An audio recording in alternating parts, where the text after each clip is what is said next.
got to be strong. Maintain your A game till the pressure's gone. Rise up like the sun at the break of dawn. The pressure's on, the pressure's on. Pressure's on.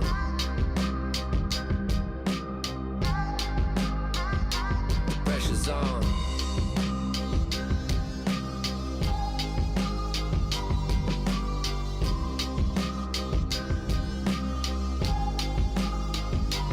Pressure's on.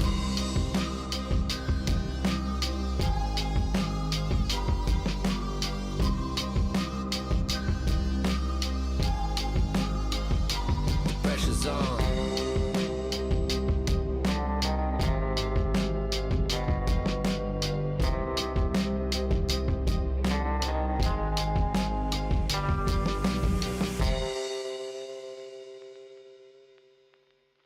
It's showtime, it's yo time. It's game time, it's go time. You got one shot at a gold mine. It's showtime, it's yo time. It's game time, it's go time. You got one shot at a gold mine. It's showtime.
Showtime, it's yo time. It's game time, it's go time. You got one shot at a gold mine. It's showtime, it's yo time. It's game time, it's go time. You got one shot at a gold mine. It's showtime.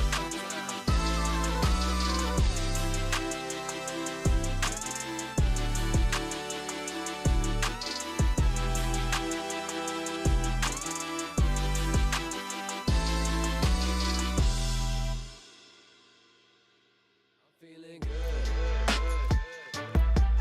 feeling great. I'm feeling good,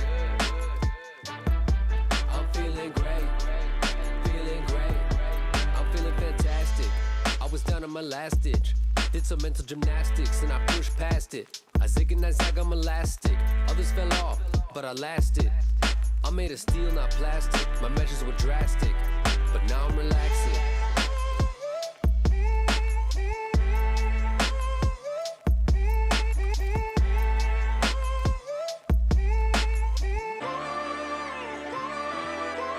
Feeling good, feeling great. I'm feeling good, I'm feeling great, feeling great.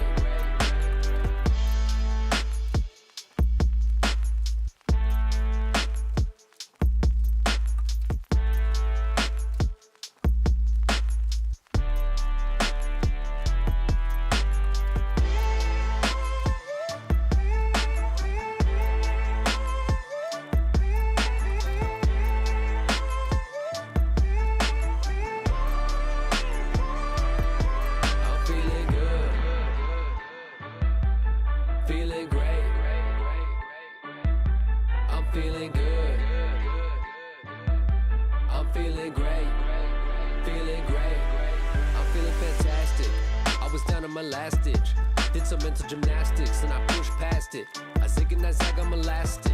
Others fell off, but I lasted. I'm made of steel, not plastic. My measures were drastic, but now I'm relaxing.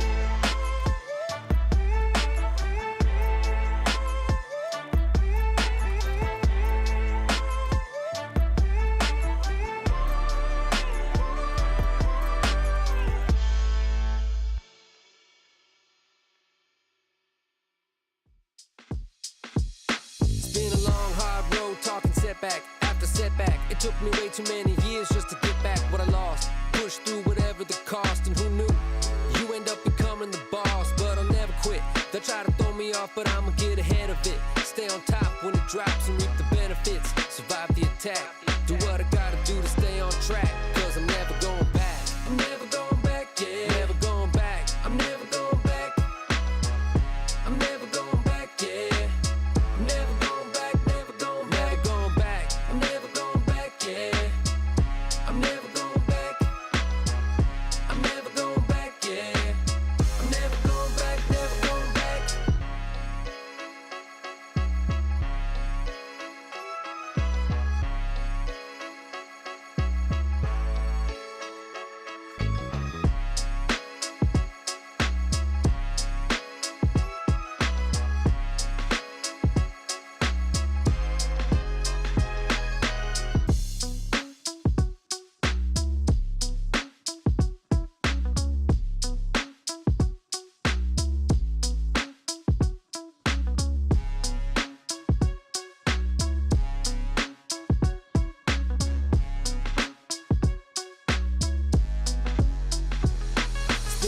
Hard road talking setback after setback. It took me way too many years just to get back what I lost. Push through whatever the cost, and who knew? You end up becoming the boss, but I'll never quit. They'll try to throw me off, but I'ma get ahead of it. Stay on top when it drops and reap the benefits. Survive the attack, do what I gotta do to stay on track. Cause I'm never going back. I'm never going back, yeah. Never going back. I'm never going back. I'm never going back, yeah. I'm never going back, never going back. Never going back. I'm never going back, yeah. I'm never going back. I'm never going back, yeah. I'm never going back, never going back.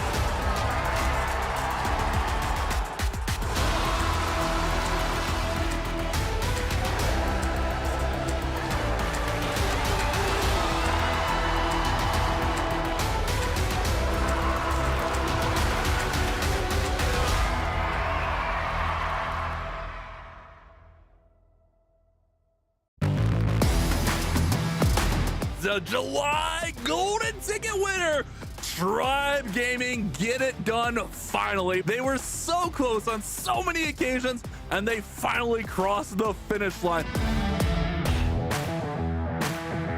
24 seconds remain. He's gonna get through the 3-star. Yes! And it is gonna be the 3-star for Temper, and Tribe Gaming are gonna pull off the miraculous comeback.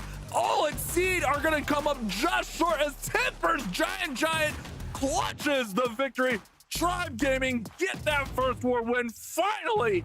And Millesime MG held at bay with just 10 means that Tribe will be moving on undefeated in the upper bracket to face off against Elevate. Big Giant Bomb goes off, but that is not going to stop this raid. 8 seconds left in the Giant, and the Wizard need to finish off that Elixir Collector on the outer right. 4 seconds, 3 seconds, he's got his hands in his face! Oh no. Not enough time! So let's take a look at the bracket. Only Bats getting into that lower bracket finals against Tribe Gaming. He's got the king. He's going to get the multi-arch tower down, and the scatter shot will be next. And it is a 3-star for Kronos, and Tribe Gaming extend their lead, and they are one attack away from glory. With the 2nd star secured, Tribe Gaming will get the golden ticket and be qualified for the World Championships in DreamHack Atlanta later on this year. Howdy, Chiefs, and welcome back to the Clash of Clans World Championship! My name's Woody, and it's a distinct pleasure to bring you the August monthly finals the only weekend in the entire year when we will give away 2 golden tickets. Let's introduce the rest of the caster lineup who will be bringing you the Clash in action all throughout the weekend. First up, it's Itsu. How are you doing, my friend? I'm doing great. I mean, as you said, 2 golden tickets are going to be given away this weekend. Never done before this year, so it's going to be super exciting to see who can battle it out between those top 8 teams, because those matches are going to be crazy good. How about you, Carbon? Oh, I am so excited. You mentioned the top 8. There's also teams outside of this that are waiting to see what happens, to see if Golden Ticket will be coming their way. So many scenarios are going to be unfolding this weekend, and I cannot wait, Bash. Oh yeah, there's a lot of crazy scenarios that are going to be happening and going on that we're going to be keeping our eye on. But I mean, we talked about it. We're giving away 2 golden tickets, but let's take a look at how we got to this point so far in our season. Let's take a look at our 2025 roadmap. We've played 5 seasons of monthly qualifiers, each giving away a golden ticket. And we also have the points leaderboard. Teams that are playing and making their way through those qualifiers earn points. And we're actually going to give away our golden ticket for the points leaderboard after our qualifier this weekend, or even as soon as today. We also had the Chinese qualifier where we gave away a golden ticket. And finally, our last tournament before the World Championships will be the last chance qualifier, which will all lead us to our World Championship finals. Right, you are, Bash, and that's where the lion's share of our $1 million prize pool for this year will be awarded.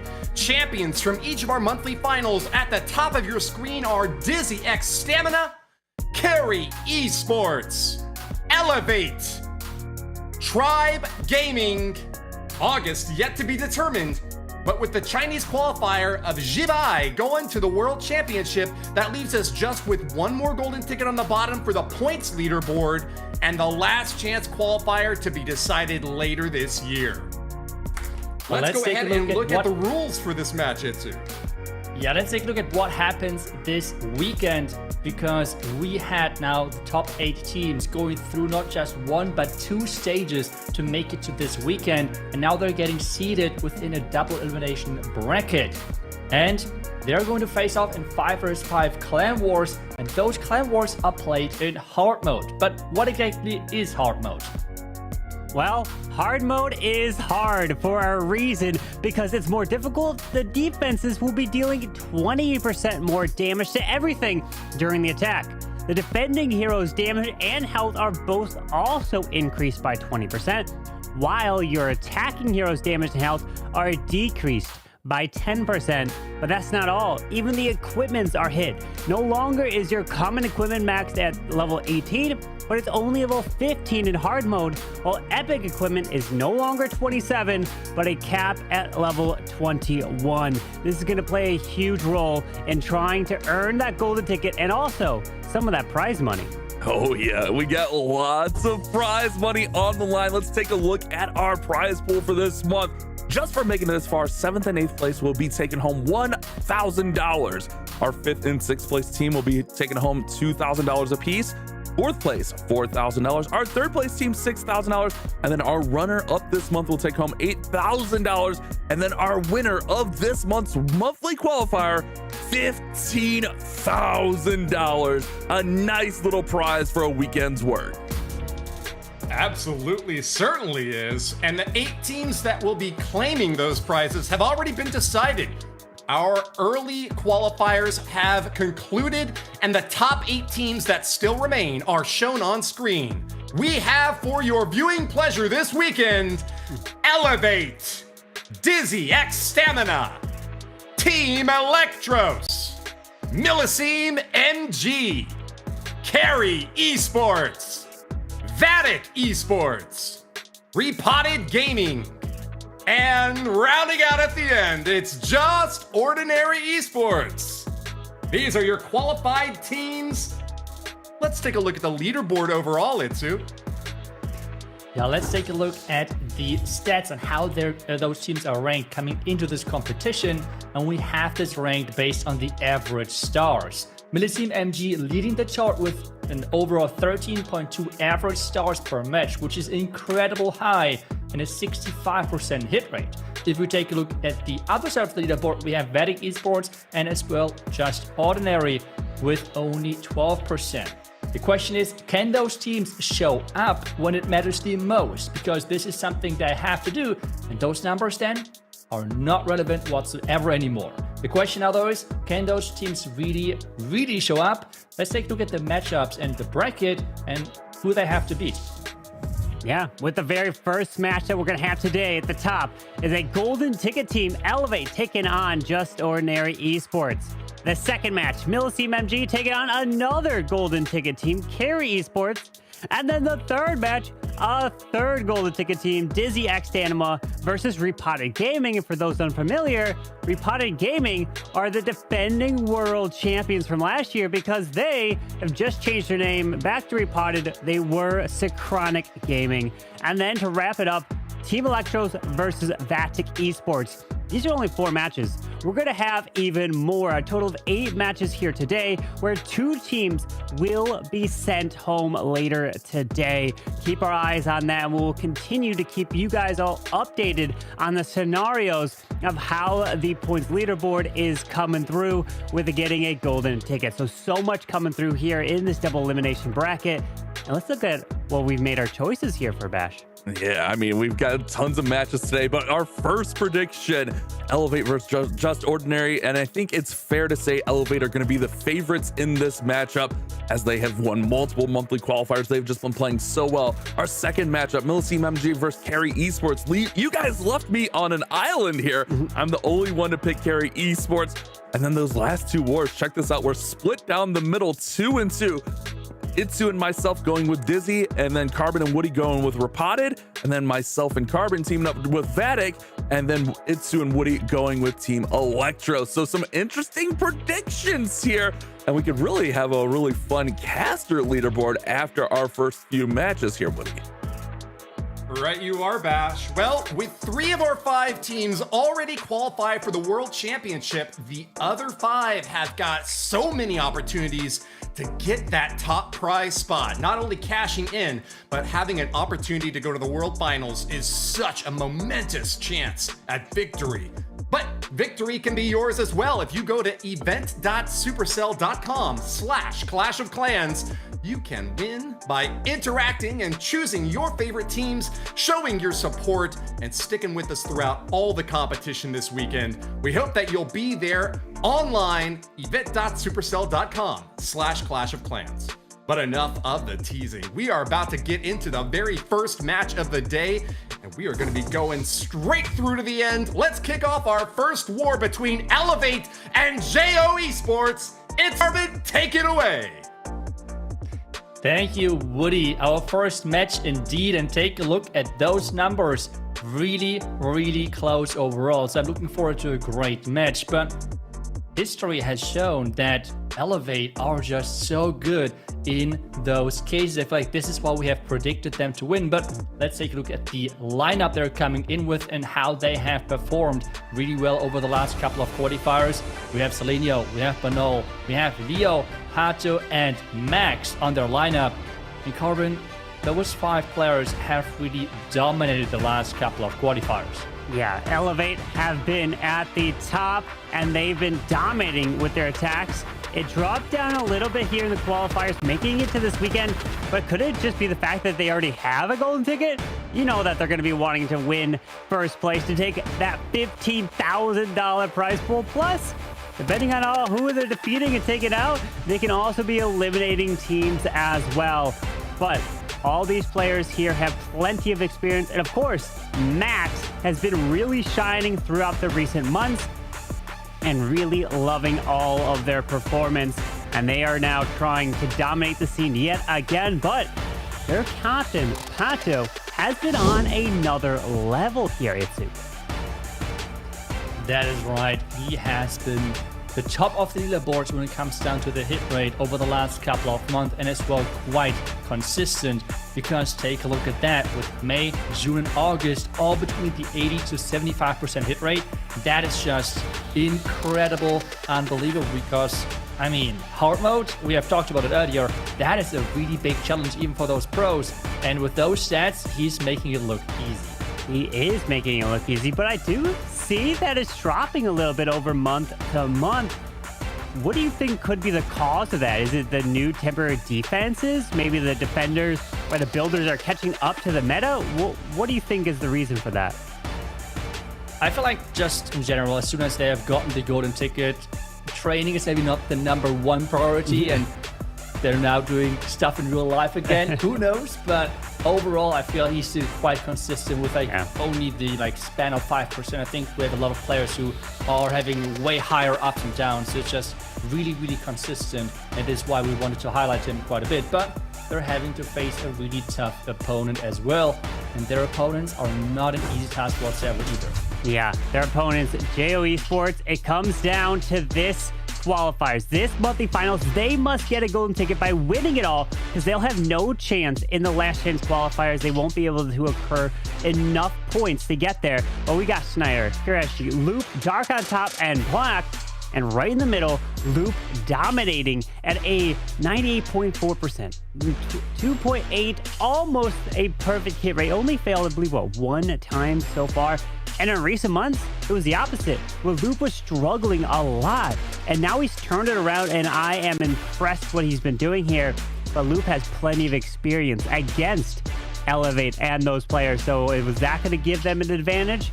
But before we learn any more about that, we did sit down with JO Esports to learn a little bit more about them.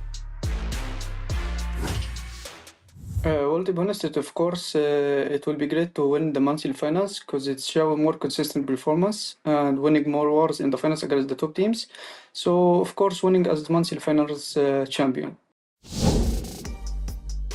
It is their only chance, and they have to go all in for this golden ticket because they have no chance with the points leaderboard, so they have to make this qualifier count. Loop has to carry them on that way. As you have mentioned, he is 4 out of 5 in that second stage in this qualifier, but did struggle a little bit in the past. The question now is, can he really keep up the performance? This is something which we have highlighted earlier.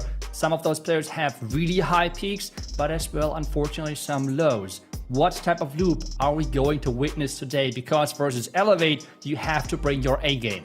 Have to. You can't mess up the single placement of your hero or the troop in the wrong direction, and the attack can completely go south. And Elevate is up higher, not by much, but is higher, 12.2 versus a 12 in terms of the average stars that they're getting per match. So a little bit of an advantage that way to Elevate, but I still think Elevate have a really big advantage when it comes down to the experience at this level and winning these monthly finals. And you know, just as well as anyone, you're winning initially and making your way through the upper bracket, and that is huge for your confidence and your chances to be able to get that golden ticket. But we made our predictions. Now, all of you at home, what are your predictions? Who are you all believing is going to win? Well, of course, Elevate. 84% of you all selected that. Yeah, I mean, no big surprise, just based on how they have performed over the last few months already now, and in such a dominant way. So it is not hard, well, it's actually quite hard to pick against them and not hard to pick them. But the question is, are they going to be as dominant as this voting looks like, or as our cast prediction looks like? Because just take a look at the numbers, how those two teams have performed in this qualifier so far. They are pretty even, which should be a close match. Yeah, it's going to be a close match, and it's going to be a great match as well. Remember, this weekend, we're giving away 2 golden tickets. One for whoever is winning this monthly finals, or it's whoever's finished the highest ranking. If the other golden ticket teams were able to finish higher than that, then it goes to the next highest.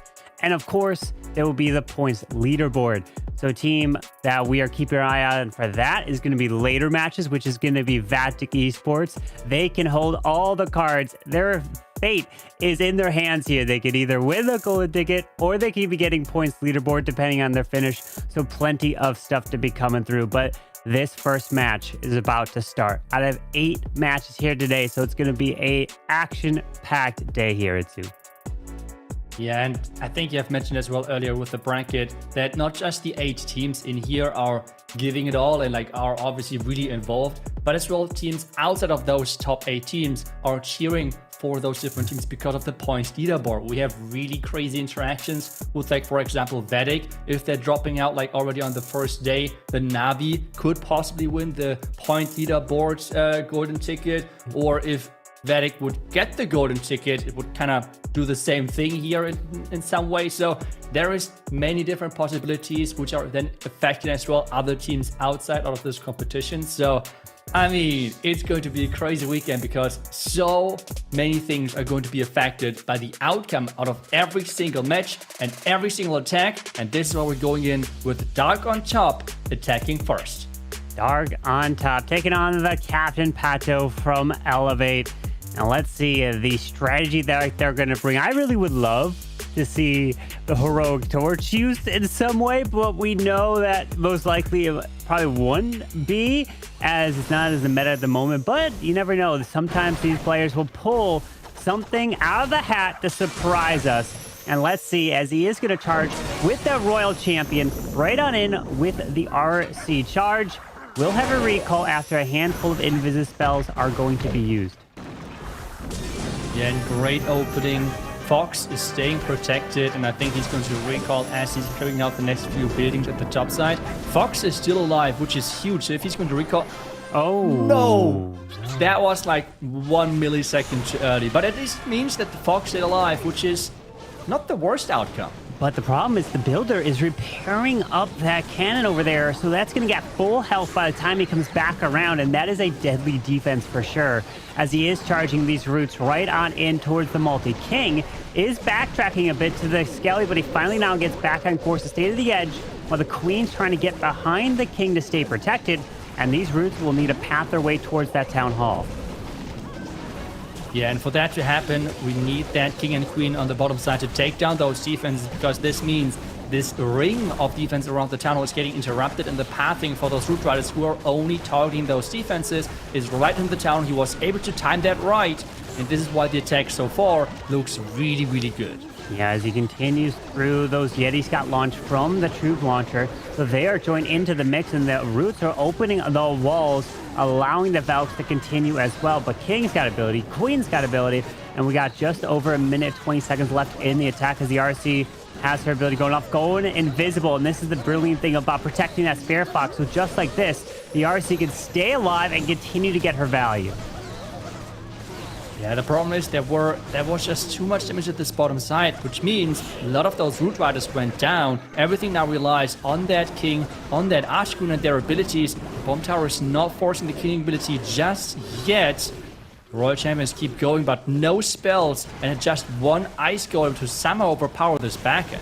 That wall break, and now he can go with an Ice Golem to... Wait, where did he... Oh yeah, he hasn't deployed because I saw one Ice Golem to the far right. That's just because the Ice Golem was moving around with these heroes. RC goes invincible yet again with the Sparrow Fox, pops that Queen ability, but he's waiting for the best time to pop the King ability, but it's going to be forced here because of potential damage from the Giant Bomb. Spiky Ball skips, hits that Monolith into the core. Ice Golem is delayed, and it comes through the bottom side with the Super Barbs, and we are going to have a 3-star indeed to start it off for Dark on top. A fantastic attack to get it done and put the pressure on Elevate. Yeah, what a great idea to really bring the Ice Golem for the core, because we were all expecting the Ice Golem on this backhand on the top side, but instead he is bringing the Ice Golem to the core, tanking the Monolith, and as well bringing some Super Barbarians to clear out that core defense, because that was out of reach. The Queen would have needed to go through a compartment, go through a wall, and I think for that he would have not had enough time. So really smart choice by him, making sure that he is starting strong for his team. And now it's back to Elevate, and I think we all know who is going to attack first for them. Yeah, my guess, is it going to be Max? Yes, it is indeed. Max loves to be the initial attacker for their team. And let's see how he's going to bring his version of the Roots, which is involving the Grand Warden off to the left. And let's see, no Eternal Tome, going with the Healing Tome and the Race Gem. And the Queen's got that Angry Jelly on her. So Max's version of this Root Riders involves charging the Queen and the Warden together in towards the defenses to grab them, and then once you're out of the invis spells, you can then pull the Warden and the Queen back with the recall spell and even a few healers, and then to redeploy with the Root Riders as the funnel would be set, even grabbing the defensive minion prince. Now that, does not take him down, but did get a nice chunk of the defenses with this charge. Yeah, but really solid value. He still has all of those different hero abilities, and at the same time we have that flame thing at the bottom side, keep working, taking down that defense. And the interesting choice this time around is that he's using the king with the earthquake boots, which we usually don't see because the snake bracelet is such a good choice. But I feel like on this one he's trying to force his king into that bottom compartment, and he wants to make sure that he can push into the next compartment. And because he used the rocket loons and the super barbarians, there is no left space for wall breaks. So instead he's relying on the earthquake boots to get the king further into the base and really make sure that he's getting the value. Yeah, as the king does path in towards the middle with the roots there and take his time, still has the Royal Champion's ability intact, as we will have the Yetis coming out of the flame from the far right side, and now pops the RC ability right in the middle of this base as she goes invisible, just helping to snipe that town hall as the Queen will continue through the core and even has her ability. Yeah, there's quite a few abilities still left. The Royal Champion charged ahead of things quite a bit, so the question is if she can stay alive with another invisibility. But so far things are still looking quite promising, especially considering that he still has that king ability left to be used. One rocket loon can be used as well, maybe for the outside wizard tower on the top left if he wants to. Instead he's just going for the arch tower, and it's going to be a classic max attack because this one is an easy 3-star. And with that, we're back to 0 because both teams are tied after one attack each.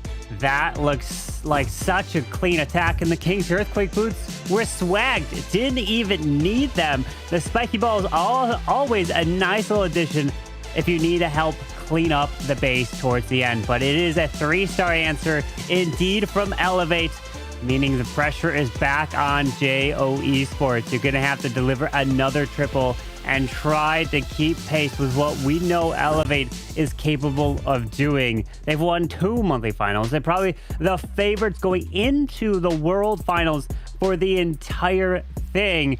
So that means JO Esports, you have a lot on your shoulders here to try to take down this team. But the one thing that JO Esports does have on their side is the fact that they have to go all out for it. Elevate can take their foot off the gas if they really so choose. Of course, they're not going to want to because they want that prize money. Well, let's see what Schneider can do, as it's going to be more Root Riders here with a heal spell to use in this attack as the RC is charging towards that town hall. Yeah, trying to take down the town hall to create that pathing. Question is everything going to plan? Is he going to get the value? He's going to try to get that bottom compartment out there as well, which means the Fire Spitter is the target, and as soon as that is gone, he's going to try to recall, maybe trying to get even further value. But I feel like the Fire Spitter really is the main target because it's reaching in the other side. But without the Fox, he's not going to get it. Yeah, with that recall onto the Royal Champion, no Spare Fox or the RC once she's redeployed, but the poison is there used for the Furnace. Making sure that the Furnace goes down, no worries there, as the Roots and Velks are deployed with that Grand Warden and the healers. Oh, we do have the Queen to the top side, dropping that initial heal spell. So he's saving onto the Warden's abilities, as he's going to want to use that right in the core where we will have 2 Ricochet Cannons, 2 multis, and a lot of damage. Plus, you want to try your absolute best to protect those healers, and that's why he's got that Troop Launcher. Dropping those balloons one by one. Look at that. Out in front of the healers to really protect them. Yeah, the loons out there is paying like half a lotto just to make sure those loons are staying protected. The Tornado Trap is getting triggered as well. The Forest Blackmine is going into those loons, while the Warden ability has not been used just yet. Still hanging on to that ability as the Queen's got hers as well. Still has an Ice Golem, a couple super bars for the backside of the base. Pops the ability now to really protect everything one by one and moving through the space, and these roots are going to easily open the backside of this wall with a minute left, and this is looking really good. There's no way that this one can lose amount of steam with only just a few defenses left. Yeah, I mean, this is completely crazy. Take a look at how many Root Riders are still left alive on this bottom side. Yes, the Ice Golem on the backside as well still left. And this means we see another 3-star. We see another 3-star. And the crazy thing is, those two teams had an average of 12 stars roughly coming into this competition.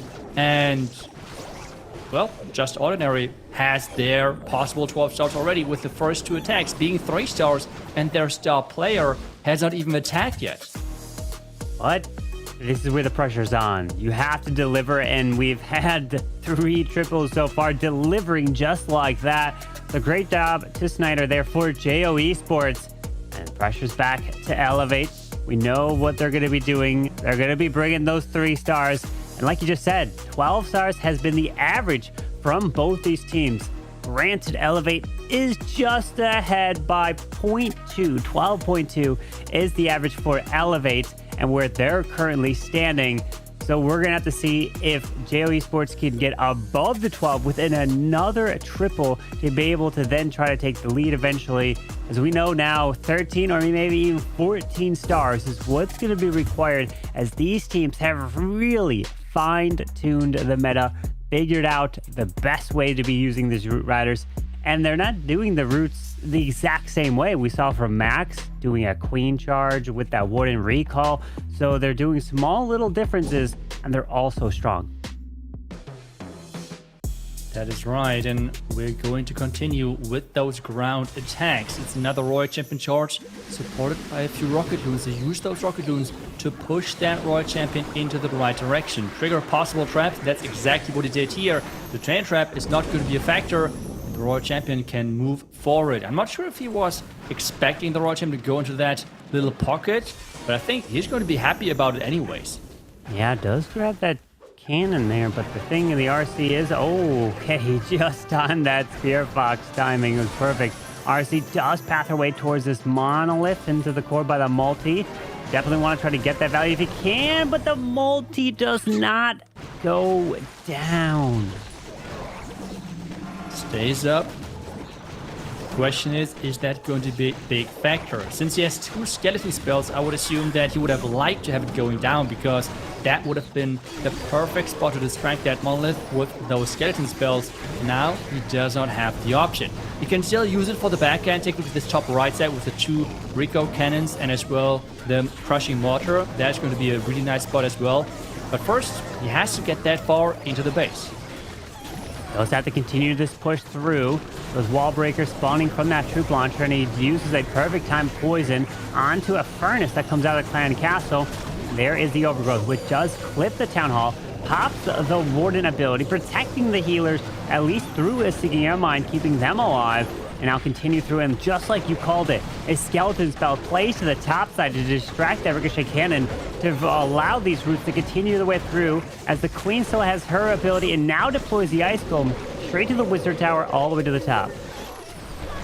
The Giga Bomb is going off, dealing a lot of damage, but mostly giants were around that area, while the heroes did not take any damage. The warden is really close to the town hall, and something has to get to the town hall. One Yeti is turning around, but is that one Yeti enough? Let's see, the queen does have her ability with the giant. She can go right through it, and going for the scatter shot. The one Yeti's on it, the ability's gonna be forced, and she's taking out the scatter. And she's not going for the town hall. She's going around to the right side here. That was not on my bingo card that we would see a 1-star in this matchup. I mean, I thought it looked like that she could reach it, but apparently she can't. And this means it is going to be a 1-star indeed. The overgrowth redirecting his troops around that core. Nothing was able to come back to it. Well, we talked about it at the start, how Pato has been one of the most consistent and highest hit rate players for the entire qualifiers, and unfortunately, that was not the case here in a 1-star, and that town hall being overgrowth, which is part of the plan most of the time, to overgrowth it so you don't get hit by the defense and all of that damage. But the timing's off, and the troops start walking, and the gaps in those walls are there. Your troops will ignore it and not go for it. And what an unfortunate attack there from Pato. And now JO Esports could be on the verge of taking down a team like Elevate, would be now putting a lower bracket run for other teams at such a difficult point to do. Yeah, that would be dangerous to know that Elevate is going to wait for you in the lower bracket. But I mean, that match is far from being over, even though we have now the star player from JO Esports, and he's going to go as well in with those Hog Riders. Loop is trying to get another 3-star on his list. Can he do it? The mortar staying up. He has to redeploy now with the Bay Dragon to really push that Astro Queen into the right direction, because we're seeing another Angry Jelly Queen charge.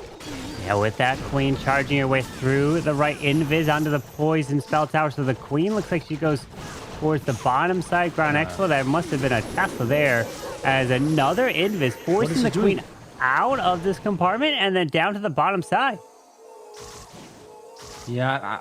Yeah, I mean, he kind of wasted one invis there in the beginning. Luckily, there's not too much damage, so not having an invisibility right now is not the end of the world.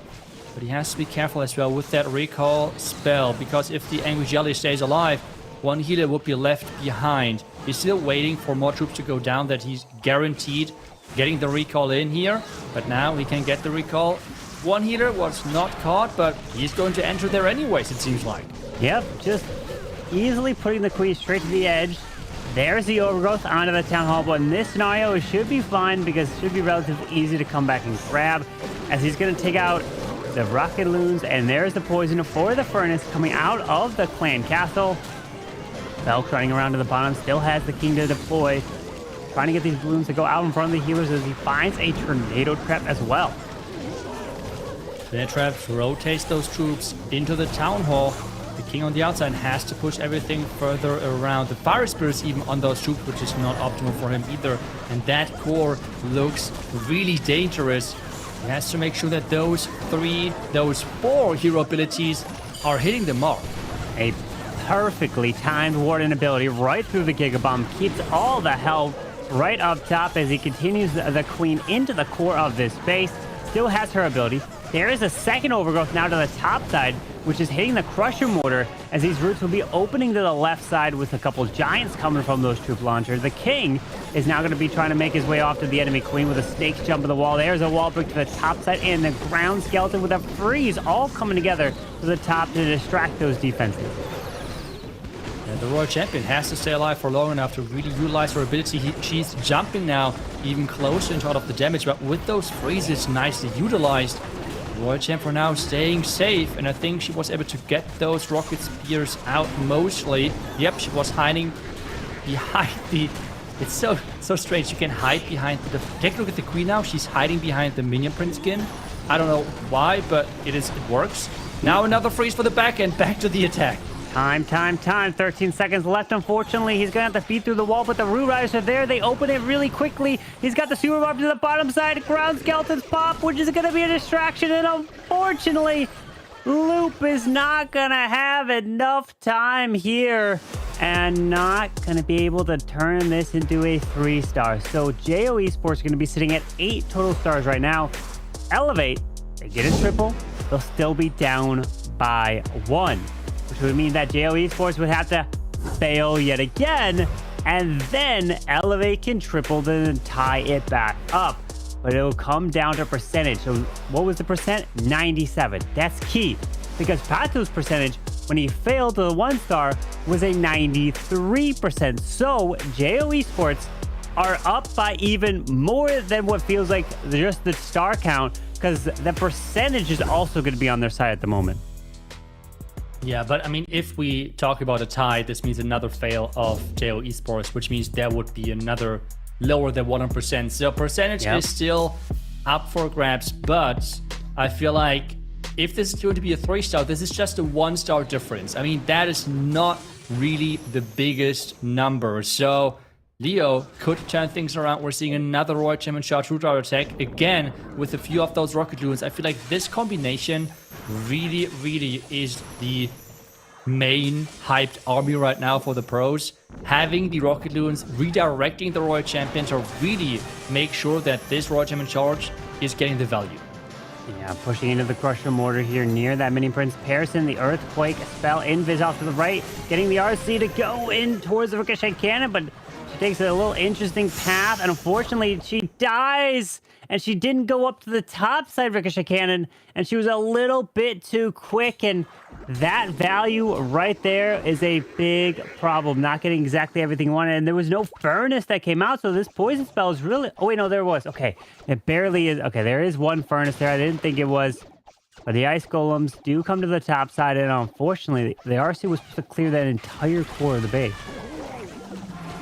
Yeah, I feel like those Tesla popping up were not expected on the far left side, and now he's going really from a far side angle. Somehow hoping that he's going to make it all the way to the tunnel. We know hard mode, that is 20% more damage for the defenses, and he has to go a long way towards that town hall. And he doesn't have the safety of a Royal Champion. Getting that town hall in the end with her ability, this is going to be tricky. Very tricky as the King is going to the edge of this base, down to the bottom. Snakes jump at the wall, going for the enemy Queen. But the King's taking a lot of damage. And notice he only has one spell, which is a recall. Really won't be able to be much use other than maybe pulling a hero back. Oh my. The Queen going for the chop side. He's... Okay, that is smart. He's like, no, Queen, you don't throw this away. I will just recall her and somehow get you back into the main push. I mean, that was just a really smart way of getting that Queen back on track. And now everything is getting closer to the town hall, and the compartment of the town hall is opened as well. You know, when the Queen doesn't want to help you out, you're going to have to force the Queen to help you out. As the Queen is back down to the bottom side, moving behind these roots. He is going to be able to take this town hall down, but really, if Elevate want any chance to win this match, this has to be a 3-star. And with only 30 seconds now left, Rockaloo's to the far left, only one super orb left. He won't even have enough time to power through all this, as the Royal Champion never got her entire value, as he was supposed to take the core down and even have the ability to redeploy that Royal Champion later in the attack. Yeah, that would have been... I mean, considering how close this is with having the Royal Champion going down early... Wow. The plan itself looked great, but it was just really that opening, the Royal Champion not going as intended and going down early. And this is what we're seeing in 91%. And this is still that 2-star lead for just Ordinary. And now, well, it is back to them again, and they have the chance to keep that lead or give Elevate another chance. That is how important the Royal Champion is to these attacks. If you don't get that value of the RC, the attack completely falls apart. So these base builders know that if they can stop that one specific part of this attack, then they're in for a treat. They can try to defend and give their team the best chance at winning this match. But JO Esports are up by 2 and only 2 attacks left. They would have to get a 1-star in order for Elevate to be able to make this comeback. But we're seeing the Grand Warden start to the bottom side, and we're seeing something different here. It's for the first time. It's the Super Yetis being used. Let's go. I mean, Super Yetis are quite strong. Last season on Legend, the number 1 player finished with Fireball Super Yeti. So they are really a strong group. Just all about how you can set them up. And we're seeing on this one 2 things at the same time. A Warden charge and a Royal Champion charge. And this looks like a quite solid setup to just push through that core. If the Royal Champ stays alive. Yes, please, thank you. Did recall that RC. Rages up this Warden as the defensive CC troops are coming after him. The Flame Flinger continues to the far bottom left as the Queen is going to have to go for the Rocket Loons to keep this Warden alive. And yes, because if this Warden dies, you're going to lose the benefit of that Rage Gem. Oh, Rocket Loons, take down the Multi-Arch Tower. Yes. Okay, Warden is saved. Great job. Nicely adding that Archer Queen over there. And now he's pushing in here with the Ice Golems, with the Super Yetis. The King is in the mix as well. And this has to be a strong push because he has to go the distance. He has to go through everything with those troops. I mean, Super Yetis are so strong, and that's why they are used in many attacks for the clan castle when you're using, let's say, dragons and you clone up, just because of the chain ability of those Yeti Knights. But he's moving right through this core under the rage, pops even that warden ability, should be able to clear this core with ease. And now the Royal Champion redeployed to the far right side, still has ability, pops it now. Yeah, I was afraid that he might have forgot about the Royal Champion because typically you see her in the main push, but on this one, it is on the flank, taking down that defending Archer Queen with her, with the support of the Headhunters. And now it's all about this back end. Troops are spreading a little bit. The Super Minis at the bottom side trying their best. Top side, Royal Champion with the cleanup troops are trying. And if the multi-front tower goes down, there should be a triple if time is enough.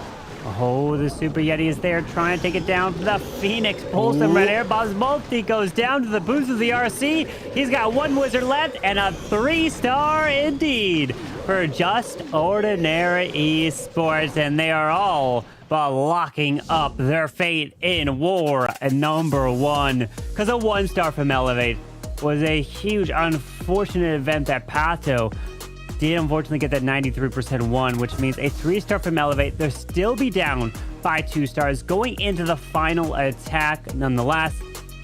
But JO Esports are looking fantastic to be able to pull off an upset that no one was seen coming. And unfortunately, I was part of the individuals that did pick Elevate, so I'm sorry for anyone that was trying to earn some points or even on the event site getting your predictions in.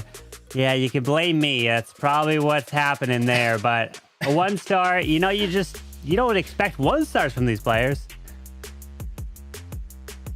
Yeah, I mean, usually you don't expect that. Maybe except if you are going for the team. But otherwise, it's back to Elevate now with their next attack. And we all have seen miracles. Okay, so anything can still happen. And if we see now 2 clean attacks of Elevate, we still have to see the safe 2 stars in the end. And call it crazy, but we have seen in the end, like in the past, that some people fade those safe 2-star attacks. So let's see if it's going to happen. Yeah, but you would expect that these players would have learned from maybe those past incidences that have occurred. But I doubt that it would happen. Granted, it could, right? You always got to talk about the possibilities here in any match.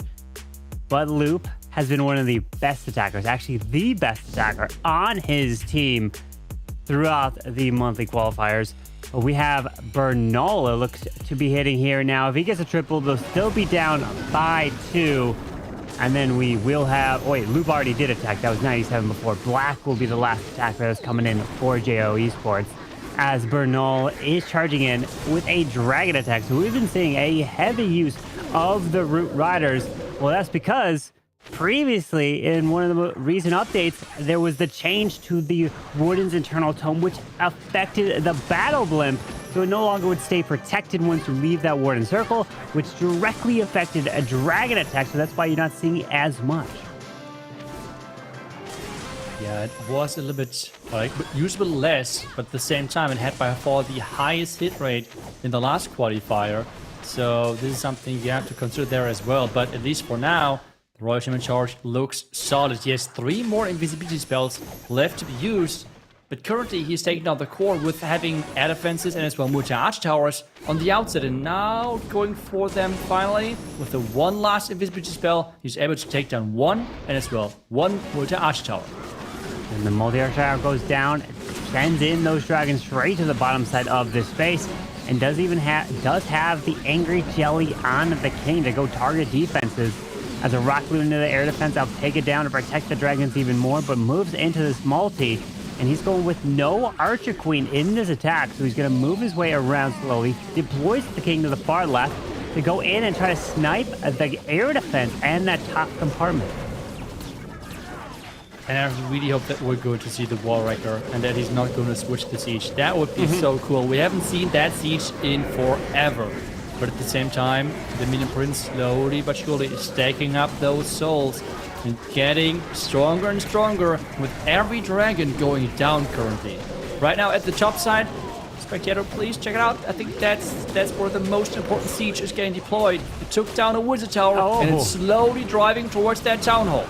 Yep, that wall wrecker is moving in right on through in between the walls. Sneaks in with the Yetis to go take that town hall down, but he still has the Minion Prince ability. Pops the War and Turtle Tome, which seems to be only one dragon alive in this ability. Wait. But the Yetis didn't even get the town hall down either. We have a problem. We have a problem down here. I'm not sure what is happening in this match. The Town Hall did not go down. I repeat, Town Hall is still left up. And this means a second star has been not collected so far with the defending queen now encountering that Minion Prince. He has the Phoenix on there. But even with that, I'm not sure if he's going to get that second star. What is going on? Well, when one star comes in, you get another 1 star. I guess at this point, Itsu, might as well get all your 1 stars out right now. Since you were going to be winning this match, since you already did get the 1, don't get any more 1s for the rest of this weekend, and then you could be good. We know Elevate is now going to be getting sent down to the lower bracket. Not a performance that we were expecting from Elevate. They've won 2 monthly finals. They are probably considered the favorites going into the World Finals later this year. And to pull off 2 1-stars to start here this weekend, you know they're going to have to do something to turn around. We will watch another Elevate match later today, which would be an elimination match. And if you lose that, then you are eliminated from the competition. But they're trying to get as much prize money as they possibly can. At this point, all Black has to get here for JO Esports is actually a 0. Because Elevate's best they could get is 10 stars. And JO Esports is already at 11 stars. So they've already secured the victory at this moment without even their 5th attack. I feel like the moment where you can say, hey, I'm as good as the pros is this because you just need a 0 star. Yeah. I mean, that is just how you have to see it. I mean, this is the moment where everyone can say, hey, I could win. Finisher. Yeah. The finisher for the team. But, I mean, Black is obviously going for the 3-star in this one, even though he has to go, like, he can't go for a 0-star, but having the momentum, not just beating Elevate, but as well getting something like a score, like 14 stars, would be incredible. So let's see if he can make this count, because he's starting his push from the far left side around the Town Hall, but is catching some spring traps early on, and black mines. Ooh, black mines littered in this area. They potentially know this is a section to send the roots in. Put all your traps there. Even more seeking air mines right through this section. And he does parry in that overgrowth straight onto the Town Hall with the poison onto the furnaces. As we have the queen off to the far left. And wow, Sneezy pulled a seeking air mine. And that is something you do not want to lose. You want to try to keep the Sneezy alive. So he could be spawning the boogers to get out in front and protecting the healers. Yeah, protecting those healers really is key, but the Town waking up against him is forced to use that warden ability, but the king is pushing around this bottom side to keep those root riders under control. But I feel like right now everything is splitting. This is not really looking good. He has a group of troops luckily on the Town, so we don't see a 1-star here, but the root riders are more towards the bottom side. We have some giants from the troop thrower in the core. We have the king on the outside. Everything is all over the place currently. Can he get those troops back together? With a push into the middle of this base, the king stay on the edge. We'll have to encounter the enemy king over there. But with one more super wall break, the RC ability pops the king spiky ball through the core. But he's trying to keep the stuff in the middle alive, but unfortunately he won't be able to, as these defenses are going to be picking him off one by one, and his king is dead. Couldn't get through that defensive king as he died just before the defensive king died. But hey, he didn't even need a 1-star to win. They already won before this attack. See? Anyone could have done this here. We could have gotten it, at least if I stepped into getting a 0-star. But granted, JO Esports are going to be victorious. We will have one final attack coming in from Elevate, which will be Seleno. but unfortunately, they will not be able to win this first match. It's not over for them. They still will be in the competition, but they will be in the lower bracket, and they will have to fight all the way through the lower bracket to get to the grand finals, force a bracket reset, and that is a hard road to do. Yeah, but I feel like, I mean, I just want to give the shout out to JO Esports. Getting 13 stars in their match versus Elevate when all of us casters predicted Elevate. 84% of the community said, hey, this is a safe win for Elevate. So I feel like they have done incredible, not just winning the match, but as well in style, which means we could have seen maybe like a 10 to 11 score or something where you could say, oh yeah, they won, but it maybe wasn't the greatest performance or something. But this was 13 stars, really, really strong showing by them. But you said it right, Cedinho is indeed having the last attack of this match, and he is going to go in as the final attacker. Yeah, Cedinho is a amazing closer for their team, but there's no pressure on him. The only pressure is he wants to mentally get that 3-star to give Elevate at least not necessarily hope, but just something to have a good feeling going into their next match. As we are going to see a Rocket Loon with the Warden of Fireball, as that Warden is going to take his time to the far right side with that Angry Jelly. And some things that I've seen pros do is they pair in an Ice Block with the Warden. I don't see it here, but the Ice Block is a really nice thing to use if you want to stall this Warden, keep him from moving, and then you could place your invis spells to get that Fireball to lock on to a specific target, and it's a lot easier to do. But he says, I don't need that. I'm going to let the Warden move through. Now the Angry Jelly effect wears off, as he's going to be going just for the outside buildings. Yeah, and the Angry Jelly is actually the reason why you don't use the Ice Block with this pet, because with having Sneezy, which is like the usual pet you combine with the Warden charge, the Wardens always keep moving forward, so sometimes you need that Ice Block to keep it in place. But if you're using the Angry Jelly, typically, you can do exactly what he's doing right now. He charged the corner, then let him being stuck somewhere, and then set up the Fireball so there's no Ice Block needed, because he is staying in place, because he has skipped out of those buildings, turn around, and he's delivering a great Fireball. So really nice use there, and as well the quick explanation of why and when you should use an Ice Block, depending on the pet you're using on your Warden with this strategy. 200 IQ insight there from Itsu. Absolutely brilliant, as we are now also seeing a charge from the top side. Couple sneakies trying to grab the storage up top, but the Town Hall remains. Still has the King, deploys him now with the Queen up top behind the Ice Golem. And then he's hanging on to that Royal Champion to use some point later. But the key thing also about these attacks is typically the Warden, he's going to be soloing by... Oh, the Spiky Bolt did hit that one building as it went down. But typically he solos by himself one section of the base, while your heroes go take out another section. Because if you try to have them join together, then you're almost always going to be time failing in attack. Yeah, and so far he's still getting that Warden back on track. Another tip if you're playing this strategy, do use only groups of 2 Rocket Loons if you're using them close to the Warden. Otherwise, he might follow. So if you're using like 3 Rocket Loons, that is never a good thing for him to happen. Is now getting close to the last couple of seconds. The Royal Champion is in here, 20 more seconds with the Rocket Loons and everything in. That should be fine, right? Depending on how much time is left with the 2 storages. Come on, take the storages down. Queen grabs that one. The final storage remains. The RS is going for with the Rocket Loon assistance, and he does get the 3-star in the end, which they only finish at 10 stars total. Uncharacteristic from Elevate in this match, but they will be getting sent down to the lower bracket. JO Esports coming away with 13 stars. And what were the fail percentages? Well, Pato at a 93% 1-star. Bernal, 94% 1-star, and then a 91% for Leo. They had high percentages, but unfortunately the double 1-stars were the killers. And the fails from JO Esports, 97. And then that last attack, which we knew didn't matter, from Black, they're getting an 83%.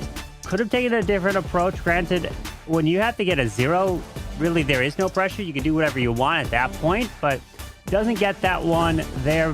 But JO Esports does advance here in the bracket. That is right, and let's take a look at the bracket update now. Elevate moving down to the lower bracket, and we have JO Esports waiting now for the next match because we have Millesime MG versus Karo Esports, and whoever is going to win this matchup is going to face off against JO Esports in the upper bracket. And, well, then it's going to be coming down to who's facing down Elevate in the lower bracket. Because I mean, I could see that Elevate at this point is being kind of like a little bit up for revenge and like kind of proving themselves. And I do not want to face an Elevate which is getting angry. Well, if Carry Esports gets sent down to the lower bracket, that's golden ticket teams right there, right? Because Carry Esports taking on the #1 team right now, technically from the qualifiers. It's going to be a fantastic second match. But before we get there, let's take a look at the MVP of this match that we just saw from JO Esports. It is Snyder coming in with 25%. And of course, Max always got to sneak in there. He almost, he almost took it, even though he was on the losing team there and almost tried to pull away with the MVP votes, but doesn't get that one there. JO Esports gets a respectable win, and Snyder getting the MVP. I feel like what we have learned is that Max is just not yet on the level of General X, who has won MVPs even though he was on the losing side. So, chat, you have to push Max a little bit further, so he is going to win that next MVP voting. But either way, I mean, Snyder did amazing, the same as the entire team. 13 stars in this meta is not easy whatsoever in hard mode. So that is for sure an achievement. I think they can be happy because they're going to play later today another match, because 7 matches to go, only 1 so far is done. And before we go into the next match, we're going to go into a really quick break. So don't go anywhere because we are going to be right back.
And welcome back here to the casting booth, and we're going to invite the one and only Clash Bashing. We saw a match from Elevate, which was a very surprising 1 stars. What was your thoughts there?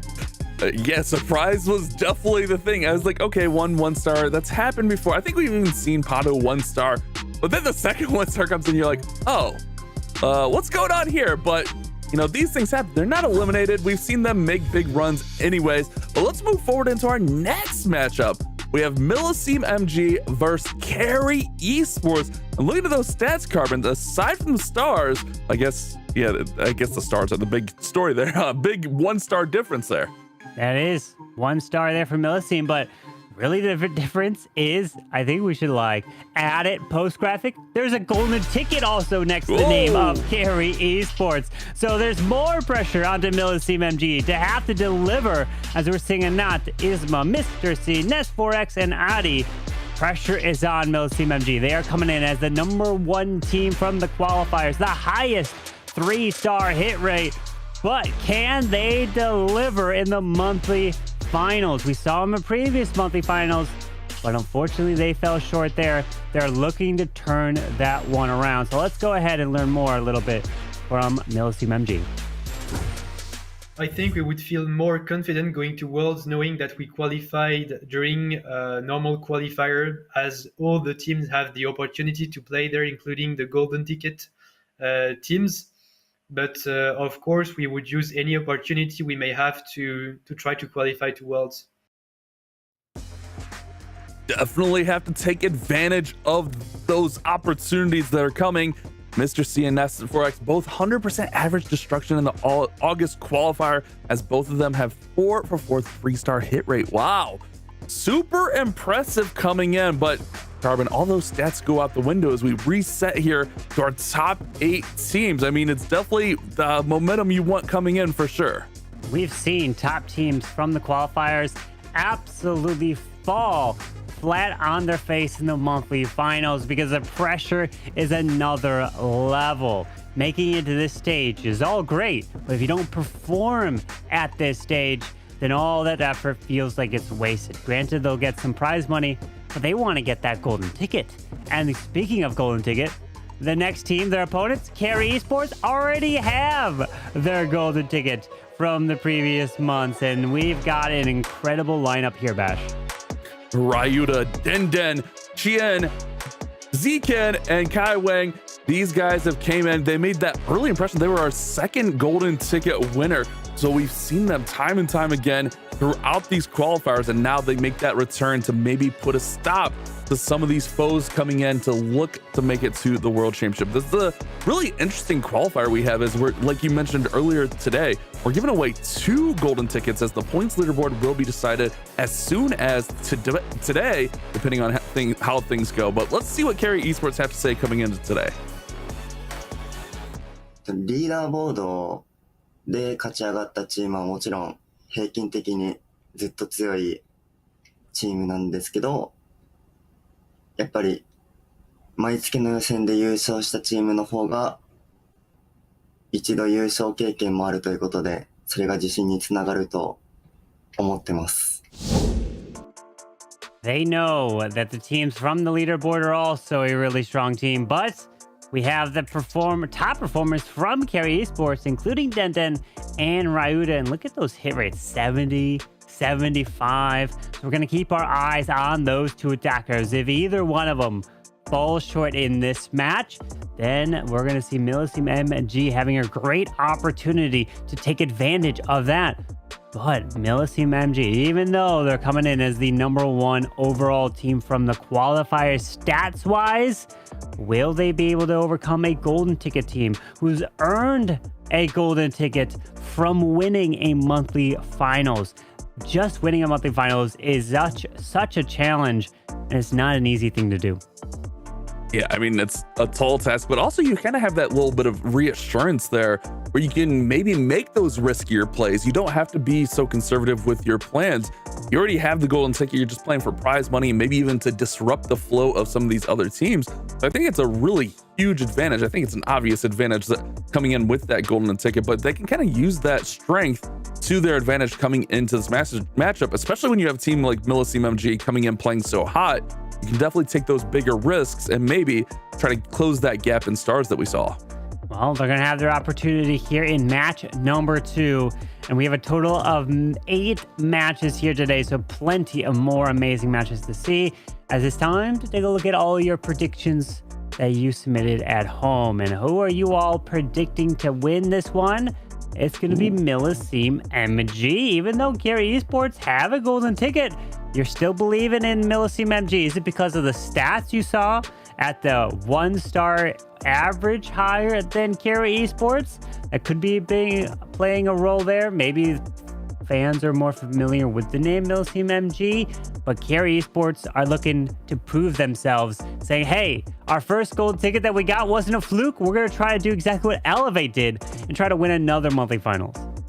Yeah, I mean, and that's the really interesting thing here is they can come in, they can win, and then they can kind of dictate the flow, especially if you get that win in the upper bracket and send a team like Millesime who don't have that golden ticket down to the lower bracket. Puts a lot of pressure on them. But we're going to be starting off really soon here, as Carry Esports will be our first attackers, with Kai Wang being the first one up against Nest4X's base here. So Carbon Finn, big question here. We saw the advantage, what seems to be the statistical advantage for MMG. Can Carry Esports close that gap throughout this war? It's all level playing field when we start up a brand new war. Anything can happen in Clash Clans Esports. But remember, Carbon, you guys left me on an island. I'm alone here picking Carry Esports, so I'm going to be silently rooting so I can kind of take the advantage on the caster predictions. And also, whichever team loses this match has to go up against Elevate, who you know are going to be hungry to make up for what they just happened to them with the 2 1-stars. So you do not want to lose this match. Absolutely a tough matchup for you in the lower bracket if you face that. But we are seeing Kai going in with the roots here and starting off with that Royal Champion charge. Let's see, goes another invis, taking out the poison spell tower, going to the scatter, pulls her back, even though he had another 2 invises to use. Yeah, all part of the plan here is he's going to send those Root Riders right into that scatter shot. So he doesn't want that funnel to go too far to the north of this base. I guess he could probably overgrowth in the middle and push them to the north anyways, as the Queen's going to go ahead and take out that Wizard Tower, which will keep those Root Riders pushing forward into the base. Does have that Spirit Fox still alive, and there goes that first overgrowth, which will shut down that middle compartment. They're going to make that long, risky loop around the base. But usually, as long as you keep those Root Riders and those healers alive, everything is going to be fine here. Yeah, with the Warden ability still intact, to be able to protect everything, he's got plenty of balloons, even a rocket balloon in the mix to help test and pull the traps to protect those healers as the King is placed to the far edge to help grab the outside buildings. Another overgrowth does clip the Town Hall, so he does allow the troops to pass into the multis to take those down, even using the rocket balloon out of the ricochet cannon to protect the King. But he's got a lot of troops continuing their way around this base. Yeah, they're definitely surging right on through here as he had those rocket balloons coming out of the troop launcher. He's still got his balloons up there tanking in the front. King's doing a great job closing off the outside edge, and now that middle core compartment is going to open. Here comes one of those invises he elected to not use for that Royal Champion, and he's going to pop her ability along with the Queen in there as well. So now he can get a lot of that damage out of the way. The Giant's going to go around. Those extra Queens are going to go around and deal with that other ricochet cannon. There goes the Town Hall, and it's all closing in here. But man, look at this final section. It is tough with that Crusher Border and that Merge multi-cannon. But he's got the King ability. We still have the Queen toward the top side with her healers. He's going to be able to have 40 seconds left in this attack. The King Spiky Ball is going to be clutch. Going to skip right through these Teslas, going to one-shot them, moving right on through. The multi-arch tower is not going to be enough to stop or slow this one down. And a 3-star to start for Kai and Carry Esports. Taking down Ness's base. Ness, he's one of 2 that was perfect through the qualifiers. The base does not hold, so it's going to be up to Ness to answer with a 3-star for their team. We'll have to see if he leads it off for them, but a great start for Carry Esports. Exactly what they're looking for here, and this is why they have that golden ticket, Carbon. They know what they're doing. You know, they maybe had those lower stats, but it's hard to say what happened in those wars, why they have those lower stats. And Millesime MG, now they have to respond. They have to keep that momentum up. Like you mentioned, Ness has that perfect hit rate coming in here. He's going to have to keep that up, but we're going to actually see Isma coming up against Dendaden's base on defense. So this is a big attack for Millesime MG. You definitely don't want to fall behind against Carry in the early game, as we've seen them take advantage in the past. You fall behind and they're just going to widen that gap as much as possible. Let's see, Isma's going in with some rocket loons, but it is mainly a Root Rider attack, as it is, again, starting off with that Royal Champion, but he sees Teslas popping out to the bottom side, where the whole point of those Teslas is to be a base builder's friend, to pull the Royal Champion away, because we know how critical the RC is to the start of this attack. If your Royal Champion does not get the value, the attack is over. As simple as that. She has to get that value. Town Hall goes down. Same with the Crusher Mortar. Will pull this RC back after the poison? No, leaving her in to grab that multi. Yeah, she's going to grab the Tornado also. I mean, this is really, really insane value. You got that Poison Tower, the multi, the Town Hall, the Crusher Mortar. That's a lot of value here for Millesime MG. And Isma is setting up really, really nice. Going to go right into this Barbarian King, get him under control early on, using that Valkyrie on that right side just to cut everything off so no troops wander over there. I love the setup here. Going right at that Town Hall. Man, now you don't have to worry about any big risks, and you can use that overgrowth right there in the middle on that crazy rage core right there and have a lot of value secured. But here we go, all the troops towards the middle now, Carbon. Yeah, we got that furnace coming out so they can pair in the no poison there. So he has the poison, I think, or unless that was the defending play. I don't think so. That was his own poison a little bit further away from the furnace, but it goes down really quickly as he continues through the core. And just like you mentioned, the overgrowth right into the core of this base to stall up the Rage Spell Tower. But you know what's about to happen? The Rage Spell Tower will come back, and then he will have to encounter that section in just a bit. Yeah, it's gonna wake up and it's gonna be really, really nasty. And here it comes, Carbon. It is awake, and the rage is ticking away. Look at those ricochet cannons. Perfect Warden ability to counter it, though. He had it all planned out. All that damage is ticking away, but it's all negated with the Grand Warden's Eternal Tome. Beautiful use of the hero abilities. Now he's got the queens in there doing some work on those multis. Just a great setup here for Ispa. Yeah, a fantastic Warden ability countered the Rage spell section. I love the use of that, as the King Spiky Ball will also be able to skip through the final set of buildings here as the Headhunters are coming through, distracting the scatter just a bit. But this King Spiky Ball, he's waiting as long as possible to be able to use it after the storage goes down. There you go, skips across. We'll be able to path this way to the clan castle with 30 seconds left. No worries here, as Millesime MG are answering for a 3-star themselves.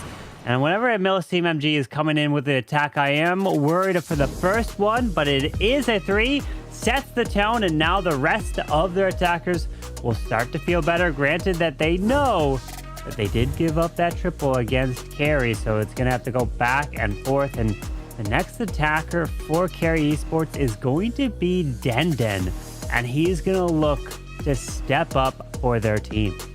Yeah, especially after giving up that 3-star on defense. This war kind of starting off similar to how our last war started, with a few 3-stars starting off, but then remember that first miss, that huge 1-star. Do we see a replica of that? I doubt it. It's very rare to see 1-stars. I think like last month, we went almost the whole tournament before we saw a 1-star. But yeah, Den will come in against Addy's base. Another huge attack as we're basically all squared away back to level playing field going into our second set of attacks.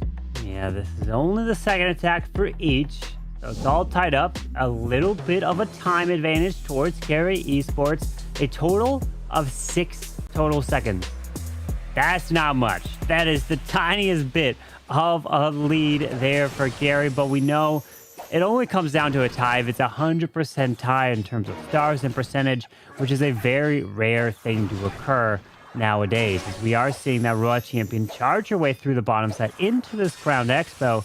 He will have a handful of super bars, but he does have the main army of the Root Riders. Yeah, Root's definitely going to do the heavy lifting here, but the Royal Champion, she's got to set the path. She's got to set the pace here. She's going to go ahead and get recalled there. Just a little bit of a baby funnel, and he's going to go right at this Town Hall. Look at this, though, Carbon. He's got 3 overgrowths, so I would expect one of these overgrowths to come in really early here. There it goes. First overgrowth on the Town Hall, Poison Tower, and Monolith. Now all these roots, the heroes, they can all work around, go to that multi, go over, work their way to that right-hand or left-hand side, excuse me, of the base, and then back to the right side when that overgrowth wears off, and he should be able to have access to the Monolith Town Hall and that Poison Tower as well. Yeah, with this push towards the top side, continuing through Poison, now onto the Furnace that has come out of the Clan Castle, pops that Warden Eternal Tome now through this Monolith, gonna have to backtrack to the tunnel, but he still has another 2 overgrowths to use back. I'm curious where he's going to go with this. But if you look at the backside of that base, I mean, look at that power compartment right in there, Carbon. There's the Crusher Mortar in there, there's the King, the Minion Prince, the Merge multi-cannon, so it definitely going to save one for back there, but he overgrowths right here, getting the 2 multis, gets one of the Ricochet cannons and the Poison Tower there, but he has a little bit of a split. I guess most of the roots are kind of still together there with the Queen and the Royal Champion. It's just really the King and the couple of Witches on the top side just trying to funnel out, and he did lose 1 Root Rider, but as long as this main pack on the bottom stays together, he should be fine through here. So has 1 invisibility along with that third overgrowth, excuse me, that just came in right now. As that Queen ability goes off, the key is keeping the healers alive and keeping them protecting the main troops, which would be the Root Riders, and also that Giant stays protected to move into this back compartment. Because we have a perfectly placed Baby Dragon going for that Ricochet cannon, and that is going to be very valuable, as he still even has the King ability to use. 1 more Super Barb left. Queen goes, or at least the Warden went invisible there, and this is going to be a 3-star here. Wow, these teams are on fire right here.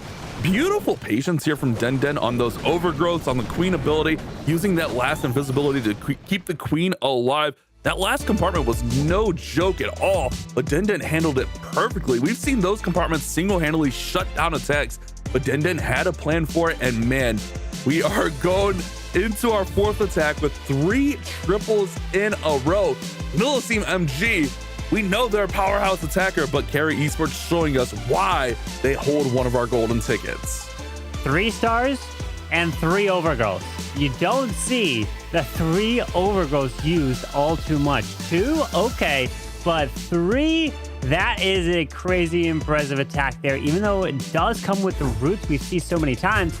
But overgrowth, overgrowth, overgrowth, keeping things stalled and perfectly timing them, as Now Not is looking to deliver for Millesime MG. Can he answer what Carry Esports have been doing as well? And this one, like the classic approach of the 2 overgrowths, doesn't have the 3rd one, as this world champion will charge her way through this bottom left of this compartment. Can he move into the ground expo? Yes, ground expo, and then into that fire spitter. Right into the fire spitter should be no problem, and he's going to set the path here. If he wants to go the long way around, he can. If he wants to go right at the town hall, he can. Which is always that interesting decision here of what the players decide to do with it. Does get that fire spitter down there with just the passive damage from the Electro boots. You like to see it, and it looks like he's going to go the long way around here. But expect to see those overgrowths in the middle and those troops pathing towards the right side, towards the king and the minion prince here. So the town hall will probably likely be one of the last buildings destroyed on this base. It's always risky. The main thing here is keeping all those troops packed together, keeping that funnel tight, and everything should go well. With that poison deployed into the core, King is staying on the outside. RC is joining him down there as well, but trying to push through this clan castle. He needs these healers to stay on the Root Riders. Pops that warden ability because he cannot afford to lose the roots as he's pushing through into the minion prince and the geared up cannon there. As he continues through the backside with double ricochet cannons, there is that second overgrowth, clipping the whole core and even the town hall. But notice Bash, that Grand Warden, he is so low here. Yeah, there's a lot of things that are really low right in that little compartment there, but he's doing a good job keeping it, managing it, and keeping it all alive. Great invis there on the queen. But remember, Carbon, he's got to go all the way around this base to the town hall. Queen still has ability, King still has ability, RC still has ability, but he looks a little bit stressed out. Look at his facial expressions. Oh no, yeah, he's super stressed out right now. Carbon, this could be a mirror of the last war. Oh no, not like this.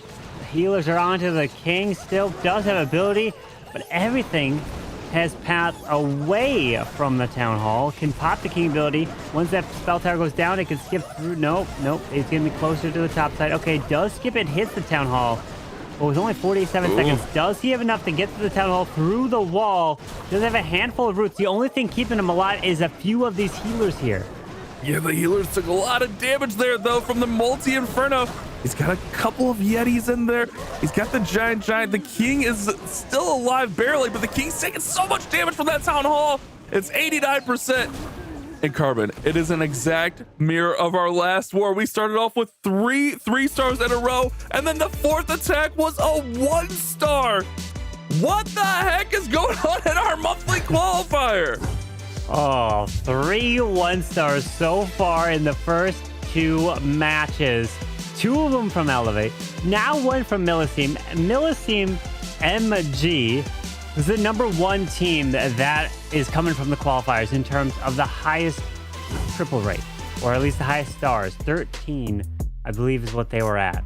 But unfortunately, you get a 1-star, and that all goes out the window because of that 1-star there. Now Carry Esports are looking to take full advantage of that mistake, and it all comes down to the monthly finals. The pressure could be getting to you. One mistake like that can cost your whole run. That's what I was talking about, though, in that attack, Carbon. It's a big risk to go all the way around the base like that. All it takes is your troops just taking a little bit too much damage, the funnel not being quite tight enough so those healers can't be in there. And we saw the destruction of an Anat's attack. But let's focus up here on Zken. Zken is going in with another Root Riders. Root Riders definitely dominating the majority share of the attacks so far in the August monthly qualifier, as we're seeing a little bit of different variations, but for the most part, it seems like a pretty standard setup on all of these Root Rider attacks, and then a long trounce either right through the town hall or around the town hall. This one looks like he's going to go set up to go through the town hall and then kind of circle back as that overgrowth wears off. Yeah, with the, I believe that's the queen down in the bottom side to help funnel, to help get these roots more in towards the town hall once that overgrowth obviously disappears. But look at the timing. Unfortunately, things are really splitting here. Does deploy the invis onto the RC as she's making her way to the core, but nothing's over the monolith because the overgrowth's there. He uses another overgrowth on the top side. World Champion's trying to clear the ice cold, pops the warden ability. So many things are happening at once in this attack. Yeah, I think that's to say the least there. RC's trying to hang on, but she's going to get taken out right there. But the town hall does wake back up, so he's going to be able to secure the town hall. So no 1-star threat here, most likely. We'd still have to get to 50%, but that would be a long shot to not do that. King is taking a lot of heavy damage from that Expo. Ricochet everything's just so scattered on this one, but they do have that big advantage of that 1-star miss. So even if this one does not somehow get back together, they will still have that advantage. But Queen's still fighting in there. King still has ability. He's still alive here. Still moving through, pops the King Spiky Ball now with only a Skelly and a Freeze left, 1 Super Barb, but there's so much damage on this backside with 2 heroes. We have the Crusher Mortar, 2 round expos, scatter shots on each side. I just can't see any way for his heroes to be able to take this down as they're both, the King's 1 shot from dying. He's gone. And yeah, this is a defense and Bash. This is a low defense, 70% here. A Knott's 1-star was an 89% 1-star, so the percentage will be on Millesime MG's favor, but they can make that ground up for sure with a 3-star themselves if another defense comes in from carry. So anything can happen. You just can't afford a second 1-star. Yeah, we're starting to see, like, ever since like a few months ago, just these big power compartments where you have the merged multi-cannon in there, the Crusher Mortar, the King and the Minion Prince, the Expo. I don't know if this was the exact base, but man, these bases are just such a problem for Root Riders if you don't handle them well. Like we saw Den handle it perfectly earlier in the attack, but Zekan just struggling to get through there. But that's okay because they still have the star advantage here after the huge mistake from Millesime MG. But if Millesime MG are able to get a 3-star on the board here, they really, like, they kind of level the playing field back out, and then they can also get that percentage advantage as well. Yeah, anything is still possible at this stage of the match. So the next attacker has a lot of pressure for Millesime MG. And Bash, the next attacker, is the one attacker that they need to be up next, Mr. C. He's perfect through the qualifiers. So if there's anyone that they could put their hopes on, it's this man. He has to come through, deliver with the 3-star for their team to get them back into striking distance in this match. 3-star would put him at 7 stars, while Carry Esports are currently sitting at 8 stars. But percentage is not on Carry Esports side. So now Millesime know with that last 2-star of a 76% that they're hyping themselves back up. They're believing in themselves. They know they have to deliver here.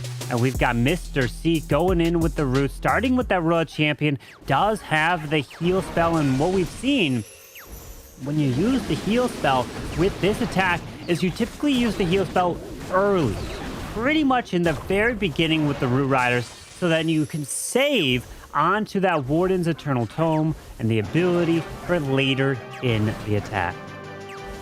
And we'll have to see if that is the case here, but it's definitely becoming more and more of a popular variation of this Root Rider attack. We're 6 attacks in, and we are 6 Root Rider attacks in this war, which that's okay. Oh, look at that, barely getting out that scatter shot. Double Quake coming in. Do we see the log launcher approach? Giant arrow, and then we should see the log launcher backing up the Queen. Yep, there it is. And that should help take down the town hall, take down that clan castle, and maybe even get to the monolith as well. But gotta make sure those clan castle troops don't get pulled. Oh, they're gonna get pulled out. Yeah, I was wondering, like, does he overgrowth?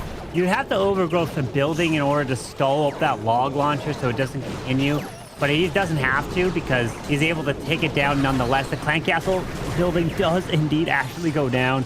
but he's going to get through it pretty quickly. Continues right through the core as the Root Riders are making their way in, and there is that heal spell that I talked about at the beginning. Use that heal spell early so that you can then save onto the Warden ability later. But look at these healers.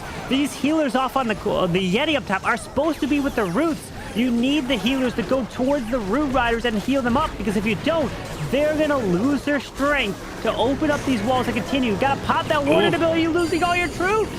Yeah, I was just going to say that, Carbon. He's got to get that Warden ability early, but he lost 2 more roots. He's only got 1 left. If he could get those roots up, could have maybe opened up the wall so the Queen could join back up with the roots. She's got all the healers over there. But man, all of those roots went down. I think the last one was taken out there as well. Maybe just like 3 seconds earlier on that Warden ability could have preserved 2 more roots and maybe open the space up a little bit longer. But look at this Queen. She's just taking an absolute beating from the Crusher Mortar and the Bono. That is so unfortunate. The King does have the spiky ball still to move through this.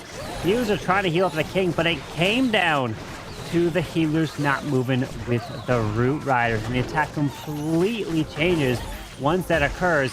And the Builder is even a problem. It healed up the Crusher Mortar, healing up the Multi-Archer Tower. King will be able to burn his ability now, skips backwards, goes towards it. Poison Spell will even get launched, but the King goes down. And I even said, Mr. C, he was perfect through the qualifiers. He was the one that needed to step up, and unfortunately, not able to do just that. So Millesime MG are going to stay 2 stars behind Carry Esports. And the next attacker for Carry Esports is going to be probably, I think, their strongest attacker, which is going to be Ryuda. And there is no one more that you do not want to come in with an attack if you're watching from Millesime MG than Ryuda, who's been such a powerhouse, coming in delivering 3 stars after 3 stars. And Millesime MG have just got to hope and cross their fingers. Yeah, they really need a 3-star there to try to close off that 2-star gap. But now, if Ryuda can put up a 3-star, man, this war in our 4th attacks here is really going to be out of reach, barring something crazy. Remember, it was a Knot that did have that 1-star on attack. Let's see what he gives up here on defense as Ryuda copy going in for Carry Esports next. Carry Esports, a golden ticket holder. Millesime MG looking to grab one of those last golden tickets, and it's going to be yet another Root Rider. And look at it, Carbon, another triple overgrowth here for Carry Esports. Yeah, overgrowth, overgrowth, overgrowth. That seems to be the theme here today for Carry, as the RC is going to charge away towards the top side. And if you lose this RC, the attack is over. You cannot lose the RC or even the value that she must get. Use the 1 invis to route the RC to go into the Crusher Mortar. Tassels do pop. Tornado Trap in this section. And when you do fight a Tornado Trap right there, that means the base builders were probably expecting an RC charge from this section. And then you have to be very careful to try to keep her alive there. He does at least pull her back, but loses that Spirit Fox. Yeah, they might have been expecting, but also it's kind of something that can work for you as you get the Tornado Trap out of the way. That Poison Tower is out of the way, so you get some of those traps out. Did lose the Spirit Fox, however, which you want to keep that Spirit Fox up as long as possible. But now also looking to set up for this Flame Flinger up top.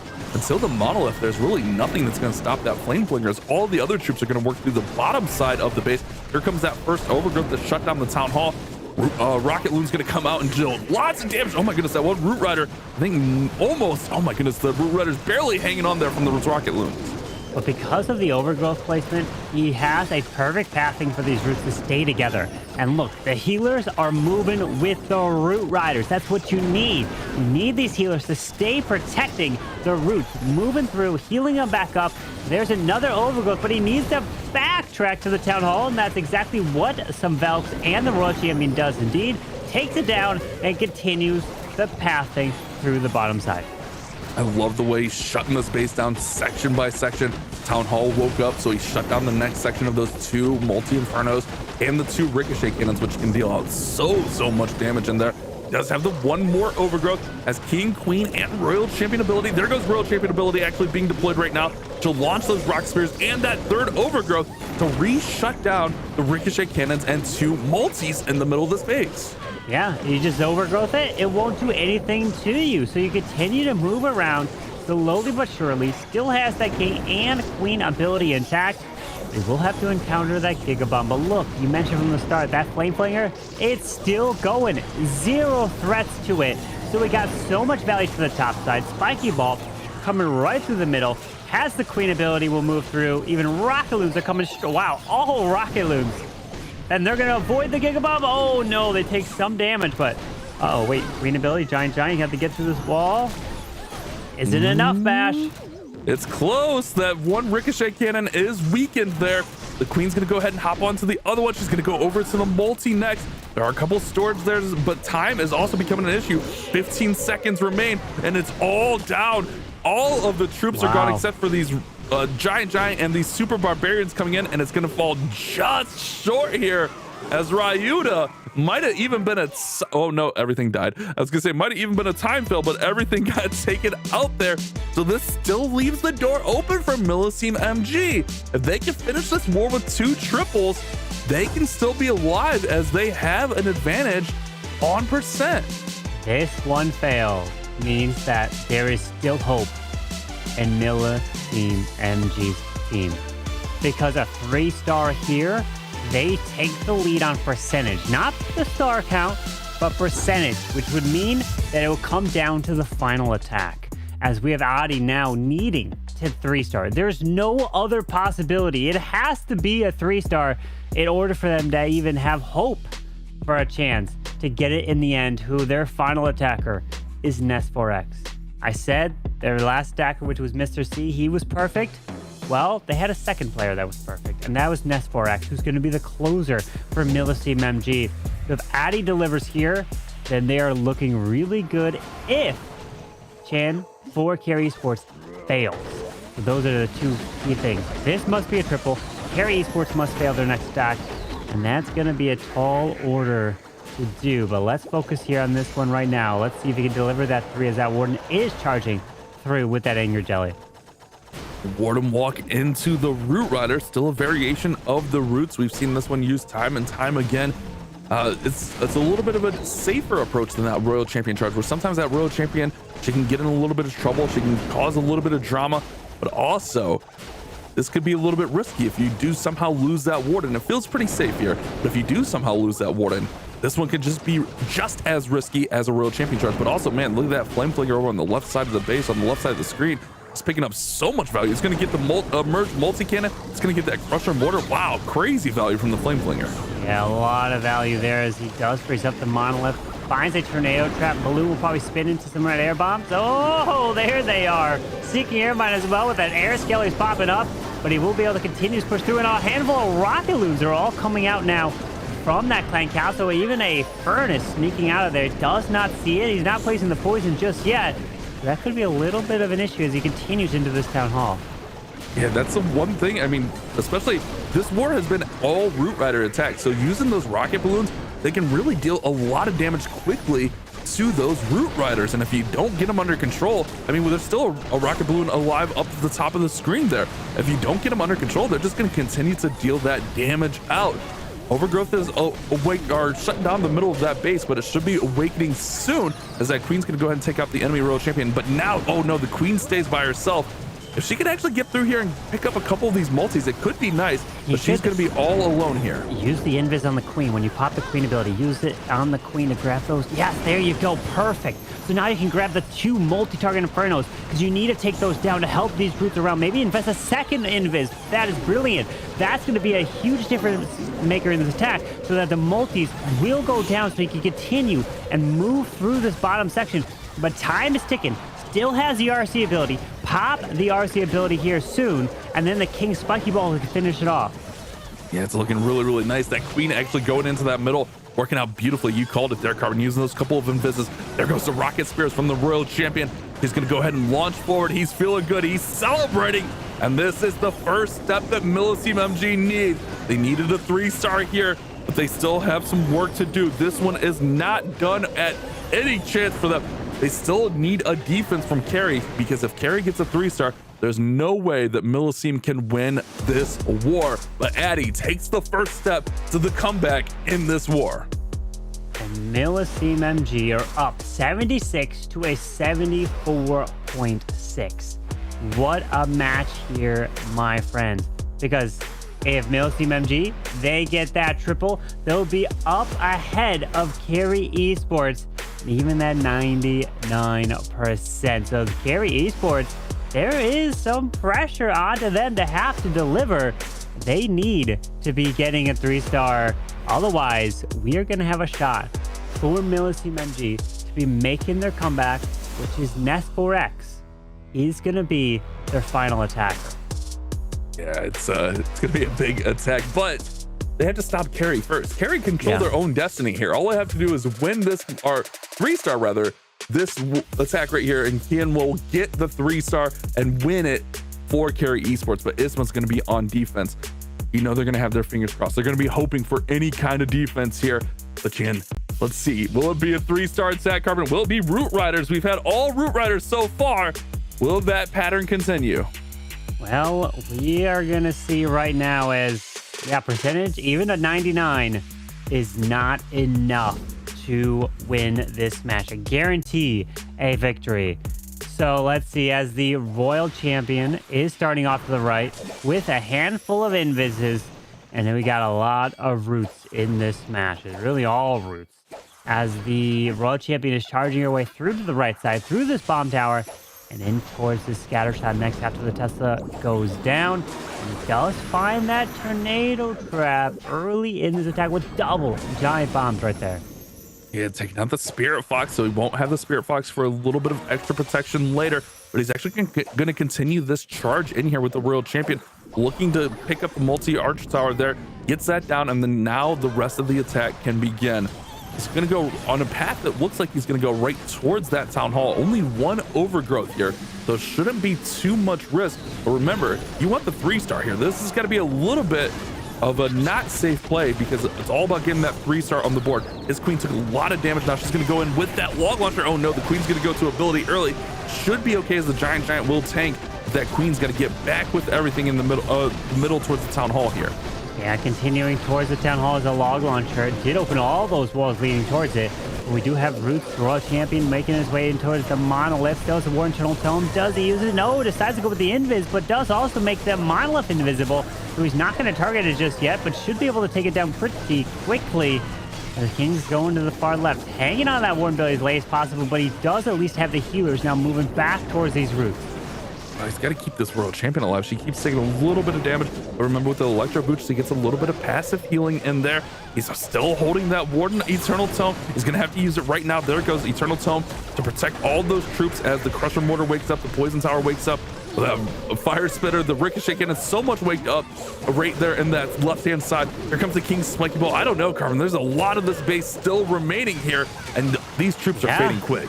Oh my, you're telling me that there is a chance for Millesime MG to win it on the final attack in this match, and it'll come down to Nest4X. That's what we love to see. The final attack being the one attack to determine the fate of either one of these teams. You win, you take on JO Esports. You lose, you take on Elevate down to the lower bracket, who already has a golden ticket and they've already won 2 monthly finals.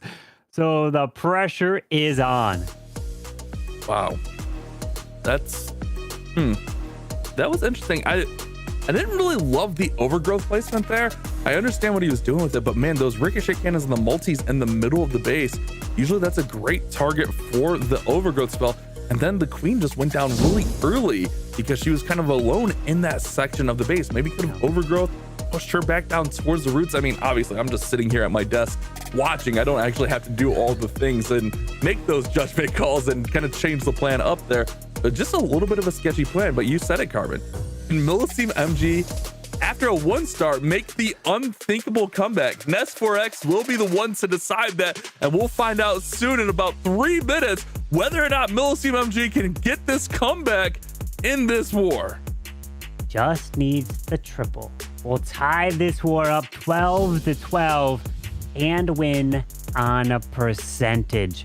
And we have lightning spells. Okay, bringing some lightning back in action with the roots.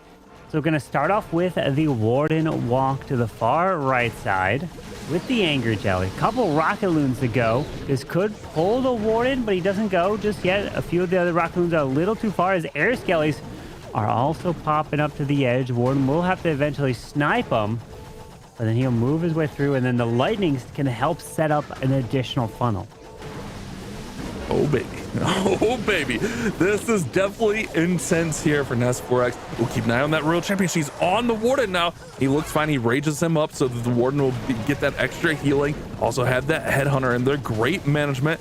Keeping an eye on the Warden so he doesn't go to ability too early here. Here comes the Quake. Here comes the Lightning in the middle of the base, zapping out both of those Fire Spitters, a Poison Tower, and a multi. Huge, huge value there. Here comes the Flame Flinger there on the left side, but right into a mortar. Should be able to get that under control though. The mortar will outrange it, but as long as he gets there quickly, it should be okay. But here come all the roots from the top side. Yeah, that Flame Flinger should look healthy to the outside. Like you mentioned, the mortar is there, so it'll be a little bit of an issue, but he continues through. The Lightning will use straight into the core, which is setting up this funnel to path around. He knows that it has to be a 3 or nothing. He can take all the risks in the world, because if it's a 1-star, it won't matter. Even a 2-star 99% won't be enough. As he continues through into the enemy queen, pushing into the scatter shot. Rocket Loons are coming out, taking that down with ease, and even pairs in that poison spell for the Furnace, sitting next to the clan castle. But notice he still has the Warden internal to him. He's waiting as long as possible before he's going to pop that ability. It's definitely one of those risky things where you almost have to wait for it, but if you wait too long, the attack can fall apart like we just saw in the last attack. Here comes that Royal Champion. Oh my goodness, she's picking up so much value. Now an Invis. Wow. The Royal Champion can get this town hall down before all the troops get there. That's going to be massive. She's fighting through here. Poison Tower. Oh wait, she's not going to get there, Carbon. But the town hall is damaged a lot, and there's no battle builders in the area that I see. Spiky Ball, though, can hit it and can pass from the multi. Yep. Hit the town hall. Take the town hall down. No, it was one away. He needed to wait one more building, but it's okay. Town hall gets sniped very easy. They're hyping themselves up. Look at him. Look at him not celebrating. He's not even the attacker. He gets it. Ness says, let's go. And Millesime MG are going to be victorious in their match here in the upper bracket. The very first match for them. Second match overall here today, and Millesime MG, even though they got a 1-star, taking down Carry Esports, who already have a golden ticket, which means, Bash, we're gonna have a matchup of 2 golden ticket teams, and one of them will be heading home today. Wow, that's crazy, Carbon. How did this unfold? It ends up being 12-12, but MMG with a higher percent. Carry just on their misses, man. Their misses were really low, 76%, 78% there. And you don't really see a 1-star comeback too often here in Clash Clans Esports, but we just witnessed it here, man. What a crazy day we've had. We're only 2 wars in. Only 2 wars in, and we have 6 more to go. It was an action-packed first 2 matches. So let's update you at where we currently stand with the bracket. So Millesime MG coming in as the #1 team with the overall in terms of the highest hit rate from the qualifiers. They somehow barely pull out that victory in the end, a nail biter. And Millesime MG versus JO Esports will be coming later today. But the next match, Dizi X Stanimal, who have a golden ticket already, the very first one this year, taking on Repotted Gaming. If you're not familiar with who Repotted Gaming is, they are the defending world champions. Yes, Repotted Gaming, previously known as Synchronic Gaming, they've rebranded, they've got the new name there. And then of course after that, we got Team Electros versus Vatic Esports. And that Vatic match is a very important match because we got a team like Navi, who's sitting on the sidelines. They're watching to see if they're able to have Vatic either lose, win, because they can make it through the leaderboard. So many things are going to be happening here. But Bash, we've now got our MVP. Let's take a look at it, Carbon. There's definitely so many scenarios that can happen in this bracket. And is there any question? Let's be honest with ourselves. Is there any question who the MVP of that war was? Ness4x taking it home with 53% of the votes. And well deserved. What an incredible comeback for MMG. So unexpected there. You definitely know that a not If we had like an instant replay of his reaction, it was the best because he knew he was the one that got the 1 star, which you think you get a 1 star here, it's over. You're done. You're eliminated. You're going to the lower bracket. Your mind is now focused on that. But no, his teammates were able to step up. They got the 3 stars and made up for it. And he is definitely the happiest in making sure that he was able to now advance and he could try to focus on this next match and say, hey guys, hopefully that does not happen again and I can deliver a 3. But you know what we're going to be seeing more is more 3 stars from the next match to come. You do not want to miss it. We're going to take a short break. Be right back.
And welcome back to our monthly qualifier, and welcome back, Woody. Woody, what a crazy matchup, man. What were you thinking watching that last war there? Man, I was thinking, is Bash about to just blow us out of the water with his prediction? Not quite this time, but still a fantastic war and a great tee up for our next one.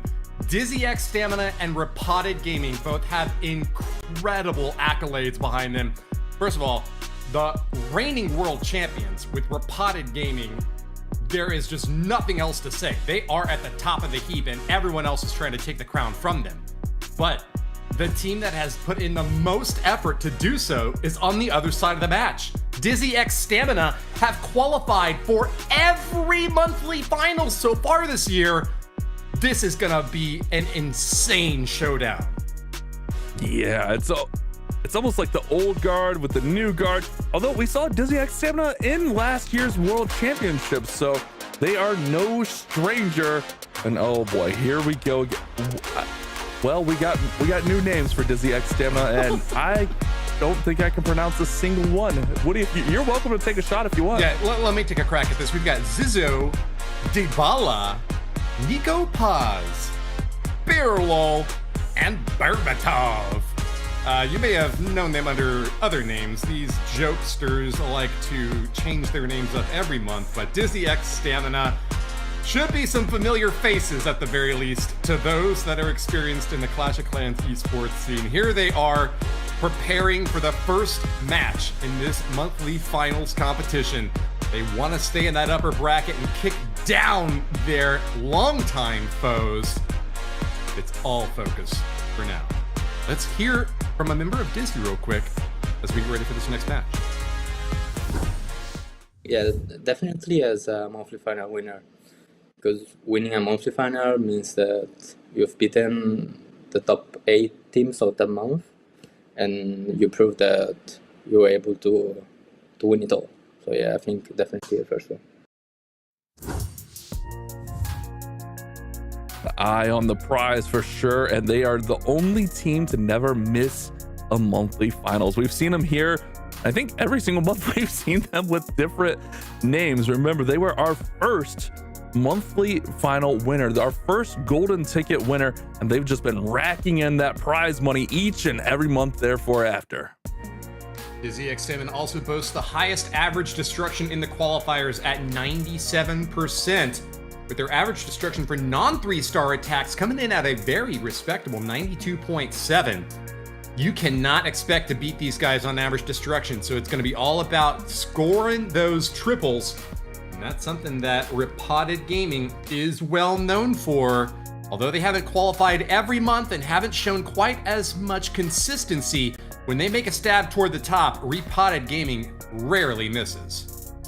Yeah, it's a very interesting scenario here because Repotted Gaming, formerly known as Synchronic, are the defending world champions, but we haven't really seen them a ton this season. It's kind of been like an off year for them. Amercon, Einstein, Philip, General X, RPG Leo, we've seen them, we know them. They are a very strong lineup, but it's just been kind of like a slow starter of a year for them. But that doesn't mean they can't just come in here in August, win the whole thing, and get back to that world championships, Woody, and make another run at that final championship in DreamHack Atlanta. That's one of the most thrilling parts about this monthly finals format. It only takes 1 month to get into Worlds.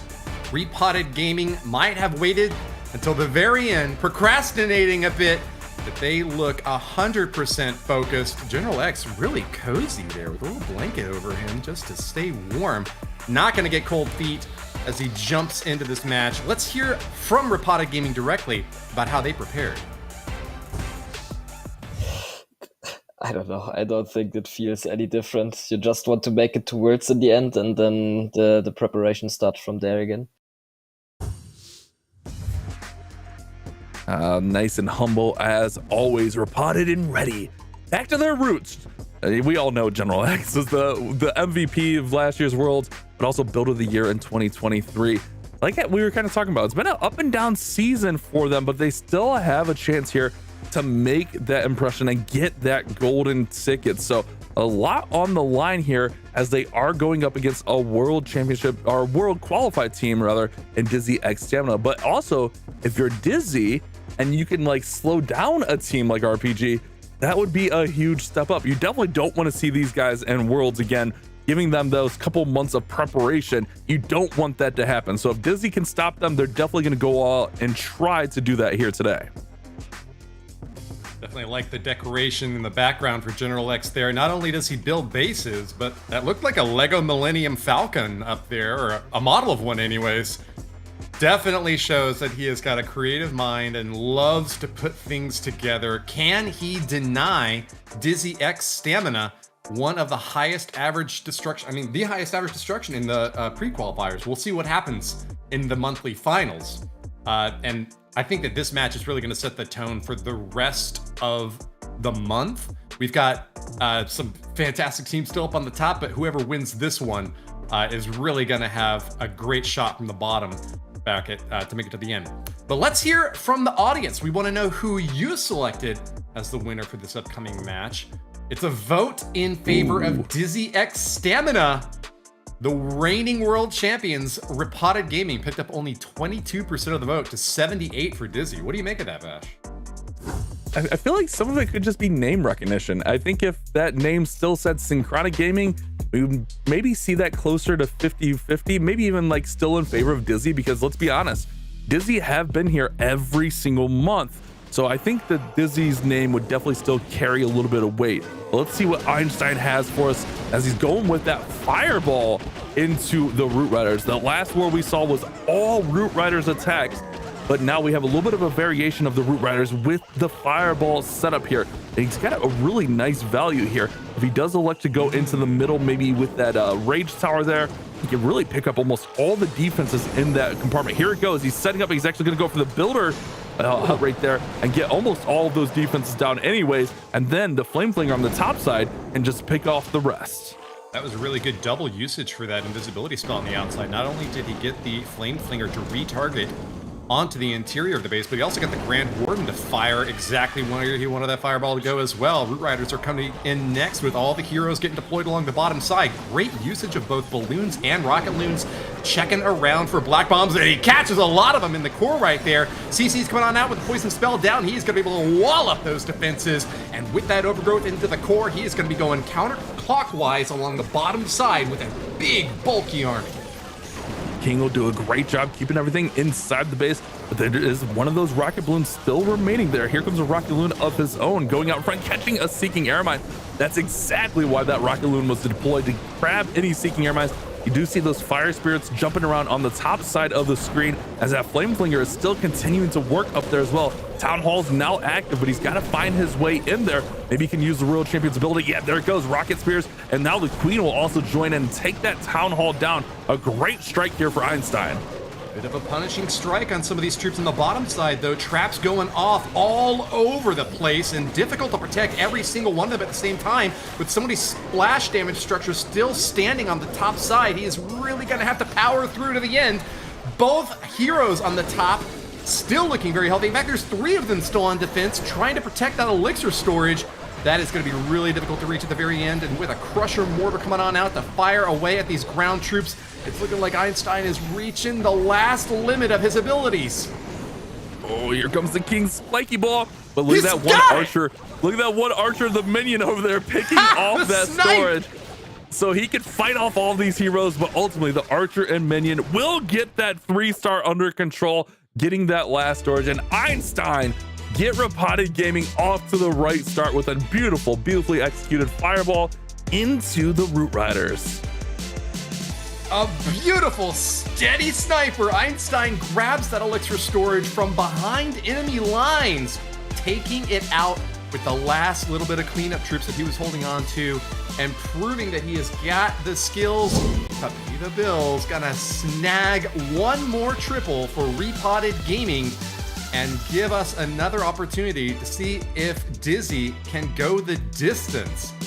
Now, I know we showed the viewer predictions earlier, but it was also a pretty tough split for the casters as well. Just to give you a little sense of what's going on here, Carbonfin and I both picked Repotted Gaming to take the win in this round, while Clash, Bashing, and Itsu went with Dizi. So let's see what your man can do here. Mr. Berbatov, I believe we're calling him this month. We've got him attacking first for Dizi against General X. Here we go, and ooh, a little bit of variation here as we have a dragon attack. We have seen dragons be used successfully. Actually, one of the higher hit rate attacks, but it is a more rare strategy, as we did see like nerfs to the Warden's Eternal Tome, and those changes have kind of made the dragons a little bit harder to use. But if you do know how to use those dragons and do know how to master this long Royal Champion charge, it is such a great skill to have. He's going to go in here, probably be able to get into this Town Hall without too much issue. Just one invis there on that air defense will redirect her right to the Town Hall. There she goes, right in. Now she can use the Quake, and this Town Hall compartment is just going to get obliterated now by the Royal Champion, still with a couple more invises. Did lose the Spirit Fox to that Town Hall blast, and that'll sacrifice a little bit of time. But yeah, I gotta agree with you there, Bash. Looking very good so far in the core compartment and getting that work done. Might not have been maximum value from this stab, but it is certainly enough to still give our friend Berbatov here a shot at the triple. Dragons from the top side with the siege barracks coming along on the bottom. It's going to pull the ice golems over to the left side, and that's good news for these dragons. They go very slow and don't want anything else to slow them down further. Going right in there, popping off the Hound and getting that air defense distracted a little bit is always a good thing. Now we got the King down there at the bottom side, and that's usually how these attacks go. You put the King on one side of where the Royal Champion went, and then you put the Dragon on the opposite side. They call it like a split here. It's really weird terminology that we're kind of used to, like saying funnel, but you kind of just work where the RC split the base down the middle, and you put that King on the bottom, Dragons on the top, and it just works so well here. I was using this in Legends League for a while there, and it's a really fun attack, but man, it takes a lot of concentration, a lot of focus, especially when you're doing that long Royal Champion charge. You can see in the bottom right corner there, Berbatov, aka Fluxy, is locked in. He does look a little bit concerned about how the rest of this attack is unfolding, and he's got nothing left to deploy at this point. He's played everything except for one little lone minion coming in on the bottom side. Dragons and balloons are doing their best to stay clumped up behind enemy lines. Support from this Grand Warden is doing just about as much as he can, but it looks like he's really starting to wither away here, Bash. And with just these aerial troops remaining, that bottom air defense is going to be way too difficult to crack through. I think that we're looking at a high percentage 2-star now. Yeah, it's definitely going to be a high percent too, as the Mini Prince will go to Phoenix.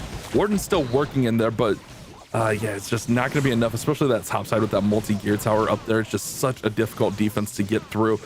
But yeah, it just kind of fizzled out on this one. It was looking really nice, but the Dragon Pack just kind of fell apart. The King didn't get a ton of value down there on the bottom side. So a really interesting attack here, but it just ultimately falls apart, and it's going to be a low 90s attack, so it does actually get to decent percent. But remember, Einstein got that first attack, got that first 3-star of the war, so that means Dizi are going to fall behind and are going to have to play the catch-up game now.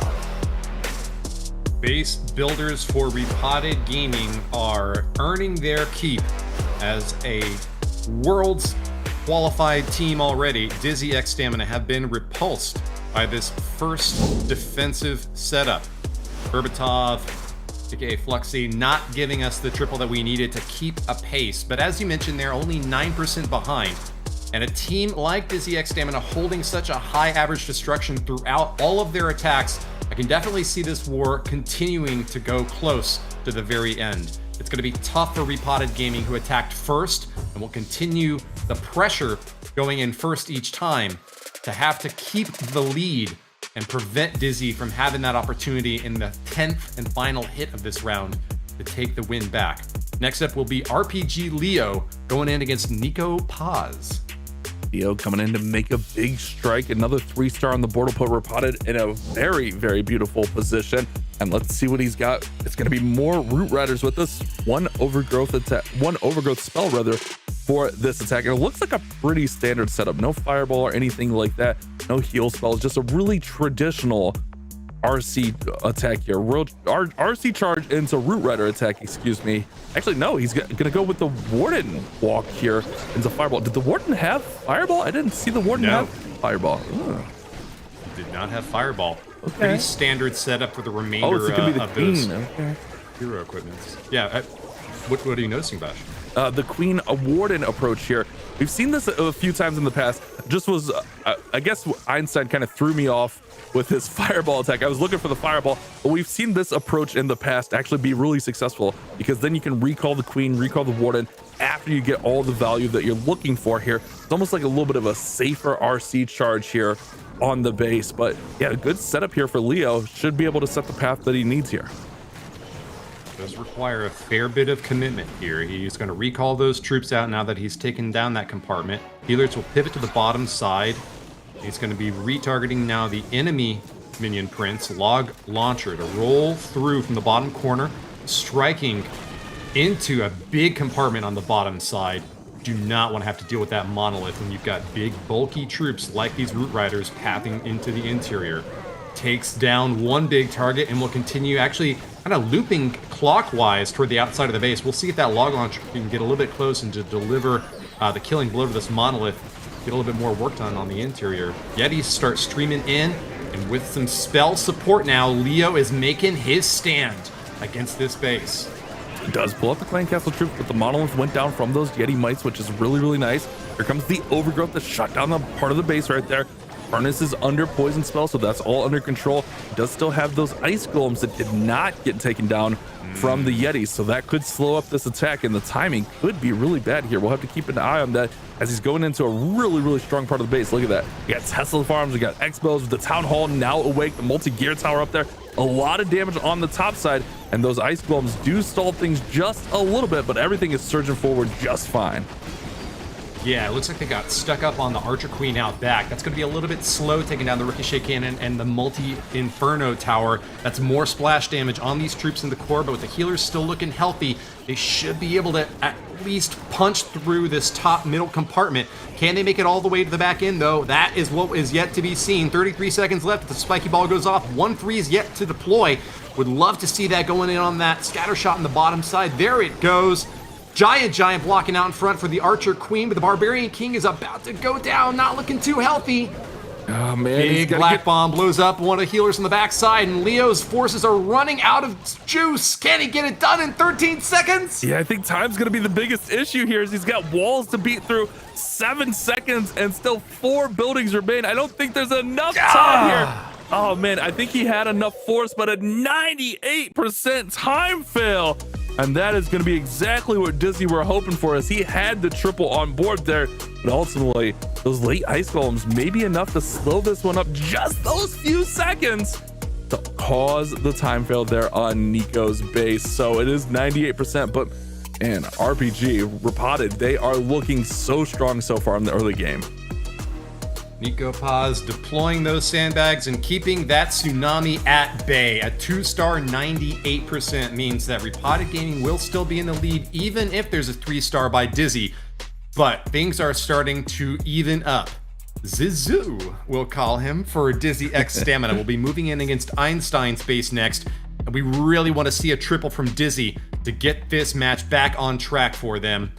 Very important follow-up in this early war hit, Bash. Yeah, this is a very, very important attack. And we've seen him in the past using a lot of rocket balloon attacks. So I'm wondering if we see him kind of continue that, or maybe goes on to more of a meta attack. And yeah, here it comes. It's the rocket balloons. Known as a very creative player, Zizu, aka, I guess if we're going aka here, definitely one of the more creative players in all of Clash of Clans. The rocket balloon attack strategy is just so strong if you can manage it. That's the one thing, is like there's so much going on in this attack at any given time. You have to manage that warden walk, you have to manage your other heroes, you have to manage those rocket balloons perfectly. It is just one of the toughest attacks to execute. Not to mention we're in hard mode, where those defenses are hitting even harder, which makes things so much more complicated. Yeah, this rocket balloon setup is basically the opposite of a spam attack. It's such a precision-based strike. You have to hit exactly the correct targets and not get surprised or thrown off by any Tesla traps popping up, not overcommit your balloons to any one particular compartment. If a bomb goes off and denies the entry that you need, you've got to be able to adapt on the fly, protect very many assets. You need like 3 eyes, basically, to keep track of everything that's going on in this raid, and it seems like that's what Zizu has got, 4 even. We've got the minion prints up on the top side going down now to headhunters, nicely deployed there to take out those enemy heroes, and with the poison spell against those ice golems, who will get another clever snipe into the heart of this base. Oh, but he's got to keep an eye on these the fire mites out of the furnace. Okay, they went past the warden there. I was worried they might jump up and hit the healers. Definitely not what you want to see in this situation. Brain and Viz there on the warden to keep him up, but here comes the rest of the attack going on. King and Queen are now in from the bottom side, and that's what I mean. You have to multitask. That warden was under a lot of heavy fire, but now he's got the King and Queen in. Now he's got the super minions out of the clan castle over there on the right side. He's still got some of those rocket balloons. It's all about managing this attack. Still plenty of spell support. The world champion yet to be deployed, but can he make that final strike and get through this town hall? That's what remains to be seen, as the King and Queen are doing their best to get this compartment under control. The Queen might even pull that warden if he gets too close to her here. Fire Spitter survived the little stab there from the super minions over on the right side, and that is going to be bad news for Zizu. He's going to be soaking those shots through the entirety of the core of the space. Does take down the town hall, and the second star is secured with some more rocket loot support coming up on the top side. We have the deploy of the royal champion now on the top as well.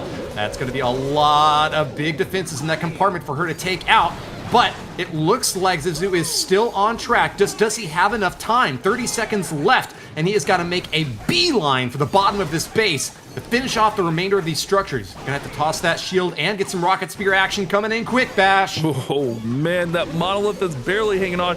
Rocket Loon should crash in and get it about 15 seconds. Look at those 2 storages that they just walked past. I think that's going to cause the issue right here. He definitely has enough force, but that's the one thing with these long warden charges, is time is always an issue, and it looks to be another time fail. Back-to-back time fails in this war, as it is 96%, and Dizi still trail Repotted Gaming. Excruciating miss for Dizi X Stamina, who have yet to find their footing against the reigning world champions. Repotted Gaming sitting atop with an additional star and still looking very tight on the percentage game. This is going to be a tough one for Dizi to make the comeback happen, but it is certainly still within their grasp. A lot of war left to go, Bash. But General X, the base building expert, will be making his own offensive moves now against Pirlo from Dizi X Stamina. I'm glad that you pronounced that, because I had no clue. But General X, a super fan favorite, just a really great player, really great base builder, and he's won those awards in the past. World's MVP, base builder of the year. So many accolades to his name, and now we need to see a great attack for them to keep this lead. It looks like we're gonna have up super Yetis. Okay, well, something a little bit different. We did see some super Yetis earlier. Look at this setup here on the Warden. Eternal Tome and the Rage Gem. Gonna start off with that Warden walk here. Giant on the Queen. Okay, our action figure equipment that leads to the Giant for the Queen. Pretty traditional setup here as far as equipment goes, but super Yetis. This attack has had a lot of diversity as far as attacks go, where the last war we saw nothing but Root Riders. I love seeing the different attacks here. Who barely kept that Warden up. Yeah, that was a little bit dicey there. Drops the free spell to keep him alive, and with the healers out back, should be able to stay fine for a little bit longer. Fire Spitter is now engaged, though, and even with that Angry Jelly to focus on those defenses, this Grand Warden is just being pummeled by the splash structures and everything that's firing away at him. Still lots of long-range damage, and he's keeping his head above water. Flame Flinger up on the top as well, getting a lot of great value against defenses that can't even shoot back. Take a look at the inside, though. It looks like there's a hook tower in there. I'm seeing as well a big clump of troops getting deployed now as the CC is going to come on out. Tornado Trap spinning the big force of this army up on the top side, Bash. Yeah, it's stalled up a little bit here. That Hook Tower Monolith combo could definitely be deadly a little bit later on. Royal Champion's continuing to work through here. It's going to go ahead and jump through the middle of this base, giving all those Super Yetis plenty of access. There goes the Royal Champion with some hogs coming out of that hog puppet, but man, she just gets ate alive there, and the Royal Champion is down. And now the King gets pulled all the way across the base. That's gonna force the Earthquake, and now all his troops are just getting pulled all the way through this base. Well, he does get down that hook tower. It might not have been the worst thing to get grabbed, even though he's gonna lose his King. He does get some fantastic value with those Earthquake boots and punches hard into this base. He is just going all gas, no brakes. General X marshaling his forces forward with the Overgrowth spell down. The Archer Queen's going to get the chance to retarget toward the exterior, but this is looking very uncertain as the follow-up is going to be super difficult to clear through. General X now just at 2 stars is trying to creep forward on percentage, but having lost all his heroes and 3 other troops, it just looks like this plan was not well adapted for this base, Bash. Yeah, that, man, it was just a really tough entry into that back end of the base. I mean, look at still what's standing here. That Monolith, the Multi-Inferno, the Expos, the Ricochet Kit. A lot of that stuff is just so lethal against these ground attacks. And when things aren't just staying together the way that they need to, you see those defenses just pick those big troops off one at a time. That's exactly what happened here. And it started all falling apart when the King kind of got yanked in there. He got yoinked all the way across the base. He did get some things down and weakened with the Earthquake boots, but ultimately he lost a lot of his power there. And then those troops just all kind of spread out. And General X with a 78%. Man, that's going to allow the percentage game. If Dizi can get a 3-star on the board, the percentage game will be huge in their favor. It will indeed. Big gap there. And even just with an 89% 2-star, they would still be tied up on percentage. But yeah, a triple would put them ahead. And that is exactly the playbook from Dizi X Stamina so far. They always put these consistent high destruction hits. I think it's a really good strategic look at how to structure your attacks. Even though you can't plan for specific bases until the war actually starts, to have marching orders and to have army camp compositions in mind ahead of time that you feel confident that you can get at least a high percentage destruction in, that's going to win a lot of tiebreaker matches. And I think it's probably one of the key reasons why Dizi X Stamina are one of the teams that have qualified every month. The only team to have qualified every month. Yeah, they're definitely super consistent and can hang in there with anyone. But let's see if they can get this lead back in this war. A 3-star puts them up on percentage and ties it back up on stars after those early time fills and those early mistakes in this war. But it's going to go back to the ground. Traditional Root Riders, but he does have a little bit of a longer charge here as he's brought a lot more Invises, looking to surge her in. Oh, no, she got held up. No! Oh, no. He was trying to surge her in for the Town Hall, but the enemy Royal Champion held his world champion up, and now lots of issues here. That is the supreme challenge of hard mode. Your hero's weaker, and your opponent's defending heroes even stronger. Blasts from that town hall just obliterated the Spirit Fox and finished off that Royal Champion charge before it got really underway. Dybala now from Dizi X Stamina will have to have a diabolical purge of the remaining defenses to keep his head on straight. We've got Root Riders storming through the bottom side. We'll get an early target onto the Town Hall. So the 2-star is virtually confirmed. Not a risky strategy, as we had seen in some previous hits scoring just 1 stars. But Dizi need that triple to move ahead, Bash, and I don't know if this is going to be able to deliver. Yeah, I mean, just imagine if he got the Town Hall down there. This is a whole different attack. He didn't bring any overgrowths to shut down. Or he did bring the 1 overgrowth, but he didn't bring multiple overgrowths, rather, to shut down multiple parts of this base. So it's really get that Town Hall down with the Royal Champion and then use that the overgrowth where it's at. Now, oh man, I think he's still fine. He still has a recall in here if he needs it for anything, but at this point with the World Champion going down, most likely won't use that unless he pulls something out of the base and picks up percent. It's just a wasted spell slot. Yeah, but it was there for the Royal Champion. That's the one thing about those Royal Champion charges is sometimes they're just super risky, and that was the situation we saw here for Dybala's attack. Well, if you were concerned for Repotted Gaming that low percentage hit could open things up, it looks like they are going to have another relatively low percentage follow-up.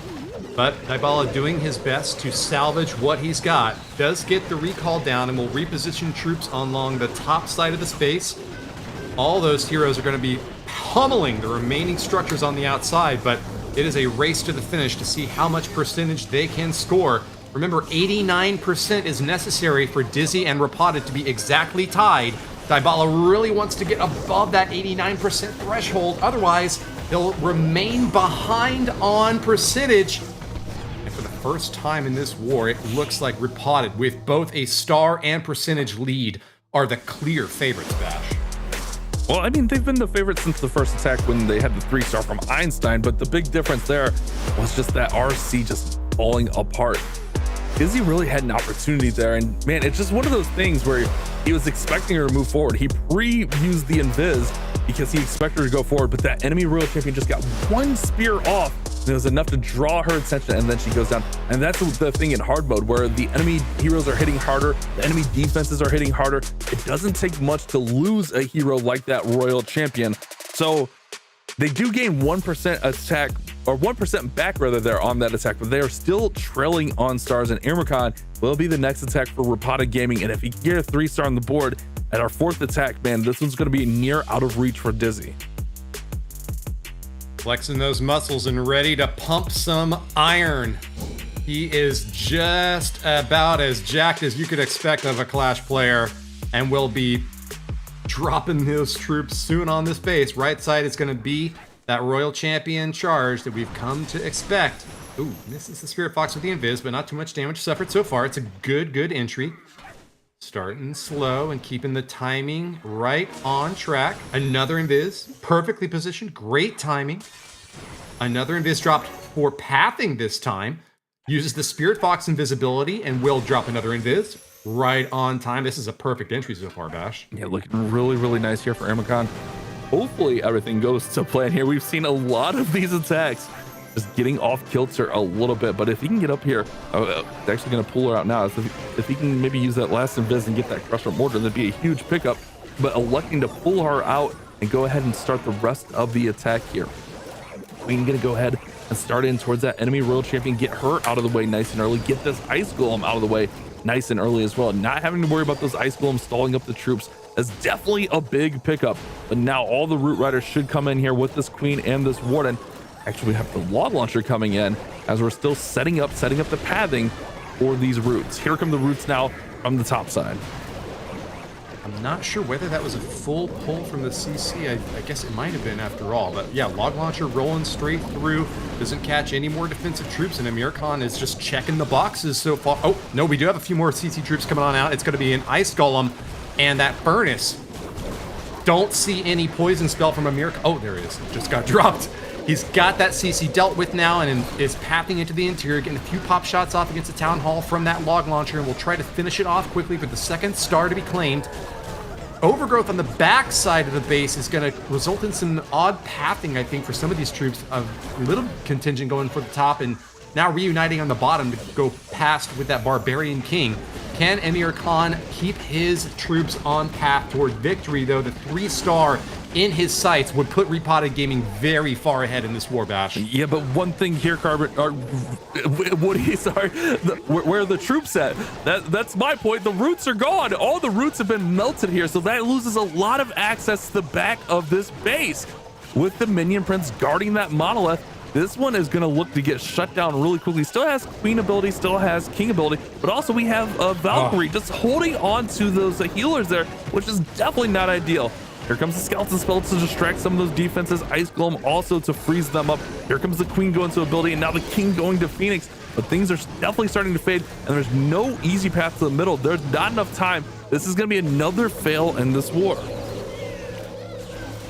Tough finish, but if Emir Khan can get above 90%, then Dizi X stamina will be out of reach.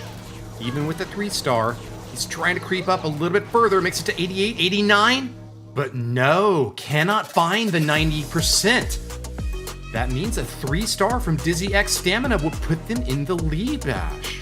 It's a very, very interesting situation for sure. Man, these wars have been something else today.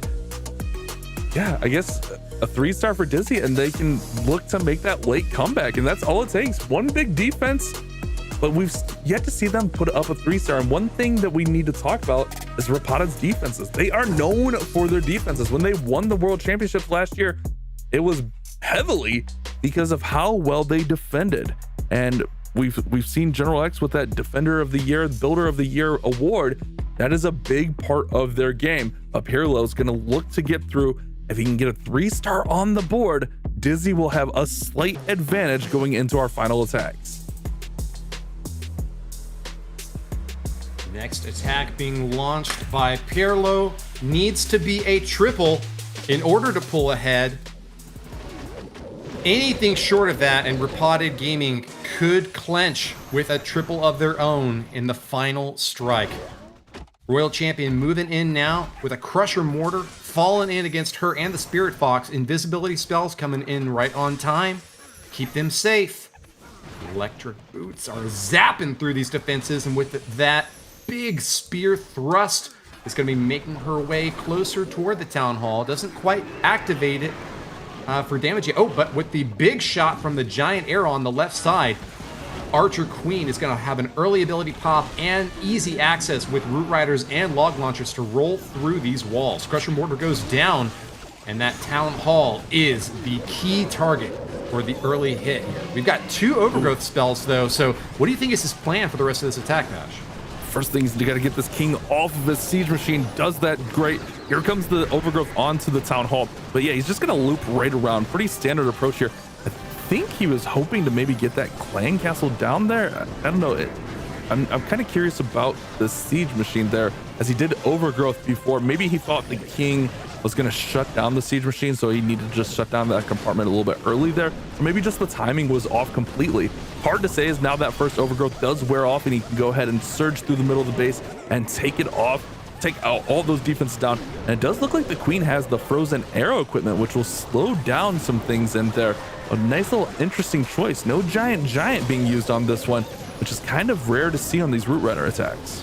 He did bring a poison spell, so I think that taking down the CC the way he did was plan A. Pirlo still has a lot of forces along the top side, but splitting up a bit as the Archer Queen goes along to the left side, facing off against the enemy Royal Champion, does take her down, and with an invisibility spell, the last one dropped there will protect her a bit longer as the healers will try to top her back off. Royal Champion moving in deep against this base, has already popped her ability though. Rocket Spear is going off against the scatter shot, trying to take it down. One more, and that's good. Expo is locked on, and there's plenty of time left for this raid, but can this Archer Queen get through all of these walls? But look at that Frozen Arrow. The Frozen Arrow's been the MVP. It allowed that Queen to take down the enemy Royal Champion, takes down that Expo. That Frozen Arrow is coming in so clutch. Does have that one Yeti up top, but he's got to get into this compartment. The wall is open. 30 seconds is actually looking pretty good as time. Queen's gonna go ahead and pop through here. Look at the Frosty on the right side, dealing damage to that Wizard Tower. Now the Queen is slowing things up, and it looks like Pirlo will get the 3-star, and Dizi are gonna have a 1 building lead going into our final attacks. Wow, what a war. This is such a rough spot for Repotted Gaming. Ahead the whole war, but just missing a tiny smidge of a percentage. They are now in a nightmare against Dizi X Stamina. They need a 3-star to hold up against an opponent who then would 2-star. Now they could get the lead if they have more percentage on a 2-star v 2-star, but you cannot hope that your opponents won't triple on their last strike. Still, I guess that's the only thing that they can hope for at this point, because if Dizi triple on the last hit, Dizi will win. Philip needs to get as much work done as he can on this base. It's actually kind of funny. It's like a 3-star is fine, but a 2-star 99% is almost just as good for them. Yeah, I mean, pretty much either way, they're fine. They're gonna need some kind of defense against Dizi, but ultimately you do want to get that 3-star on the board, just you know, kind of have that little bit of insurance just in case it is maybe a 99%. I guess at a 99% we go to time, and Repotted look to be up on time. A lot of war still to be played here. I mean, it's only 2 attacks, but there's a lot of war still to be had here, which is really, really interesting. This Warden with that Angry Jelly doing a great job just managing these defenses, using that rage and taking all of these heavy hitting defenses out. Does have a clone spell in here, but I do see the Battle Blimp selected, so I'm almost wondering if there's going to be Yetis inside of this Battle Blimp, or maybe even a Super Yeti. I think most of the time we're going to see regular Yetis cloned up in there and just try to get some nice little chains. I'll have to keep an eye on that as this attack develops with this Warden. Man, great Warden value here. And now the Queen's going to go ahead and go in, and he's going to send everything right through the top of this base.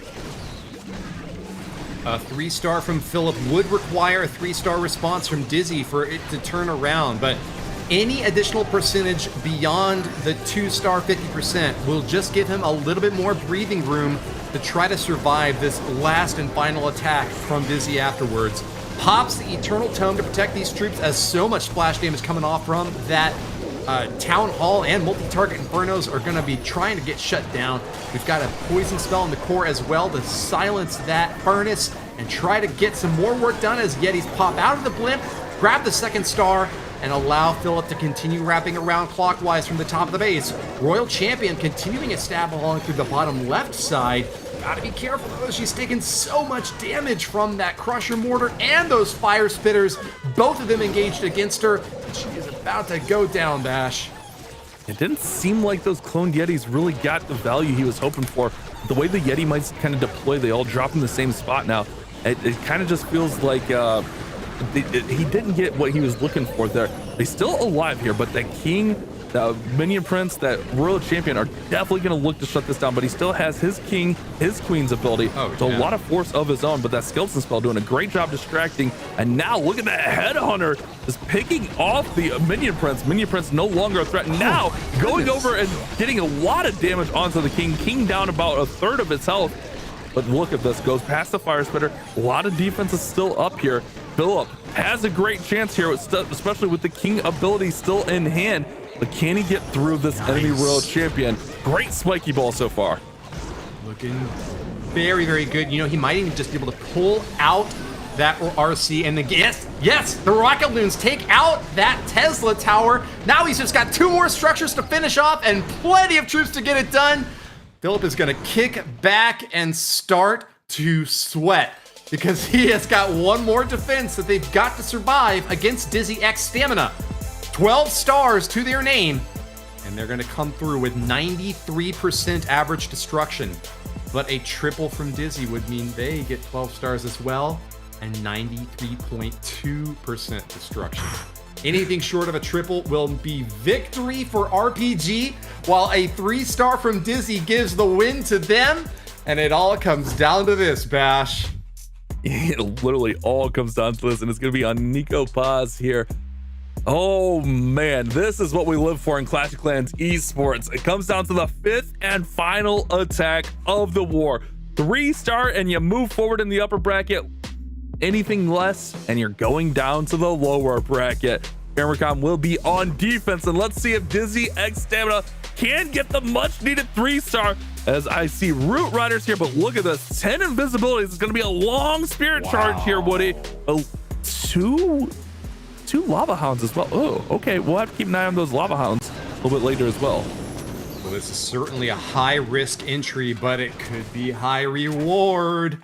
Royal Champion, supported by the Spirit Fox, will trigger a tornado trap early, and the response to this could be decisive.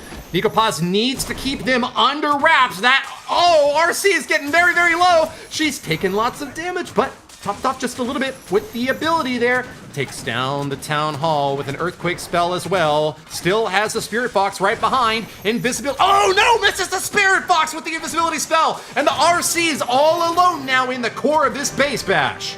That's okay, that's okay. A lot of times on these long RC charges, the Spirit Fox is gonna go down at some point. It's just, where does she go down? He did a great job managing that, and look at this, a really, really big cut into this base. Now here come all those Root Riders from the bottom. Here comes that Lava Hound. Such an interesting play, but the Lava Hound will soak up a lot of damage, and also going with that troop launcher here to get those troops out in front. We'll likely see some balloons in there, so we'll have some protection for those healers. I love the pathing on this. There goes the first balloon out of that troop launcher. The pathing that the Royal Champion set up means that these Root Riders are going to be so tightly packed together, and now he can go ahead and just keep them pushing right on through, but no overgrowth to shut down any of the damage on the base. Got a lot of big heavy structures along the top side though. Monolith and a multi-target Inferno supported by a Minion Prince on defense are going to be firing away, but to no avail. Defensive support is going to be coming in from that Eternal Tome.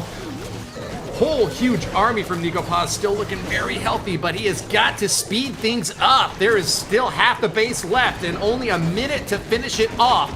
He is going to have to do a big wrap around and clinch this with a pincer movement. See that Barbarian King sneaking in on the bottom side for a few more shots of his own.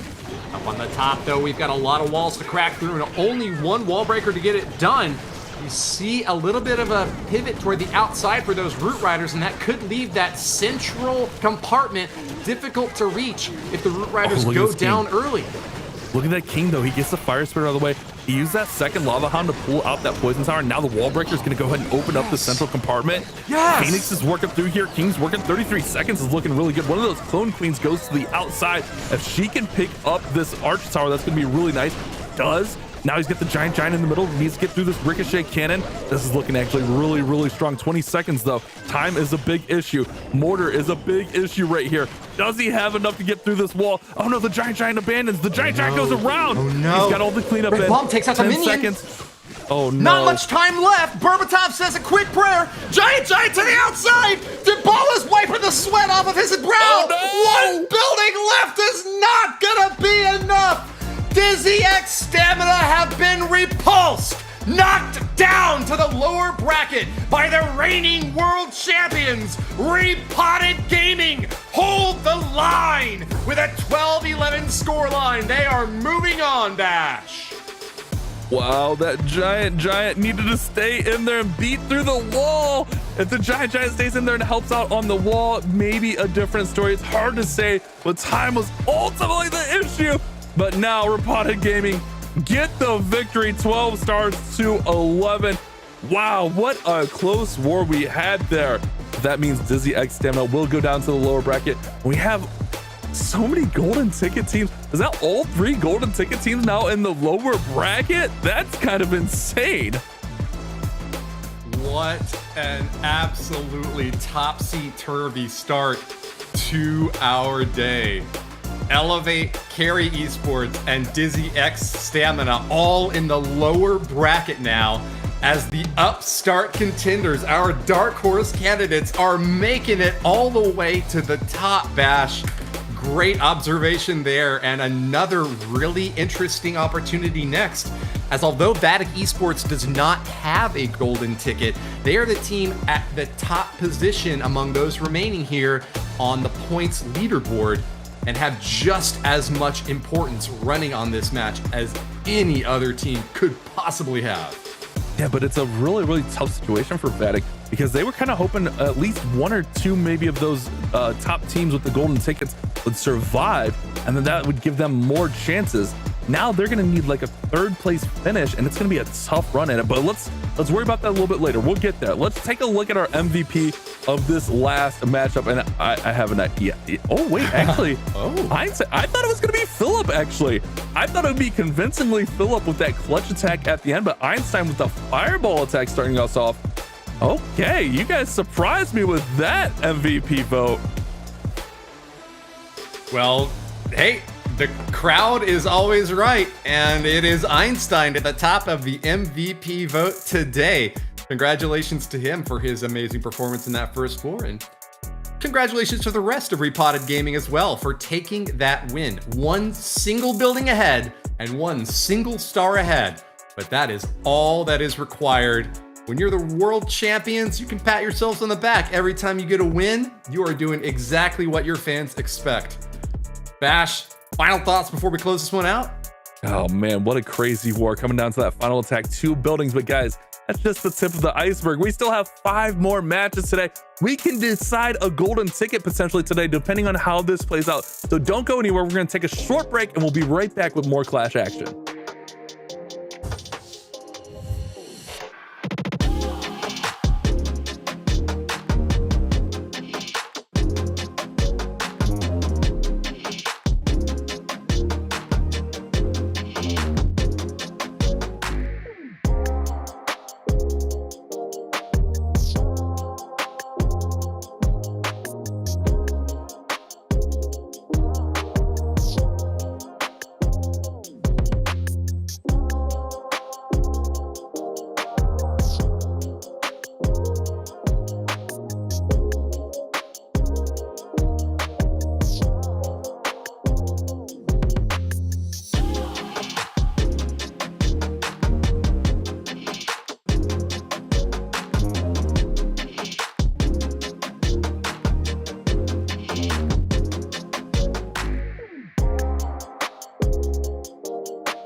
Welcome back to the Clash of Clans World Championship. I'm still Woody, and pleased to be welcoming back another co-caster you know and love, Itsu. It's great to be on with you again, sir. What did you make of those last matches? I mean, that last match was just incredible. We had all of those different strategies. We had everything coming down to the last few attacks. I mean, it was everything you're hoping for a match. But let's just hope that we're going to have exactly that with our next match, because we're going to have Team Electros versus Vatic Esports. And this match is going to be a really important one for many different teams, because Navi is as well connected to whatever is going to happen to Vatic Esports, which is the big storyline. But we're starting things off with Team Electros, who on their side are trying to push as far as possible in this lineup. And the lineup is looking like Diego, Crispy, Eltano, Rigo Torres, and Almualin. And they are going to try to challenge Vatic Esports, which is not going to be easy. Team Electros has 3 players who are in the top 5 for best offense. Eltano, Diego, and Rigo Torres have performed amazingly so far this year. This month, they have put their team overall in first place for best hit rates with 62.14%, boasting extraordinary offensive stats from all 8 teams, only getting tripled 14.6%. But let's hear a quick statement from Electros themselves.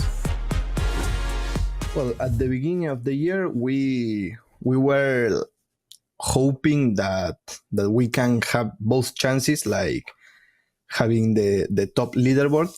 But I feel it's better to have the answer as soon as possible, not wait like to the last moment to know if you are top 1 leaderboard. So yeah, for sure, winning a monthly final is the best. Winning the finals for sure is the best. This is what they're going for in this qualifier in this month. And we take a look at their stats. Best offense in August, and as well an incredible defense. So it's not going to be easy to beat them. And I mean, just take a look at those stats. They are speaking for themselves. Yeah, they sure do. But remember, the stats that we see in the monthly pre-qualifiers don't always mirror what happens in the monthly finals. When you've got the best 8 teams from the competition getting together in one small arena, things can get really hairy and really confusing real quick, especially if these other teams have been studying the matches that Team Electros had in their previous rounds and have come up with a way to try to counter what they've got. That will be a high bar to set for Team Vatic, who have not had a more important month in a long time. Team Vatic right now are currently in 3rd place at 147 points on the points leaderboard, and actually only need to come in 3rd in this monthly qualifiers in order to have the most points of any remaining teams. We see them here lined up now as Kingsman, Tryhard, Simon, Nachoa, and Imran. This lineup is for sure looking really strong, but I feel like one person is standing out just if you look at those stats, and that is Imran, 71% hit rate. That is strong. But let's see a quick word from Vatic Esports. To me, it doesn't matter. Since you qualify, you deserve to be there. So whatever. Well, a man of few words, but that is all that he has to say. We deserve to be there. The last time Vatic got together, this French-based squad had an April boot camp and came in 3rd place in the monthly finals. If they can just do the same after another boot camp all coming together again, they will score the top spot on the points leaderboard. That would be bad news for another team, though, out there. Na'Vi are waiting in the wings, having not qualified for this month. They currently are ahead of Vatic on the points leaderboard, but would fall behind if Vatic come in 3rd or better this month. Yeah, I feel like this is why so much is on the shoulder of this match itself. Like, obviously both teams are hoping for the best for their run within this qualifier, but as well as impacting other teams quite a lot as well in the leaderboard standing. So this match is hopefully going to be fire with a lot of different strategies and obviously a lot of different 3 stars. This is what we're hoping for. Staying in the upper bracket is a very important spot here for Team Vatic, who, as we mentioned before, is going to find 3 other teams that don't yet have golden tickets still in the upper bracket. Their hopes that those teams could move on and give them an even easier opportunity to advance have been dashed, as a totally upside down result so far has produced a very difficult lower bracket for those matches. Now let's bring in the audience predictions, and Itsu, we are gonna see if they line up with the caster predictions or not. Oh, it's really close. 53% of viewers said that Vatic Esports is their favorite for this match, with 47% for Team Electros. I feel like that lines up perfect with the caster predictions because we are split 2-2 as well. I mean, you and me both going with Team Electros, then we have Bash and Carbon both going with Vatic Esports. So, I mean, we can tell already this match on paper, just based on the stats and such, and as well community voting as caster predictions, couldn't be any closer. And it seems like that the first attacker is going, it's not going to be Kingsman. We're just going through the players as they're preparing, as they're trying to reconcentrate. We have in the background still that 3rd seed, I believe, from Torres from the first World Championship. And we have Imran as well, concentrating and making sure that you're getting in the mood for this match.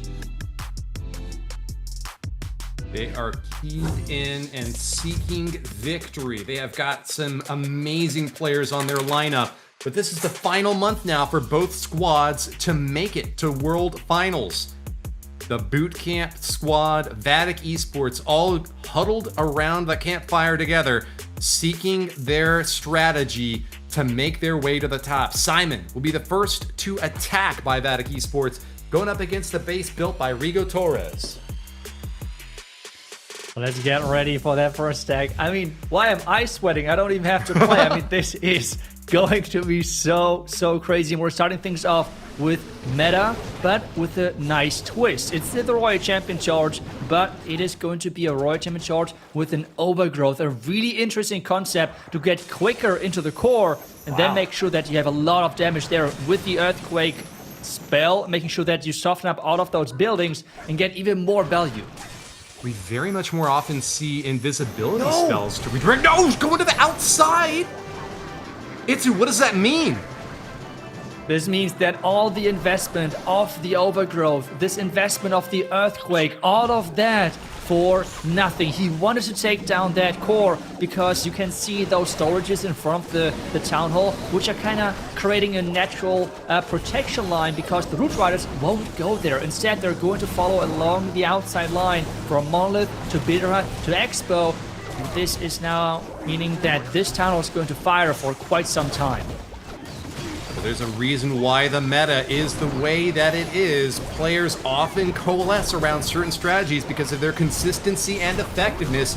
Simon now has a lot of catch-up work to do. Terran into the town hall with a big stab from that Royal Champion.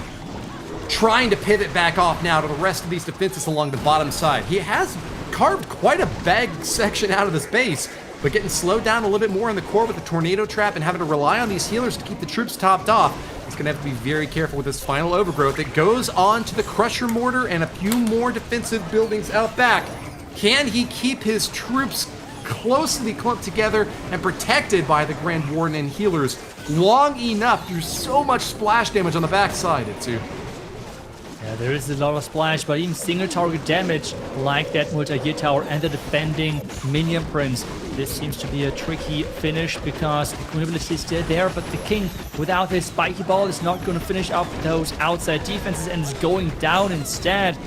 That defending Queen on the top there, which you can see firing right now at those wizards, that seemed to be the MVP of the defense, except that Asha Queen can somehow channel her inner giant and take that back end out. 6 Super Barbarians still left to deploy, and that's going to be a lot of chip along the outer edge of the base, but is it going to be enough to take down this multi-gear tower with a giant out in front? It might just still be able to power through. Simon is not going to throw in the towel just yet. It is his final stand against this base, and with a little bit more horsepower, he's going to reach past that finish line if he's got anything left to say.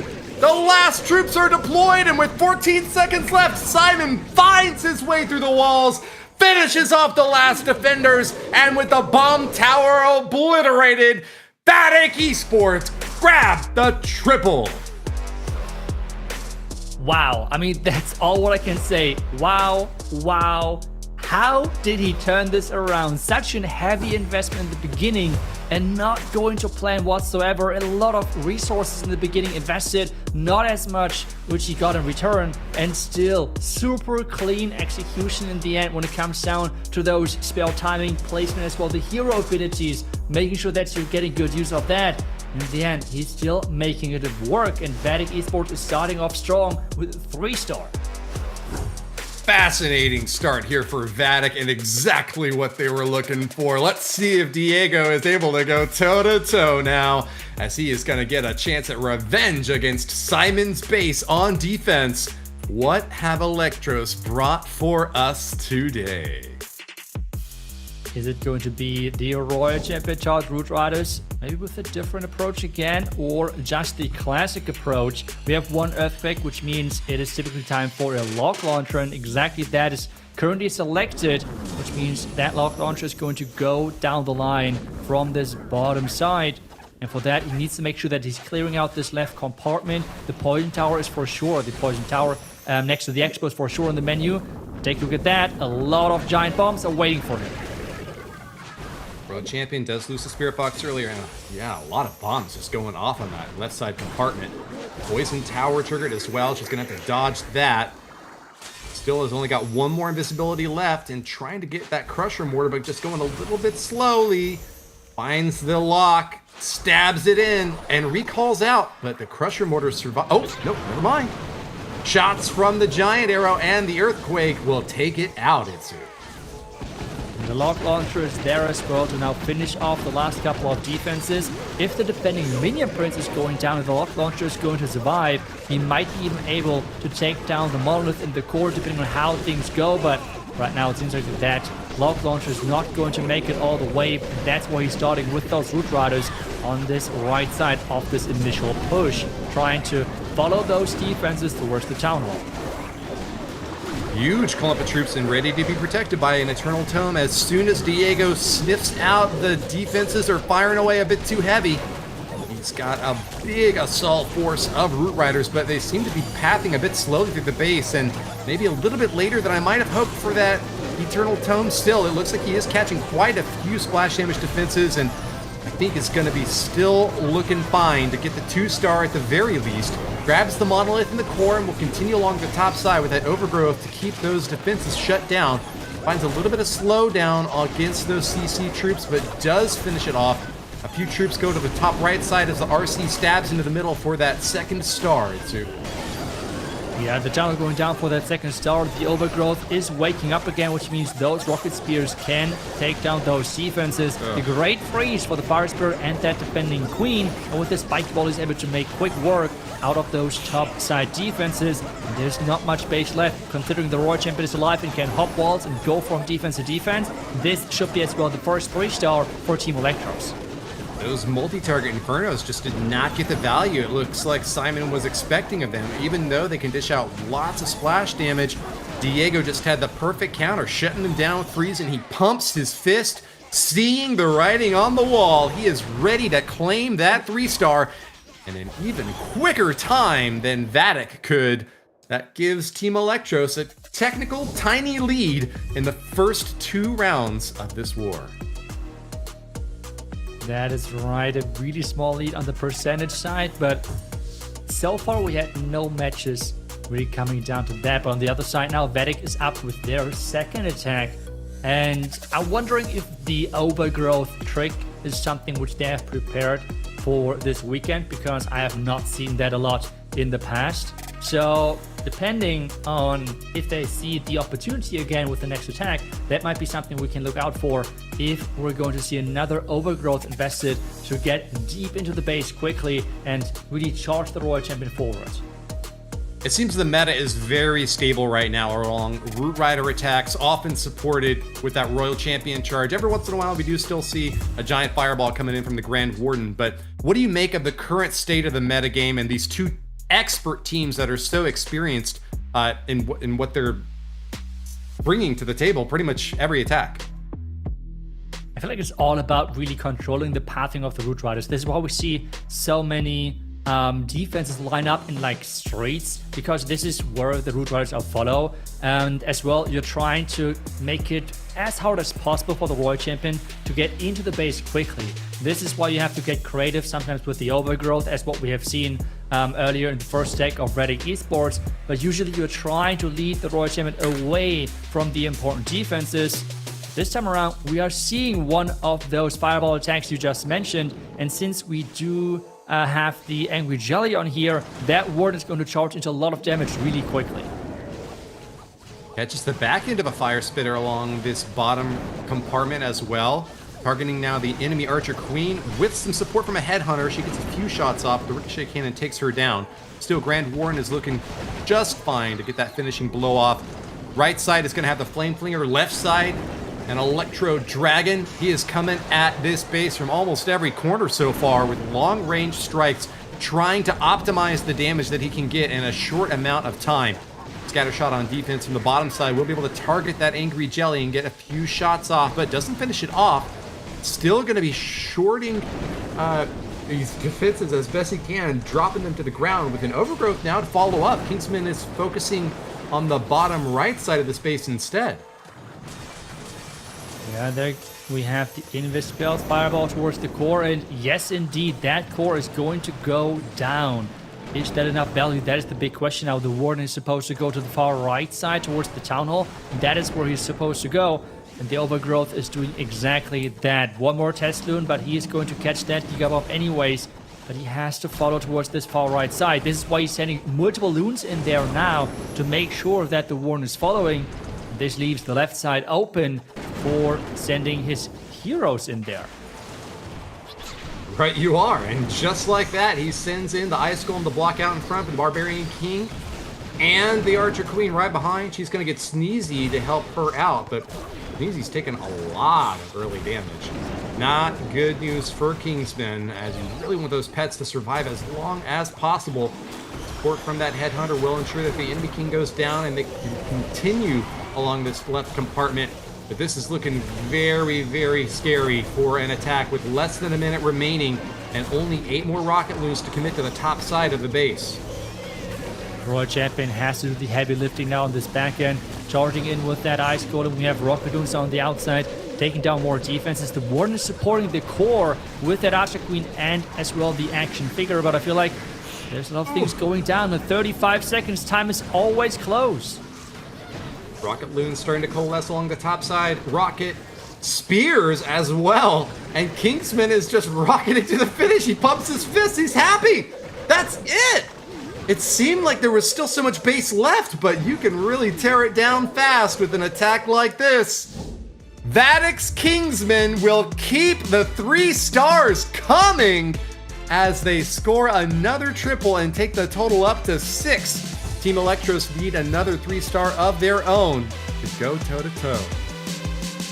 That was a really, really strong attack by him. Getting that fireball to the core, nice use of that overgrowth, so really pushing as well the Warden into the right direction. Another nice flame finger, which I feel like that is so key for the success of the stealth strategy and making sure that they're taking the lead again. But are we going to see another tie with another 3-star after now the second attack of Team Electros? That is the big question, because Crispy is up next for them, and they're going back again to ground with the Hog Riders up next. RC charge on the right side corner is going to get some support from rocket loons as well to take out a few more structures. Invisibility right on time, keeping her safe. Spirit Fox as well popping off. Great timing by Crispy. Ooh, a little bit of a weird jaunt to the bottom side and tries to drop another invisibility to refocus this RC. She's going to get onto the monolith, so not bad news there, but not going interior like he might have hoped early on. Yeah, the plan was for sure different. He's trying to get the Royal Champion back into the middle, and that's exactly what he's doing with those invisibility spells. The Haste Vial is helping him to get that core out, but there is no more invisibility spell, so this is why he has to recall. He got half the core, but now the question is he going to get the base, because there is still a lot of base left and even half the core. I do think he kept that Spirit Fox alive, so a little bit of good news there. That pets are looking healthy on the backside, and with the Siege Machine to fire some barrels into the action, there's going to be a lot of bulky troops in there. Unfortunately for Crispy, though, that Crusher Mortar can deal plenty of splash damage, and until he takes that out, he will have to rely on support from the Eternal Tome to try to keep these troops up. Stabs into the top compartment, and with the assault on this town hall, will get the 1st star claimed and the 2nd soon after, but he needs that triple to keep his team even with Vatic Esports. Neither squad showing any weakness on offense yet. All of those loons really keeping those healers alive, which is so clutch. A lot of giant bombs dealing quite a lot of damage, but those healers with the Rage Gem together getting everything back to full HP, and as long as those healers are staying alive, those attacks are always looking so good. The King and the Queen ability still left alive. The King doesn't really know if he should join the core or should stay on the outside. Seems like he's deciding for the outside troops. And now the roots are slowly going down and the core staying up. Little snot bubbles from Sneezy. We're doing a good job protecting those healers, but not long enough to reach that core. A Ricochet Cannon and multi-target Inferno could be the last key to structured targets for this assault. Crispy fires off with his hero ability. The Barbarian King sends that Ricochet ball in, and it bounces off against a lot of key targets, bouncing around, but still leaving that multi-gear tower standing tall. King is now finished off, and that's going to force the ability from Crispy's Queen to try to pop down the enemy hero and get her down to the bottom lane of this base, where so many structures are still standing. 15 seconds remain, and it looks like we see the first 2-star of this war as Crispy has been burnt by a defense from Imran. The opening just did not go to plan. The Queen, the Royal Champ maybe just going but too far to the outside, so we had to invest a couple of too many invisibility spells, which means that the core stayed alive because we had the investment of 8 invisibility spells. That is quite a bit. And if you want to get that core and do not get it, this is where it's getting tricky. But still a solid 93%. Currently, this means the lead for Vatic Esports, but with only 2 attacks in each, this match is still incredibly close. And it's back to Vatic. What are they going to do next? So far, it was an Royal Chamber charge with overgrowth into Root Riders. Then it was a Fireball Rockadoon attack. What is Imran going to bring to the table now? We shall soon see, but with the wind in their sails, Vatic are seeking another 3-star now to power ahead of an Electros squad that was the first to blink in this stare down. Imran focusing top side Royal Champion charge with a Rocket Loon, not quite finishing off that mortar on the upper edge. Does require a second Rocket Loon, but he gets it down and will keep this RC on target. Electro Boots helping finish off the remainder of those structures in the top corner. Invis will also keep her safe and focused on the defenses that he values the most. We're seeing 1 Earthquake in tow to finish off some structures and might have some equipment on that Queen to do some additional damage on the inside. This RC charge going very cleanly so far, setting up for the 5 Root Riders to follow up afterwards, Itsu. Yeah, with so many invisibility spells again, he's trying to get to that corner. That's exactly what he did. Recalling now, take a look at that. It feels like half the base is gone when it comes down to this core and to the key structures inside of it. That is incredible value to start things off. Now it's all about how good can he follow things off, because you see already some headhunters connecting to heroes, but they're staying alive with those Valkyries, and the Queen and the King are trying to push now everything into that town hall. CC pops out, and it's going to be a poison to take out that furnace. Lots of ice golems coming out in front as well will slow down this march, but Imran seems unstoppable. Pops the Eternal Tome and will protect troops on the right corner of the space, but the pathing is just beautiful. As you mentioned there, with the RC taking down so many key targets on the top core of this base, we are going to have an easy clockwise push around the bottom side now to focus fire on the key defenses that matter most. Imran's well-supported army is just pummeling these defenses like a steamroller, is flattening everything in their path. Now, it is a little bit of an awkward pivot to the outer edge here, as that Archer Queen is going to be relatively unsupported. Takes quite a few pop shots and is close to forcing out the ability. Imran really doesn't want to see that, but it happens anyways. Giant is going to come on out, and with a little bit of awkward positioning, Imran can't breathe a Cyber Leaf just yet. He's got to keep focused on the last 45 seconds because he hasn't hardly got any more troops left to deploy it to. Yeah, and it feels like that slowly but surely those troops who are supposed to deal damage might go down, depending on if the Warden can stay alive with that Rage Gem. That would mean that there is the damage staying alive. We have Warden trying his best, but it's mostly now those giants from the troop thrower, and they are not dealing the most damage. We have the Yetis in the mix as well. We have the action figure giant as well. But since the Archer Queen went down at that bottom side, the damage is just missing on this backhand. Really tough finish for Imran, who looked very strong to start this hit, but could not find his footing on the backside. We now see a 2-star 90%. And that means that there's an opportunity now for Team Electros to take the lead with a 3-star. That is the story that we saw in just our previous war, and it got very tight in the end. Even though Vatic had the first 2 attacks in their favor, we could still see this one go back to Team Electros, Itsu. Yeah, I love those matches when they're so close. I mean, not just star-wise, but as well percentage-wise. Even if we're now going to see another 3-star coming in, this would still mean that those two teams are so close on stars and percentage. So we have Eltano getting ready. He's going to attack Tryhard, which is who is going to go for the defensive side for Vatic Esports. But they want to get that 3-star in to really make sure that this match is even closer than it looks right now. And for that, they're going in again with those Hog Riders. This time around though, no Royal Champion charge, but instead again, the trick with the Angry Jelly and the Warden charge into that recall. We have the Queen with the Ice Golem in front, the Warden right behind to clear out this bottom compartment, but there's a lot of damage. So he has to get ready with that Invis spell, place those healers, and get the charge going.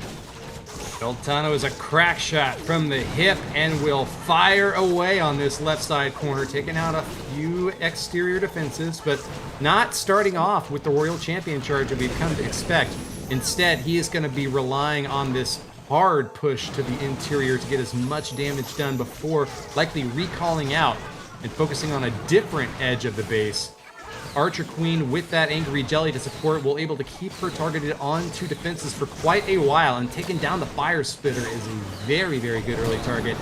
Catches the recall, and if those Hog Riders will keep most of these healers up. It's unfortunate that that air defense got to pop off against a few of them there, Itsu.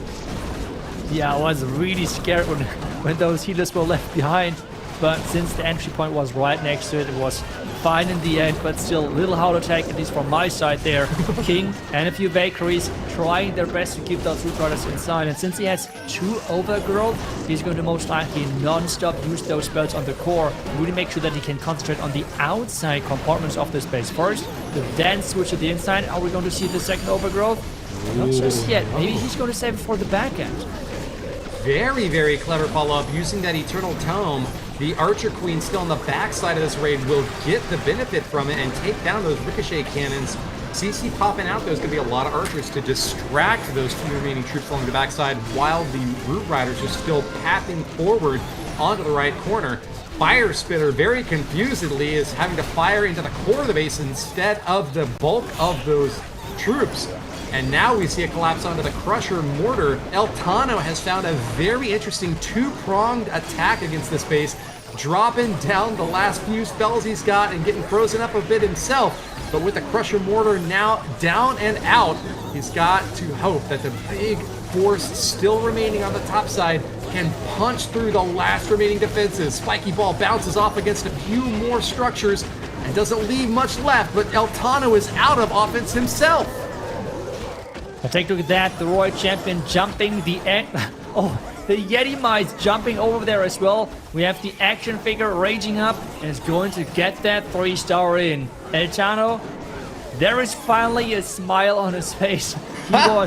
He was concentrating until the last second, but with this 3-star, Team Electros is right back on the same level of 3 stars as Vatic. And this time around, take a look at that. 0.6%. They have the lead for now. Not much of a lead, but it is a good one to have when you are the last attacking team. Often means that you have the luxury of scoring a triple to win it all. Or if your opponent's only put up a 2-star, then you just gotta keep ahead on percentage. Team Electros now have taken the lead and definitely seem to be in the driver's seat now, as Vatic Esports are going to try to have to vault from behind with a triple right now and then defend again. Not an impossible task, and this boot camp squad is dug in deep, but can they hold off against an electrifying opponent that has had the best offense and defense throughout this monthly qualifier so far?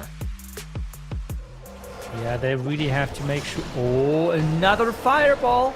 I love it. I love it so much. The fireball is in there again. I would expect we're going to see the fireball on the Builder Hut, which is inside that core right next to the Clan Castle. Because with that fireball, you would take down the Clan Castle, the Inferno Tower, obviously, and as well the Monolith, which would be great value. Question now is, can he really deliver that fireball? He has as well an overgrowth. He might use that for all of those buildings on the left side, like Scatter, Wizard Tower, Poison Tower and such, to really get that fireball in quickly. Angry Jelly keeping that Grand Warden focused on defenses as long as it can. Gonna get this taken down by the enemy Archer Queen, and the Grand Warden's not gonna have anything to say about that, I guess. Still supported by those healers. He should have a lot of protection from the few defenses that could engage. Catches a skeleton trap, and that's bad timing for him. He's got that enemy Archer Queen popping him off very hard. Forces out the freeze spell to keep him alive. And with the Headhunter as well, will find a way to take down that enemy hero. Ooh, manages to catch the Tornado Trap. That's a good find for Nachoa, who won't have to worry about that later on as these Root Riders will be making their way in. Still, he's 1 minute and 20 seconds into this attack, and with only 12% of the buildings taken down. This is a very slow entry so far, Itsu. He finally gets the Fireball off into the core, and with some Earthquake spells as well. Uh-oh, doesn't finish off the Monolith. Oh no, and he's going to play a Root Rider attack now as the follow-up, which means maybe he thinks he has 4 minutes or something, but this entire base has to go down now in 1 minute and 10 seconds, and we have seen regular Root Rider attacks with quicker openings still time failing. So I am looking forward to see how he's going to master this, because that is a lot of base left, good sir, and you are just close to 50%. Terrifying follow-up, but the long bomb barrels are coming in to give some more support to these troops.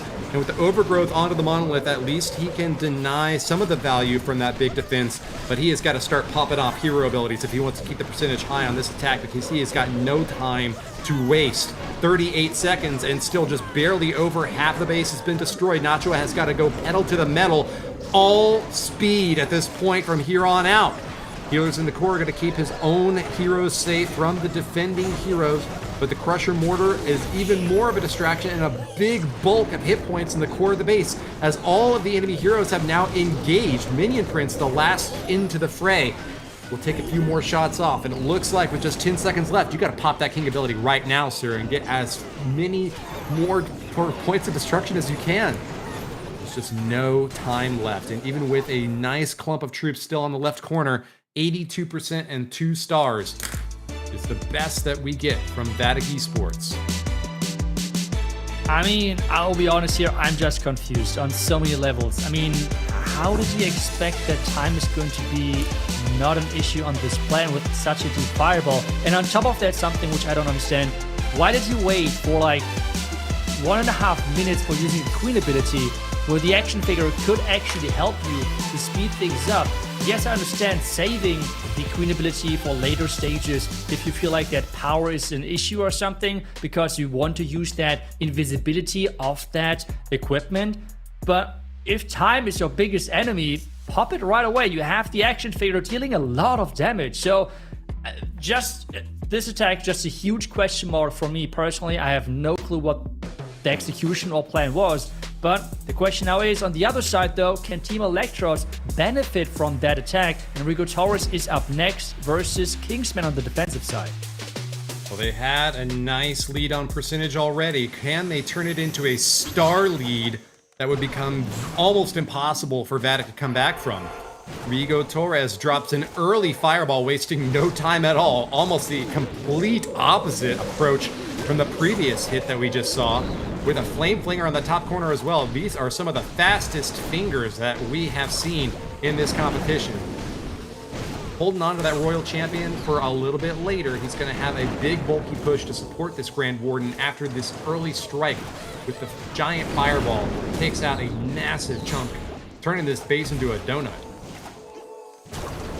Yeah, and I think this approach with those deep fireballs is typically always the best with the rocket boost, because this means you can start with your next phases quicker and earlier. But right now the problem for Rigo Torres is to get towards the town hall. The Warden's skipping the town hall. He's going to go to the right side. He's trying to send some loons in there, but those loons have to take down the town hall, and it is so close. That'll do it, right? Yes! With the death damage from that rocket loon and a few of those snot bubbles from Sneezy, Rigo Torres has given exactly what he needed to finish off that town hall, and he catches the tornado trap on the top right side as well. Everything's coming up Rigo as Team Electros see 3 stars in their sights, looking to capitalize on this opportunity and shut down this Vatic base. Yeah, right now everything is about those heroes working together. He still has some rocket duels for support. Now opening those compartments, the Royal Champion with those rocket spears as well. Every hero working alongside each other. The King, the first to go down, but with the Phoenix, he's still there to tank. Another Ice Golem coming over to tank for the Warden and as well the Yacht Queen. This time around, we see an earlier Queen ability to really make sure the push is going and push is strong. Royal Champion going down, but there is not much base left, Woody, and that Flame Flinger hasn't even opened yet. These defenses just seem a bit limp compared to Rigo Torres' hard and forceful thrust into this base. Super minions on the top side have got easy targets against no defenses firing off them whatsoever. And Rigo Torres says, this was easy. Give me a challenge next time. Reppin' Team Electros and showing that logo. Rigo Torres scores the 3 stars and sends Vatic back to the dugout. A tough end for this war ahead for our 3rd place team on the points leaderboard. That attack was just too clean. I mean, the fireball, perfect. Into then the hero dive while the flame flinger was non-stop going. Perfection. That attack was really as good as you can do one of those fireball attacks. And it's now back to Vatic Esports. Tryhard is next, and they need a 3-star. They need a 3-star with this last attack. Otherwise, they're hoping for a miracle. Well, if anyone can deliver a miracle, Tryhard is gonna be the guy to do it. A triple from him, and then a superb defense might keep them alive. It is gonna be a very tough run, but let's see if they can do it. Vatic Esports, with the last strike of this war, need the 3-star to have any hope. And with the early strike from this Grand Warden and an Angry Jelly on the bottom right side, they're going to be following up with an interesting army, mostly Root Riders, but still half a dozen Rocket Loons to get a few more pokes and stabs over on the bottom left side there. Catches a few traps, and that's pretty good news here for Tryhard. Might not have gotten as much damage early on as he wanted there, but he is still focused, and with a Flame Flinger, will be firing off against a big, difficult base established by Crispy on defense. Really nice headhunter timing to make sure that Warden's staying alive. The Angry Jelly, though, is now off, which means Warden has to get that funnel down quickly. The Fire Spitter is going down. And now the question is, when is he going to lure over the Warden? Remember, do not take again 1.5 minutes to get that fireball, or to get the, not the fireball, but get the attack going. We have seen what happened back then. And he's still going after 1 minute. Get the Root Riders in soon, quickly, somehow, please. Warden shopping for a few more hits, as no defenses are able to stop him, but you need more DPS to score the triple. Tryhard pushes into the right corner now as Root Riders will obliterate some walls and do their best to make it inward, but it still looks like defenses on the outer edge are going to be distracting and making things a bit difficult for him to find his way to the core of this base. Without the Royal Champion charge to the inside, the pathing is going to be very strange now for Tryhard, who's going to have to wrap all the way around with this overgrowth spell, preventing him from targeting the interior. I mean, I am just... Okay, we have now 50% still to go with 1 minute left on the clock. This is going to be tricky, but the good news for him, or is it the good news? Time will tell, but that Royal Champion, take a look at that. She's inside the middle of the base. Okay. Somehow took a complete different route than everything else, while the top side now is going around the corner, and the Royal Champ took down the core. All right, not the end of it yet, but Tryhard with 40 seconds left is going to really have to catch up. And that is not a good spot to be in against such a tough base with big defenses still remaining and lots of tiny compartments to make things difficult for these attacking troops. 24 seconds left and the final spell goes down, shutting off that poison tower and the fire spitter. It looks like he is going to have enough damage, but not enough time, Itsu. Yeah, if you have in hard mode such a long one walk, it is tricky on time. This is always going to be the case, especially with like attacks like Root Riders. And this is why it's going to be another time there for Vatic with 2 stars. This means Team Electros needs a 1-star with high percentages or just the safest possible 2-star, and they're going to take this win and send Vatic Esports to the lower bracket.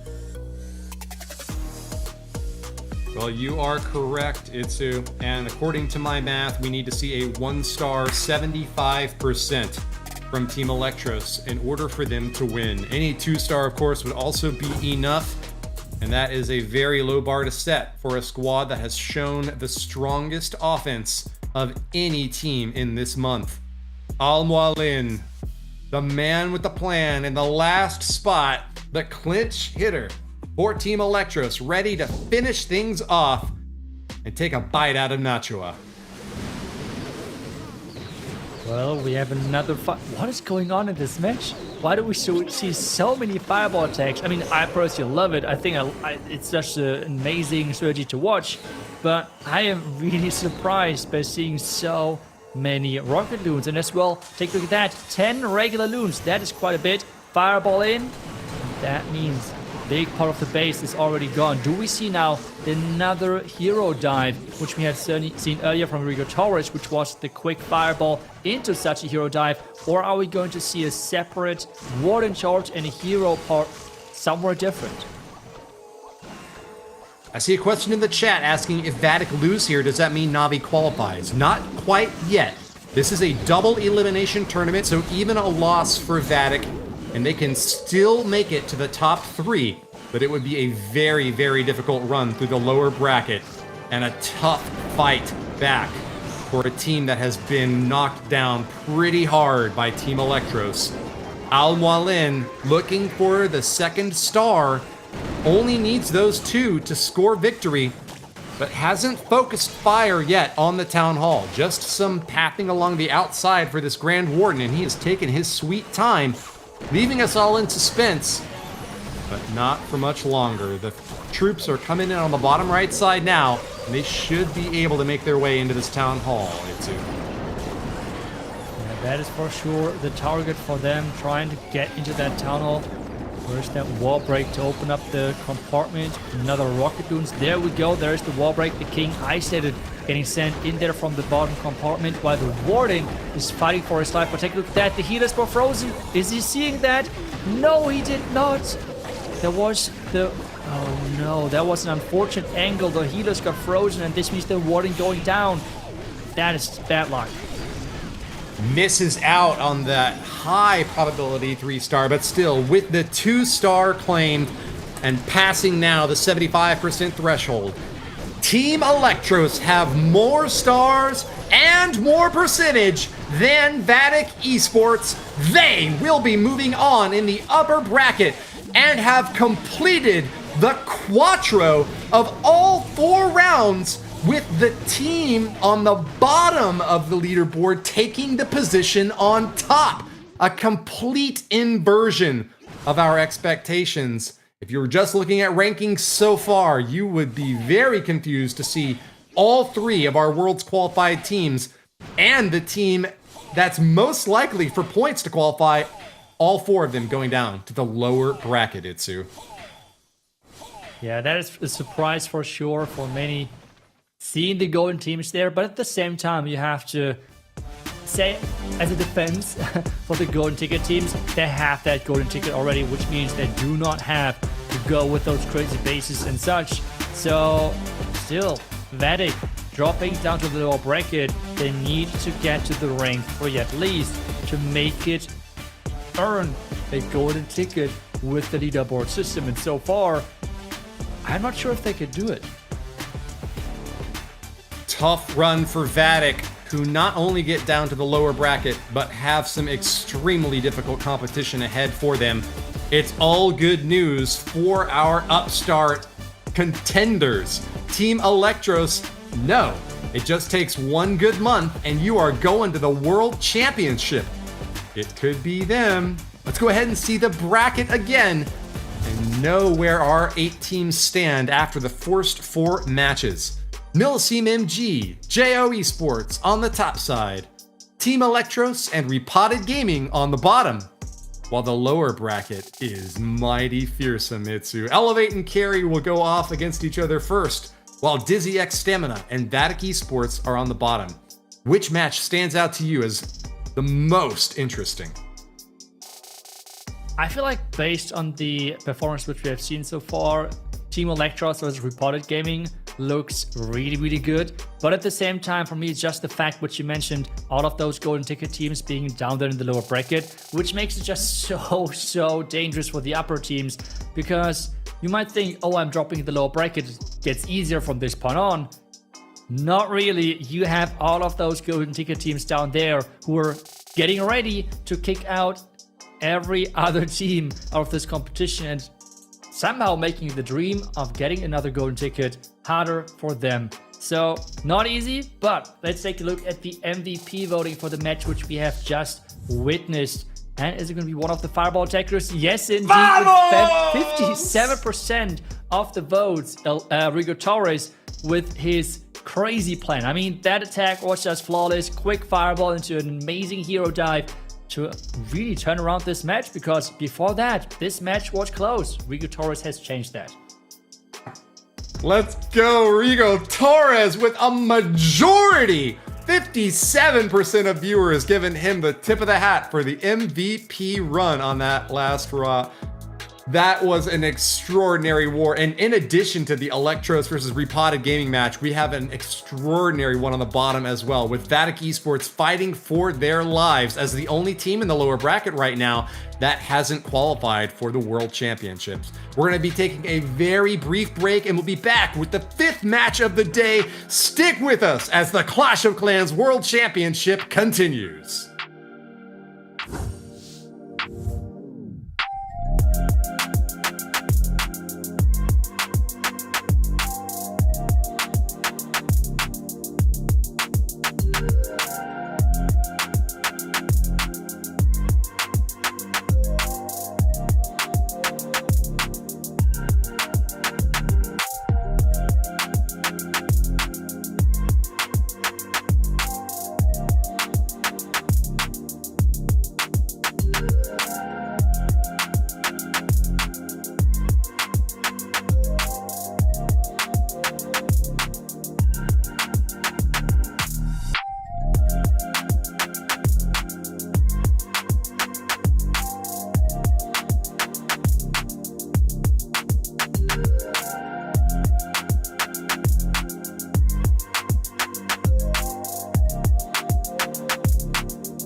And we are back as well with Bash. I mean, you just witnessed this crazy match in the background.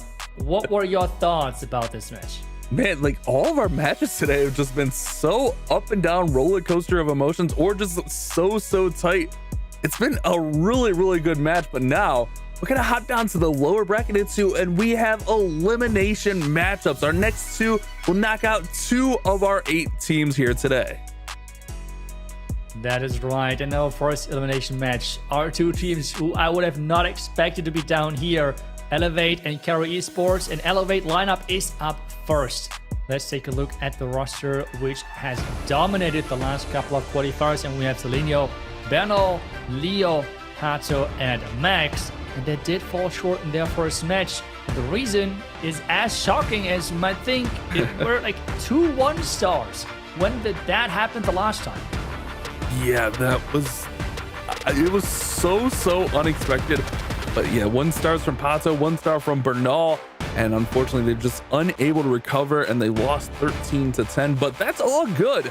They're already golden ticket qualified. They've already won multiple monthly qualifiers, so now they're just going in here and kind of playing for prize money. But at the same time, we know they're gonna like put their all forward and try to keep that momentum up. But let's take a look at their opponents. Another golden ticket winner, and that's going to be Carry Esports.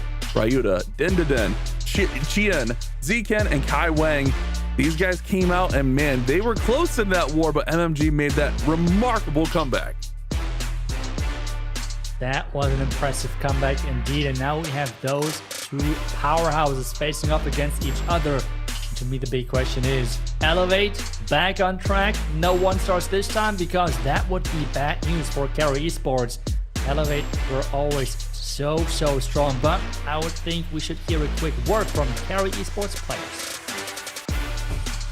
自分たちが結構2個目のゴールデンチケットを取って早く獲得出場、世界選手権の出場を決めたということは、防衛だったり攻めだったり他のチームの分析だったりに当てる時間がとても長くなったので、それはすごくアドバンテージだと思います。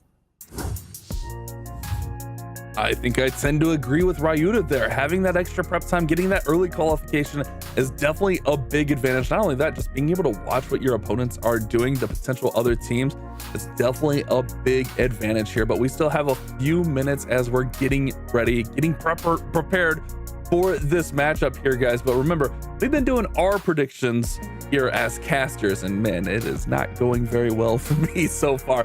But you guys can get your predictions in if you go to event.supercell.com/Clash of Clans. But taking a look at the predictions here, Elevate, huge audience favorites here at 2. Yeah, I'm always looking on the other screen to really double check. I mean, you are all red so far. I mean, what's going on there? You're going now with Elevate. I mean, now the question is, are you the Jinx King here? But we have, 74% is quite one-sided. But let's take a look at the cast prediction, which are even more one-sided. But I have to remind you guys, the exact same happened in the first match. And Elevate had an even bigger community voting behind them with 84%, and they have still lost. So anything can happen. Let's hope that Bash is getting his first match ready, because Elevate for sure wants to get those 1-stars out of the way. And let's be honest, it's just nice to see those top teams 3-star and really show off their skill, because you have to say, getting those 3-stars in such a consistent fashion as those top teams is just incredibly impressive. Yeah, it definitely makes for a more entertaining war when those 3-stars are rolling in. But at the same time, like the carry war, it was so close. It was one of the more entertaining wars with the come from behind victory. Well, I guess if you're carry, it probably wasn't so entertaining. But this war definitely shaping up to be really good. But you're right.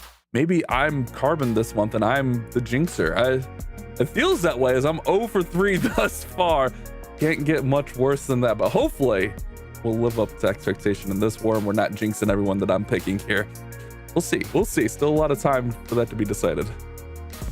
You're doing the Rigatores. You're now really switching things around the, what's attack number 3? So around the mid part, and that's exactly where we are right now. Match number 4, half time for this day of Clash action.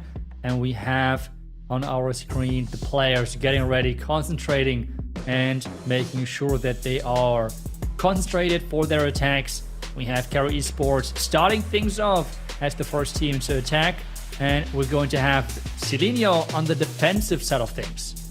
Zekin, our very first attacker of this war. Zekin kind of, like, I don't know, it almost felt like started the like downward shift for Carry last war. That he came up and put in that 76%. It was right after that 1-star. It's kind of hard to say that, but Zekin definitely gonna look to bounce back in this war. 76%, well below expectation, well below the average of most of these players, and even Zekin himself, definitely a much better performer than that. But that's the one thing, his defense is always a big factor in these wars. It is hard mode, and in some of these bases, man, they are just absolute units to try to get through. And we see one of our first Dragon attacks. We already had one, but way less than we would have expected based on their incredible hit rate in the last month. Because I think last month was like 80% hit rate or something with Dragons, which was through the roof for sure. But this month we don't see that many Dragons whatsoever. But can we see now the first Dragon attack and a first 3-star attack, because this Royal Champion chart so far is looking strong. We have way more invisibility spells still left, and the Royal Champion is just about to use that ability. Yeah, big thing here, trying to get these multi-infernos out, get that rage tower out. That'll be massive. But a big thing on these dragon attacks is those multi-target infernos, especially if you're going to bring that siege barracks. There's likely 3 furnaces in there, so you don't want those infernos to be able to target those fire mites. And so far, Zken is handling this really, really well. Last Invis does go down. I don't know if he's going to get that last multi though. Not quite, but he can still work around that. So dragons will probably go on one side, the right side maybe. Yeah, dragon's going to go on the right side. King will probably go on the left side and work his way around. And there's a furnace out of the clan castle, but he's already got a poison and under control as well. Yeah, I'm wondering if he's going to try to set up that King spiky ball, because take a look at that. If you can somehow get that spiky ball to dash through this left side defensive line from the sweeper, the scatter shot, the bitter hat, the air defense, that would be incredible value as the dragons are pushing into the tunnel. He's trying to deploy some rocket flute to somehow support those dragons, but the push so far is looking strong. Yeah, I think the RC did a really great job handling it. Even though she didn't get that last multi, she got quite a bit of value there in that core. Now those dragons will actually be able, if they're hanging on there, should be able to hopefully go on and get that multi. Maybe not. They took a lot of damage and they're definitely starting to fade. But you see those fire mites starting to come out. You have to get that multi under control as quickly as possible. Those fire mites get maximum damage in the middle of this base. I'm not sure if that Sneezy can somehow take it out. I mean, we have Sneezy trying his best, but is it going to go down? Ooh, go Sneezy! Go, Sneezy, go! Oh yeah, he gets it. Nice.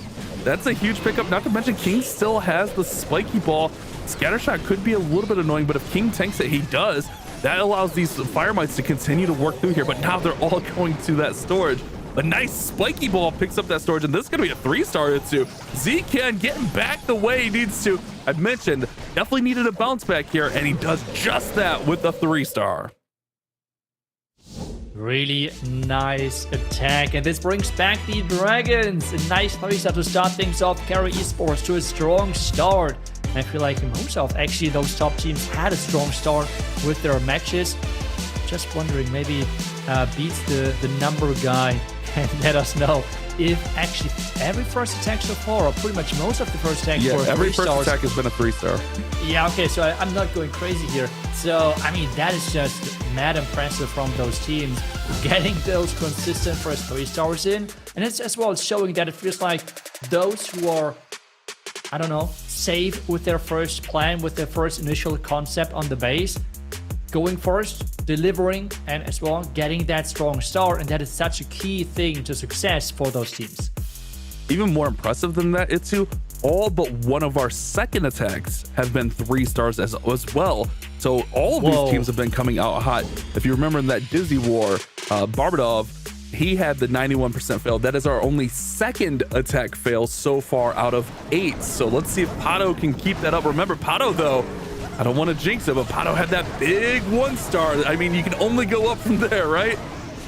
I mean, if anyone is to blame, I think it's production, because they had to highlight his consistency, right? Just putting it out there. I'm obviously joking, but still, Pato is here to get his redemption, and he is in with that Royal Champion charge. Royal Champion so far is, I mean, perfect execution here. So for everyone who is wondering and trying to learn this strategy, if you are in with that Royal Champion charge, try to do exactly what Pato is doing. And if there's buildings behind, like a defense behind another defense, try to skip a defense to get the aura damage in. On this one, the Tornado Trap unfortunately prevented for that monolith to go down, but really great value utilizing this skip mechanic, or like the skip trick, however you want to name it, and getting great value there. When now we having the Root Rider starting from this far left side into the base near that town hall with the overgrowth for the core. Yeah, it's definitely one of those harder tricks to kind of pick up. I still struggle with it to this day, but it's all about getting that extra value out of the RC. But the big thing now is he's got to get these roots all grouped up, keep those healers alive, keep the support. Should see some balloons maybe coming out of that troop launcher. That's a pretty common thing these days. Queen kind of needs to get back with the pack. She's going to go with the King, though, which isn't the end of the world. We've seen the King Queen do her own thing, and it works out really well for other attacks. But let's just keep an eye on that. She has kind of left the main pack of troops astray here. Now, all those troops launching in there. Town Hall is going to go down. No more overgrowth. So once this compartment wakes up, he's going to have to deal with that really, really quickly. And there's the Warden ability that should help out. Yeah, let's see how much damage that core can deal. We have the scatter locked onto the Warden, I believe. Or no, it's one of the giants from the troop thrower. But that Warden charging forward is close now. We have some red mines popping up. But so far the Warden is staying safe. We have the Rocket Spear as well from that Royal Champion. We have Queen ability still left. And there's not much on the back end. I think the Monolith is back to full HP. But he looks relaxed. And I would say it's happy. Or what would you say? I mean, he should be happy because this definitely looks like a dominating 3-star, but I feel like after a 1-star, you're not really celebrating, so it's an absolute sure thing, right? Look at that headhunter in there. He Take smiles. down the minion prince. There's a little bit of smiles, but yeah, good call out there. And what I kind of like in this war already is we saw that Pato and Zken, they both kind of hit in the middle of the lineup last time, moving them to the beginning of the lineup, and they actually both come out with 3-stars. So huge improvements here for both of the leadoff hitters for both of these squads, and we are all squared away. But if you look, Elevate have a slight advantage on time. Very rare that that's going to factor in, but it is something worth noting. Yeah, I mean, let's see how many more 3-stars we're going to witness. I'm just happy that Pato is back on track because he's just such a consistent player, so it always feels hard to watch him with the 1-star attack as we have seen early. But we're now back to the next attacker. We have Carry Esports next with Dendaren, and he is going to attack the base from Leo. You know, we were saying Den earlier because that was the name before the name change, but Den is actually way more fun to say the more I say it. Yes. So I'm on board with that name change. It makes it a little bit more entertaining for us, and it's not like some crazy unpronounceable name. Root Riders coming in for Den. Pretty standard setup, but he does go with the triple overgrowth yet again. So I'm having a lot of success with this earlier in the stream where he did have the 3-star with the triple overgrowth. Actually, Carry used multiple triple overgrowth attacks. So let's see if he can get on the board again with another 3-star. Yeah, the key for this approach with that many overgrowth is always the time aspect. So we have seen that from Vatic a lot, where they were running out of time but had solid power. And this can be the same issue where we don't see that overgrowth or triple overgrowth that often. It has a lot of power, but time is always a factor. On the opening here, I feel like he did not get that much value, but at the same time, with not bringing that many invisibility spells, because he's going so heavy on the overgrowth, it's completely fine. And he's now creating his own pathing because he is so... I'm not sure. The Bitter Hut and the Merge Cannon, I'm not sure if they're going to be an issue. Yeah, that's it's a little bit tough there. Also, that Poison Tower's... Okay, the Poison Tower really not a big factor there. He's going to have to work around here. Man, these troops look so indecisive. Okay, it looks like the roots are going to go back to the middle, so he's going to use that second overgrowth to push them. Oh, wait, they're going to cut through. Oh, no, this is a setup for disaster right now, as the troops are all splitting all different ways right now. Yeah, this looks really painful right now because those troops are so deep inside that base right now, and there's not really much control. Defenses are firing from every possible angle. Those overgrowth defenses are going to wake up really soon again, so he has to overgrowth again. But at that point, the defense, I mean, the troops are already gone. So this did not go to plan. I'm not sure. Maybe he was not trying to overgrowth the town hall. I'm really unsure what the plan here was, because the king interrupted the defensive ring at the top side. We forced those troops inside the base, but then again, there was no pathing inside the base, so I'm a little bit surprised here about what the overall approach for that base was. And this might be the lowest percentage attack which we have seen so far today. Yeah, and I almost felt like he wanted them to go around like that north section of the base. But like you mentioned, the king kind of cut that path off quickly. It's hard to say. Maybe the timing was a little bit awkward there on the overgrowth. Maybe wanted his first overgrowth to wear off a little bit early. I don't know. It definitely felt like an awkward approach on this one. Maybe just needed a little bit more out of the RC charge. But really, I mean, he would have to take out one of the overgrowths and bring more invises. Yeah, it's kind of hard to say. It just kind of felt like that one just all fell apart. And this one's going to barely creep up to 70%. Maybe 71% by the time this archer gets this army camp down. But yeah, Den, a little bit of a setback here. Still a lot of war to be had. And we've seen crazy things happen, especially with Team Elevate playing. But you got to feel like Elevate, after getting knocked down to the lower bracket, they're bringing their A game. They're not going to make any more of those crazy mistakes.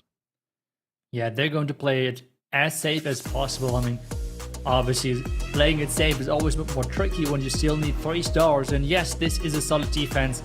but still you cannot rely just on this one defense, especially versus top teams like Carry Esports. But we see it right, Elevate is up next with their next attacker. I would assume Max is up next. We always have like Pato or Max going in the first couple of positions for Elevate usually, so I would assume him going up as a second attacker. So then Bernal, Cedinho can be attacked later on, and indeed Max is going to be the second attacker, and this time around we have Chinyun on the defensive side. Max, one of the best attackers in Clash Esports lately. He's just been on fire. I did have a miss or two last month, I think, but before that, like, he was on a flawless streak. So when Max is up to bat for Elevate, they are feeling really good about their chances to 3-star a base. And here he goes in with that Max special with the Warden in here. He's got 7 rocket loons, a heavy approach, but then also no roots. We got Super Yetis. I love to see it. Let's go. Super Yetis are such a cool troop. So is he going to be able to utilize that Warden Walk? And hopefully not going to spend too much time. We have seen some attacks earlier who like got great value, but just had the issue of like power in the end. So the question is that going to be the case this time around as well? Especially with Super Yetis being known for not being the fastest troop alive.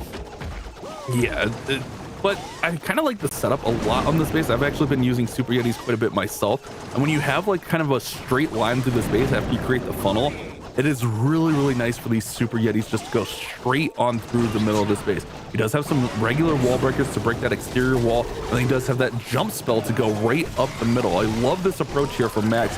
I think he's setting it up and has the funnel set up really, really well so that he can have a lot of success on this one. King's gonna go ahead and collapse that funnel and push all those troops into the middle. Kind of keep an eye on that expo right over there. A little bit worried that they might go around towards that storage. He's got the jump down, but he could have maybe put it a little bit more to the left there. And the jump is down, the pathing is created, the Super Yetis are going in there. Warden ability is utilized as well to make sure that the push is looking strong. The Earthquake Boots then can open up towards the core, but remember, the Earthquake Boots are going to open up way more. And this is the moment where the Super Yetis can spread quite a bit, which can be a negative factor as well. But so far, it looks quite solid, trying to snipe the heavy defenses on the back end, and especially this Crushing Mortar. Crusher Mortar and the multi-gear tower, which are like 2 of the heaviest hitting defenses against ground armies. Now the Royal Champion's gonna go ahead and throw those rocket spears. And if she can get down this multi-arch tower, which she's gonna go ahead and get invisible, she should have a nice shot at it. Balloons in now as well. I like this for Max. It's looking pretty good. There's not too much left. Oh, but the RC got blown up there. He's losing a lot of force quickly, actually. As I say, it's looking good. And he's still got that King to get through there in the middle. Hopefully Phoenix and the Boogers, along with that Baby Dragon, can clean that up so the Queen don't have to worry, but I think it's still fine here, Itsu. It should be still fine. He can turn that King invisible, so those troops are skipping the King and going right for the next buildings, but it does not even matter in the end. He had it still right there. The invis was dropped as the attack ends, but still, amazing attack from Max. And this means Elevate up with 1 star and quite a few percentages, considering that we have just seen the low percentage 2-star from Carry Esports, and they're up next, and at this stage they have to make this next attack count. Because remember, percentage, if one team is getting the percentage lead in a bigger and bigger fashion, this means stars being tied is always the auto win for the other side then, and this is pretty much a 2-star lead at this point, which you don't want to be in. Yeah, especially against Elevate. I mean, it's a tough spot to be in. I was looking, I was trying to figure out where Max is. It looks like he's like somewhere, like, I don't know. Maybe he's on vacation playing here. I don't know. I'm just taking a guess there. Kai Wang will be our next attacker. And you mentioned the percentage advantage. It's 29%. So Carry Esports do not have much more wiggle room. And we're coming in. You've been loving the fireball attacks. Here's another one for you. Fireball into rocket balloons. The big Warden charge here should set this one up nice. Yeah, I mean, I will be honest, I just love those fireballs. I love those Warden charges. I'm playing it myself as well in Legends. It's just so enjoyable to watch. I'm just excited that the pros are bringing it so much on this weekend. The fireball, I would assume on this one, going for the multi-gear tower. That fireball looks incredible, but at the same time, already throwing up the Clankers, and this is now really bad news for him because there's no poison in this army composition. He did not expect to lure the clan castle, and when there is no poison in the furnace, trust me, this is not a good position to be in. That thing is dealing a ton of damage and is being quite annoying. Yeah, and it's going to continue to be annoying for quite a while, as there's no way he's going to be able to reach it. Luckily, though, the Warden is kind of ignoring those fire mites. There he goes. It's just going to make this a little bit of a lengthier process. I mean, it's a Warden charge, so he's got the healers. It's not like these fire mites are going to take the Warden out. It's just really, it's going to stall things up and make things just a little bit slower with rounds. But also, they can get in there and just create a little bit more damage to help out that Ricochet kid. Look at the Warden! Ooh, that was a close call there. And I think we had even 2 of those fire mites jumping into the flame thing, because take a look at that. It did not get all the value he was hoping for at that top side, so it's not really optimal. The hero abilities are getting used at that far right side. The Warden slowly making it towards the Town Hall, but he's now using that Royal Champion close to the Warden, which means the Warden is most likely joining and going over there. Royal Champ getting supported with a freeze, but is that looking good enough? Oh man, it is under a lot of pressure. The heroes died on the right side. King and Queen went down. Now those healers getting ate alive by that fire spitter. Warden's still very healthy here. Royal Champion's still very healthy. But now the RC is going to pull the Warden, so he's going to follow her in, and it could lead him into a really bad spot if he gets too close to that Monolith. We'll have to keep an eye on that. She's going to go ahead and hit her Hog Puppet. Monolith should actually get taken out here between the Rocket Loons and the Royal Champion. Actually, this recovery, this is going to be a 3-star here. Wow. I think just the last play with the ice block, making sure that you ice block those rocket loons, and with that, the fire spitter pointed into a completely different direction than where his Royal Champion and Warden was. So the piercing shots of the fire spitter did not catch his heroes, and with that, a lot of damage was skipped. So really great job by him, and he's doing exactly that, what his team needed the most, getting that 3-star in a really cool fashion. Yeah, that was legitimately surprising for me. I was like, oh man, this attack is under a little bit of pressure for the enemy, or the heroes went down too early. Kaiwing stuck with it. It reminds me of like those old classic epic Queen charges, that Warden charge, and then timing it up with that RC charge at the perfect time there was just a brilliant play, and that keeps Carry Esports in this one. But now Leo will be our next attacker in this war. Remember, Elevate have yet to miss. Caster Jinx, maybe not, but Elevate are absolute pros. I don't think they need any jinxes. They're gonna come out here and put up beautiful attacks non-stop, but Leo did miss in the last war, so definitely looking to bounce back and get a 3-star on the board. Yeah, this time again, we're seeing one of those heavy commitment Royal Champion charges, which means 8 invisibility spells in total. On top of that as well, Earthquake spell to make this even stronger, and as well the Haste Vial as an equipment on that Royal Champion to get the damage in. But is he going to redirect in time? He's still taking the damage now here. Oh, that's a lot of damage already, but he wants towards that. He wants to get towards that core. There goes the Earthquake. Haste is activated. Make sure that... Oh, staying invisible. Oh, she's hanging in there. She's hanging in. Oh my goodness. No multis, and it seems like he's a little bit disappointed with that. Remember, that was the mistake that Leo had last time. He went for that epic RC charge, and his RC got caught by the enemy Royal Champion and did not get the value he was looking for. I think he was hoping to pick up both of those multis, maybe even pull out a poison tower or so. But yeah, we'll have to see. There's definitely a big factor on the middle of this base right here that he's going to have to deal with. Yeah, and especially pathing-wise, it's not really looking good, considering if that would have been gone, he could have used that overgrowth on the back end. But right now, nothing's really going for the Town Hall, which is another big problem for him. Only a couple of Root Riders there. They're not dealing really the most damage. The King on the outside trying to push everything further into the inside, but the healers did split, which might be a good thing for him. Energy Trap delaying everything. I'm not sure how good this really looks like. Yeah, I agree with that. Definitely looks like a rough one. I think if he had both those multis down, it would help things out a lot. They've just been kind of steadily dealing out a lot of damage in the middle of this base right here. Then now he's going to have to deal with the poison towers as well. He's pretty much going to have to deploy that overgrowth from the top side and just negate as much of the damage and get the percentage up here, because I don't know that he's going to have enough force. He actually recalls the Queen and puts her up with the Queen. I like that play quite a bit, and here comes the overgrowth to shut some of that down. But yeah, this is going to be a percentage play here, and it might be, what was the percentage for Den? 71%. It's going to be right around that. Yeah, with the Rocket Roots, I think he's going to be a little bit above that. But this match is now way closer again. The percentage lead which they had such in their favor is nearly completely gone, even though, I'll be honest, this is pushing higher and higher. I was expecting already above the 80%. And this is getting closer now to 90. How is he doing that? Between the Rocket Balloons and the Super Barbarians, it's just being really nice and patient. I agree. I thought this was going to struggle to get to 80%, but this actually gets to 87%. So it actually will help maintain that lead, but they're still going to need to get a defense on the board there at some point. I guess they're going to still be up on percentage by, what, 13 to 16% here. So they still have a pretty hefty lead. They just have to continue to not make any big mistakes and continue to keep pace with what Carry Esports are doing. That's right, but this makes this match way more intense, which obviously I enjoy quite a bit. This means way more enjoyable for us to watch. So I'm looking forward now to the next attack, which we are going to see from Ryudak, and this is versus Bernal's base.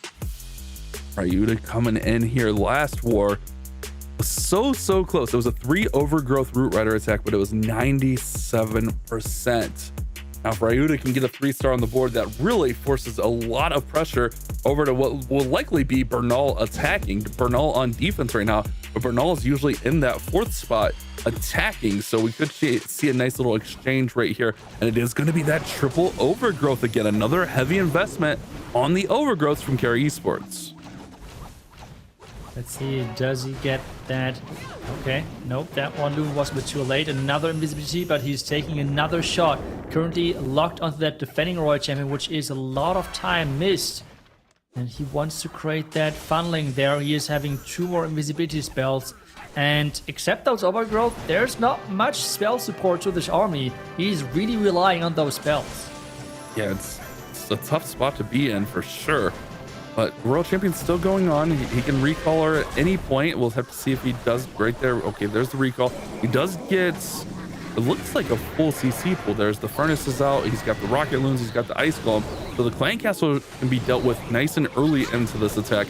He's going to go ahead and use the queen to push everything right into the middle of this base. I like the setup, but man, it's got a long way without a ton of spell support aside from those triple overgrowths. Yeah, he's really relying on this Rage Gem as well from the Warden, because if that Warden is going down, the damage is dropping so much. So keeping close eye on that Warden if it stays alive, and as well take a look at those healers. Those healers not having many hit points left. There's no healing or anything, or is it? Actually has the healing tome, so that is fine as well to get the healers back on track, but that core is getting overgrowth again, but I'm not sure if it was intentional or not, but that crushing mortar was skipped. Yeah, and the crusher mortar, especially against root riders, man, you don't want to have to deal with that. Finally does get it down, as you shouted out there.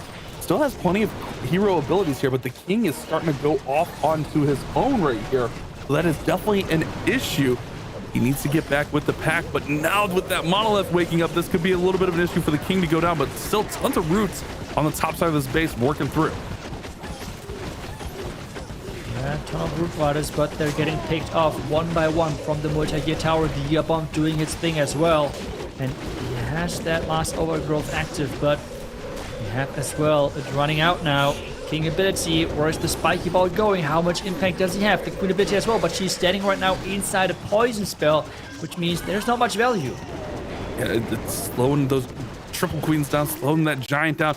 Man, it seems like everything's going wrong in this attack, but he's continuing just to fight right on through it. Like, it just feels like this attack could fall apart at any moment, but Ryuda is sticking with it. Look at this queen, she's still going. The time is a big issue here. 20 seconds. There's no defenses left.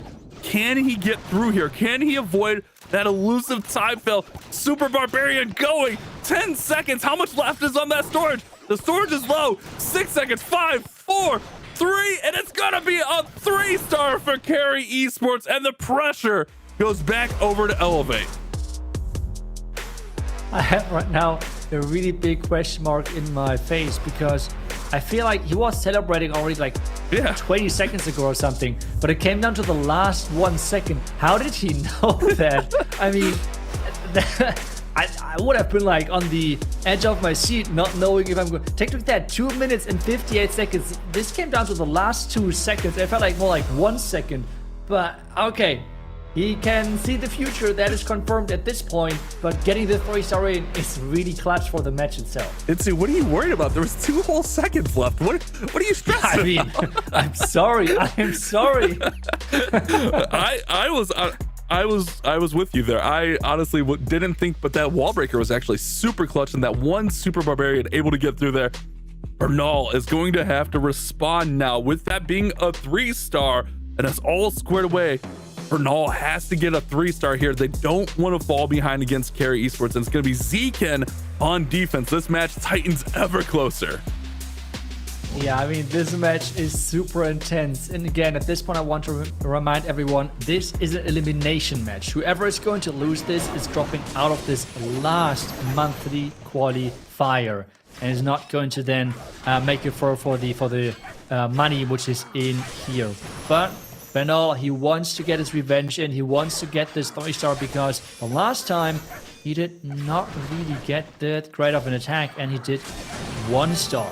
So let's hope that he can somehow recover it and get a 3-star this one. And with those 4 earthquakes.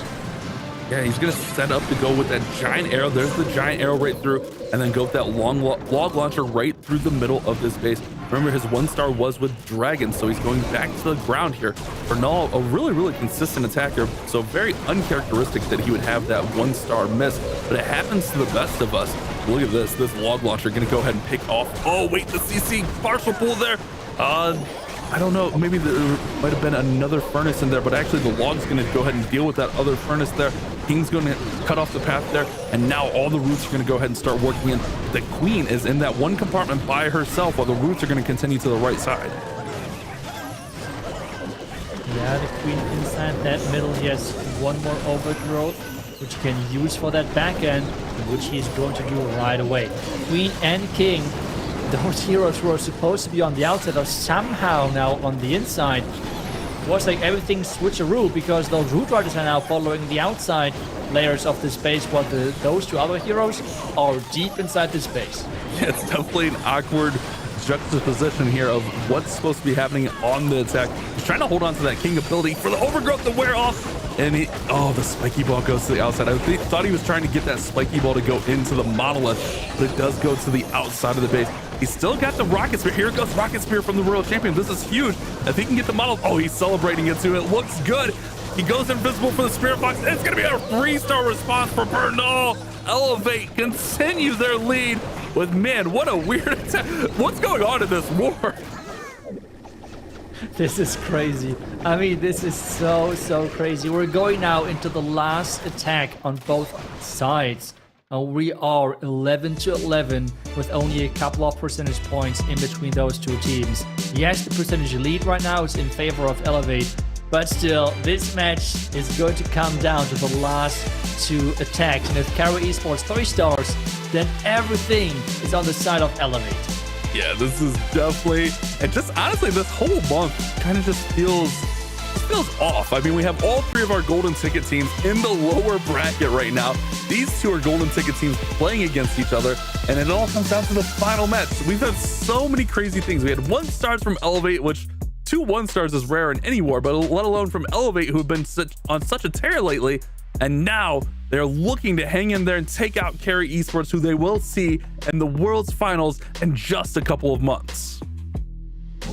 Yeah, it's just crazy to really see those teams waking up in the lower bracket. I feel like 11-11 at this point already. So many 3-stars in that match, and we're going to see another Warden walk into Root Riders. I feel this is really the qualifier where this strategy has become so incredibly popular, and it's something which we have seen as well, a return of the Flame Flinger. We know the Flame Flinger has been the strongest siege pretty much since the existence of that siege, but it felt like that pros really committed heavily towards the Troop Thrower instead. But I don't know what changed for them. People don't defend the Flame Flinger as much anymore, or I don't know what exactly changed, but something did change because this siege now is getting used way more often again. Yeah, it definitely seems like there's more value for the Flame Flinger on a lot of these bases. Where in previous months, it just seems like the Flame Flingers are always covered by mortars or the monolith or expos. But it seems like one side or the other is kind of stacked that way. I don't know.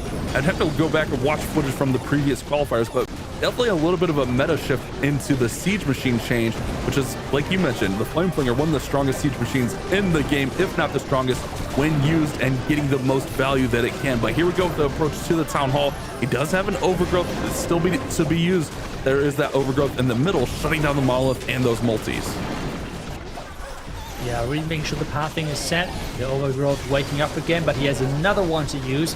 This time around, though, making sure that the core monolith and as well that one Inferno Tower not getting touched, so the Royal Champion can take all of that out. But most of his Root Riders just disappeared, and those troops are not fighting for the last powers. All right, let's see. I mean, it's definitely falling apart here. Oh man. That's tough. The overgrowth's going to wear off, and this is going to leave the door wide open for Elevate. He doesn't really have too much left here, just a few Super Barbarians. Does have the Queen with action figure there, but man, still King up there defending. There's not too many defenses, and if she can get behind this Fire Spitter, oh, but the Fire Spitter forces ability. That's going to be tough. Yeah, and considering that we had already such a high percentage lead for Elevate, this is a rough position to be in as Carry Esports, because Elevate 2-star with somewhat half decent percentage, and they should win the match. Yeah, and they are up 16% coming into this one, and they should leave some more percentage on the board here. I'll have to see what happens after this one goes through, what the percentage number is looking like. But this one actually gets way closer than I thought. Those Yetis staying up there on the back end. Minions working on the top. I mean, it's just a time fail, but ultimately they could not afford a time fail in this situation. It's going to be 96% here for Qian, which means that Elevate are going to have a 20 building lead, 20%. So they're just going to need an 81% 2-star to win this match. Okay. So yeah, 81%. That sounds doable.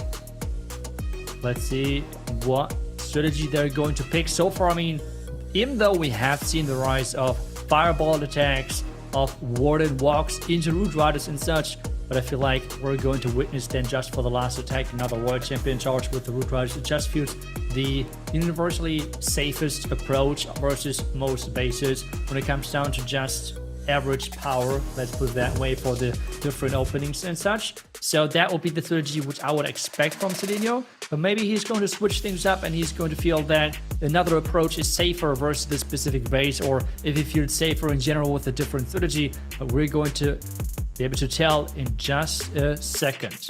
Well, remember also, he didn't have a ton of time to change this plan, because if Qian would have 3-starred there, Selena would have needed a 3-star as well. So this is most likely going to be his original plan that he was going to go with anyways.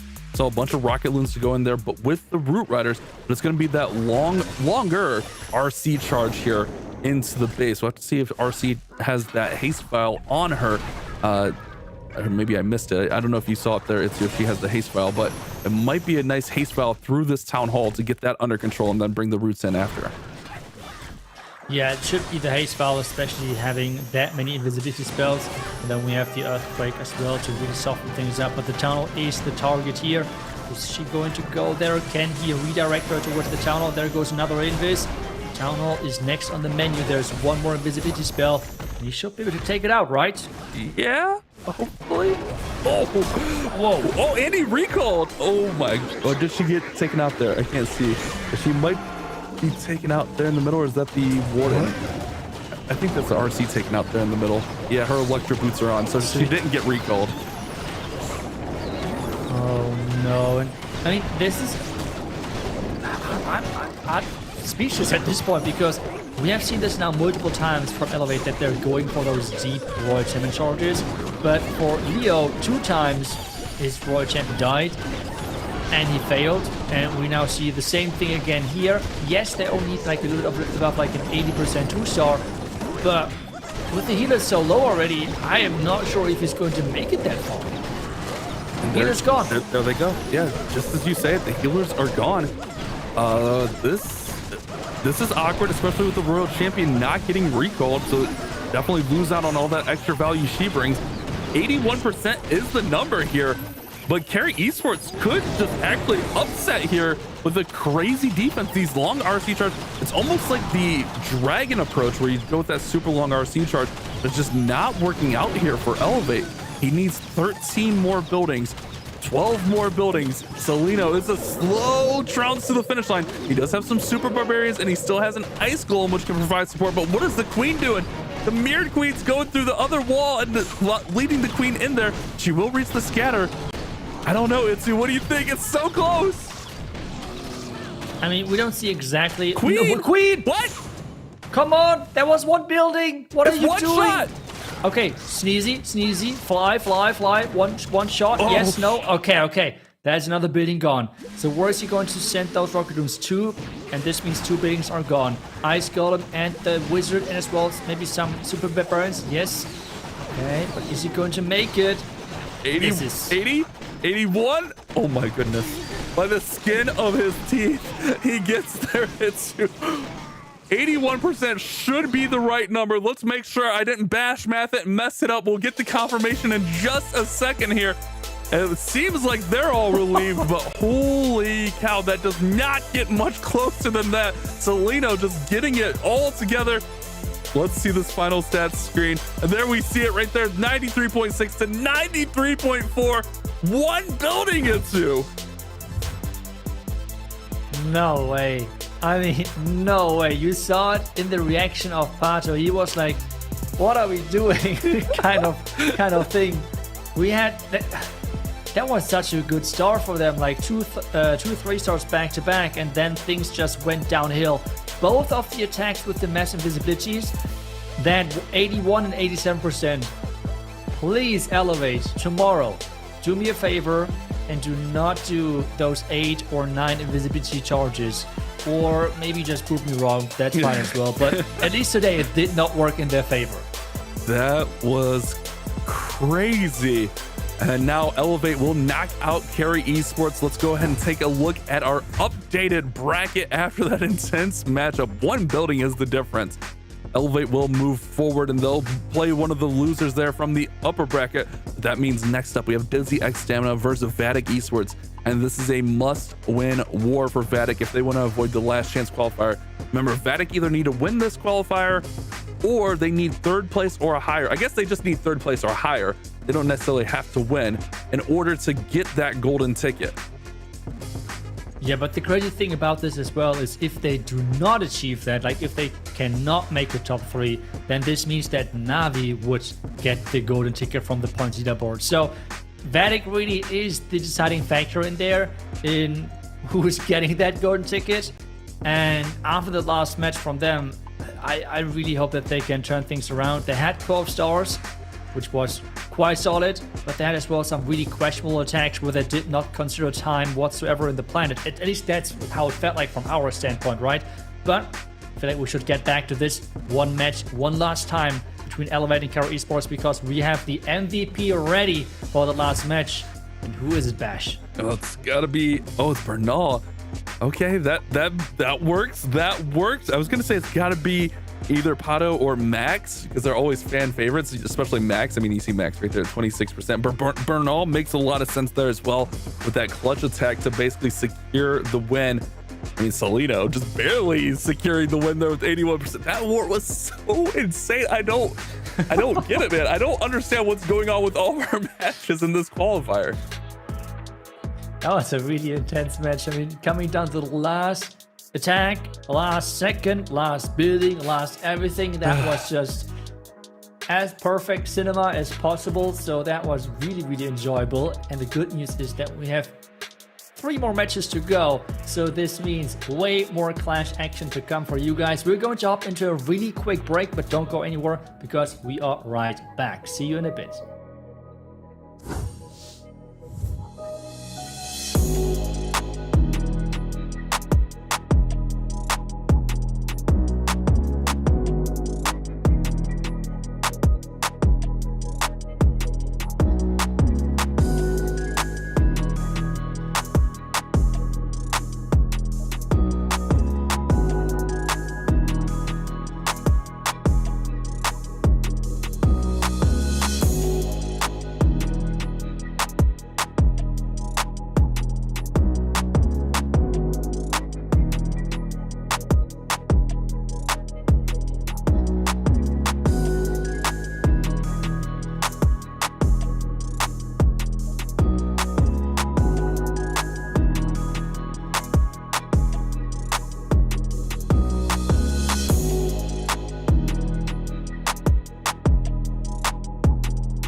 And welcome back to our August monthly qualifier. Welcome back, Carbon Fend. Carbon Fend won, building the difference in that last war. But we do say goodbye to Carry Esports as they are departed from our monthly qualifier after that heartbreaking loss. It's wild. The first team out is a team that has a golden ticket, but that's the name of the game. You just have to be on top of your game here to be able to qualify to get those golden tickets. At least Carry Esports, they already have the golden tickets, so they don't have to worry as much. But this next match has a lot of implications here. Dizi X Danima coming in with a golden ticket. The key storyline is Vatic. They lose, Navi gets the golden ticket. They win, they keep their hopes alive of getting a golden ticket. So let's take a look at the first team we got here, which is Dizi, and see the players, which all brand new names. Every single month they have brand new names. I wonder what their names will be when we come to the World Finals, Bash. I'm hoping they just go back to their actual normal names that we're used to. Right. But you never know. I mean, maybe they'll be Itsu, Carbon Fan, Bash, Woody, Judo Sloth. That'd be hilarious. That'd be awesome. It kind of would. It kind of would. Yeah. You never know. But they've been just having some fun after securing that golden ticket in their very first qualifier. I mean, after that, you kind of deserve to have a little bit of fun. So let's go ahead and just see what they have to say as they've been taking it a little bit easy here. I don't think it actually gives too much advantage because we still compete in every month in every qualifier. The only thing that changes, of course, is that you're more relaxed and you don't have as much pressure as you have if you had to actually still get a ticket. So yeah, I don't think it gives too much advantage. Pressure is the key thing, not as much. So maybe you can be more relaxed and try to earn more of the prize money. That's what they are fighting for. But Vatic, all the pressure is on them. They know what's on the line, because if they don't win here to keep their hopes alive, then they're going to have to compete in the last chance qualifier and then have to win that. You don't come second, third, or whatnot. It has to win the last chance qualifier if you don't keep your hopes alive here this weekend. And of course, we have the stellar lineup of Kingsman, Tryhard, Simon, Nachoa, and Imran. And Simon, they're right there in the middle. He's already a world champion. He's the defending world champion. He was part of Synchronic Gaming when he won last year. He's joining Vatic this year to be able to try to make it back and be the first ever player. No one's ever won 2 world championships ever. We're eventually going to get to one point because these teams and players keep showing up and keep competing because they're the best of the best. But Vatic, your opportunity is now. Let's listen into them. Yeah, to be honest, we don't try to think a lot of LCQ because we definitely hope we will make it this weekend. But yeah, if it have to happen, we will be ready in terms of defense and also offense. So yeah, I hope we won't go there, but we will be ready if needed. Definitely want to avoid that last chance qualifier if at all possible, and they're trying their hardest here. Oh man, this is a very tough matchup for them as well, though. Dizi X Stamina, golden ticket winner. They've been in here every single month in our monthly qualifiers, so this is definitely not an easy team to go against. And let's see what the audience is feeling about this matchup. Let's see the audience prediction. I'm kind of curious to see where it's at personally. Is it going to be split? Is it going to be down the middle?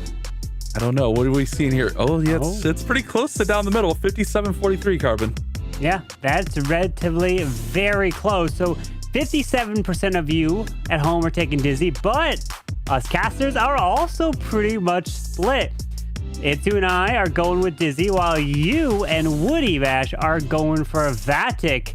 So really, it could be a flip of a coin at this point, but you know, Vatic, they don't want it to be a flip of a coin.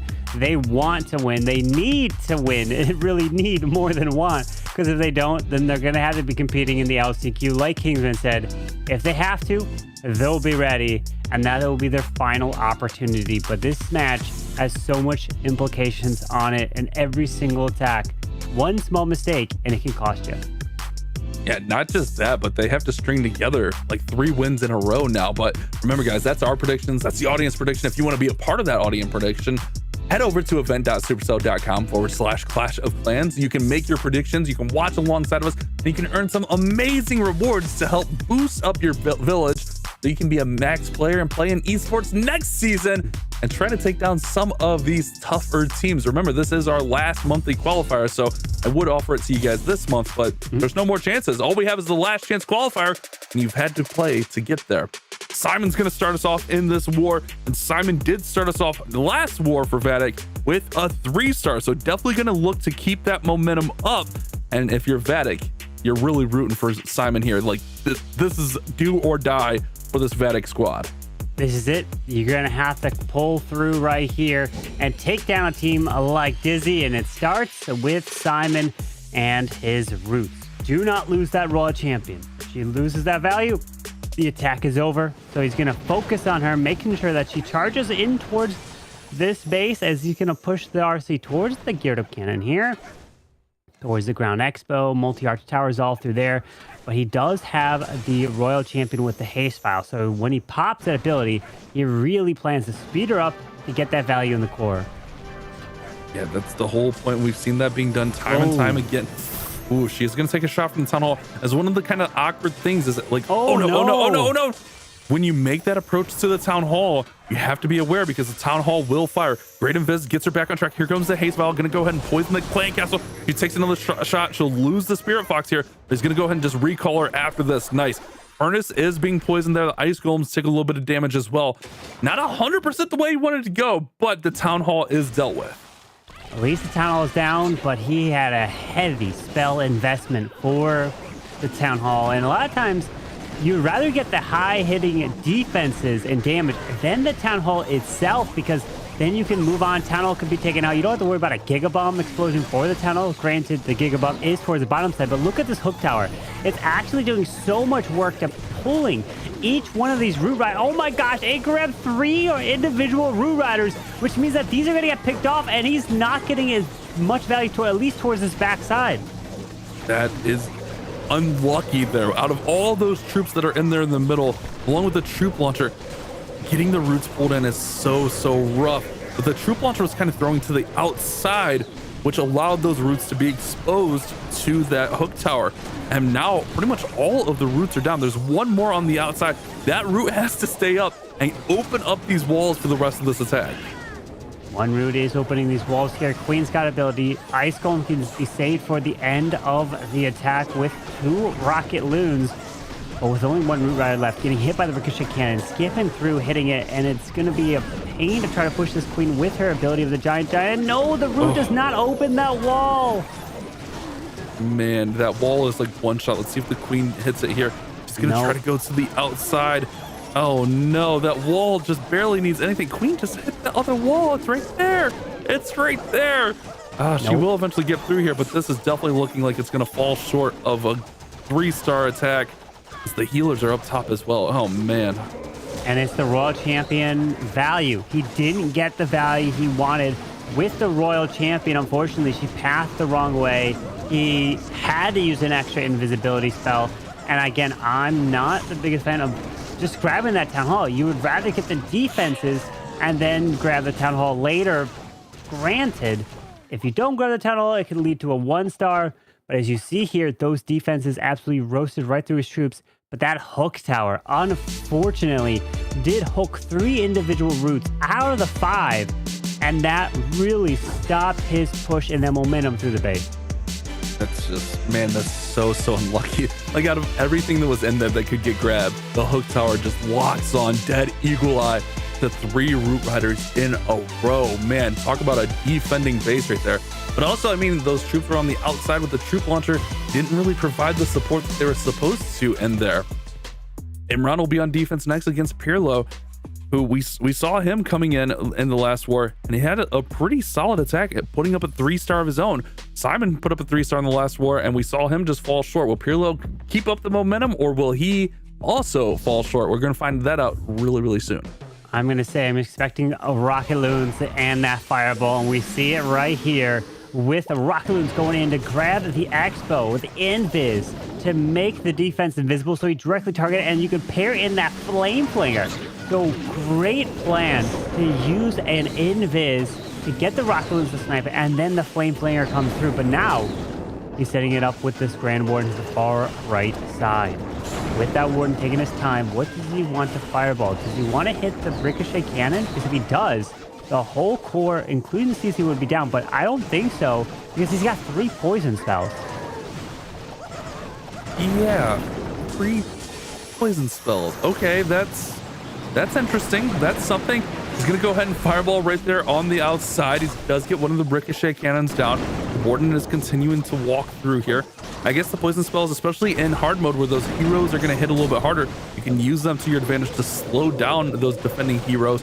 Not really necessarily going to take him out, but just getting that slower attack speed is always a big benefit here. So has plenty of rocket loons, still has his heroes, his king and queen and royal champion yet to be deployed, but just being patient with this Warden to walk in there and get this town hall down. And with the headhunter now coming in to help assist take that king down, sends in his king and queen to the far left side, as the wall break's gonna path the king in towards the compartment of the enemy RC and the fire spitter with the multi-arch tower. But look how every hero's coming at the base in different angles here. The king will pull out the clan castle, I think, maybe if he steps in a little bit further, but at least the Warden did secure that town hall. Rocket loons, ice dome, furnace, all come out so they get double poison and even have an extra poison left over. Lots of poisons on the board, prepared for this tech.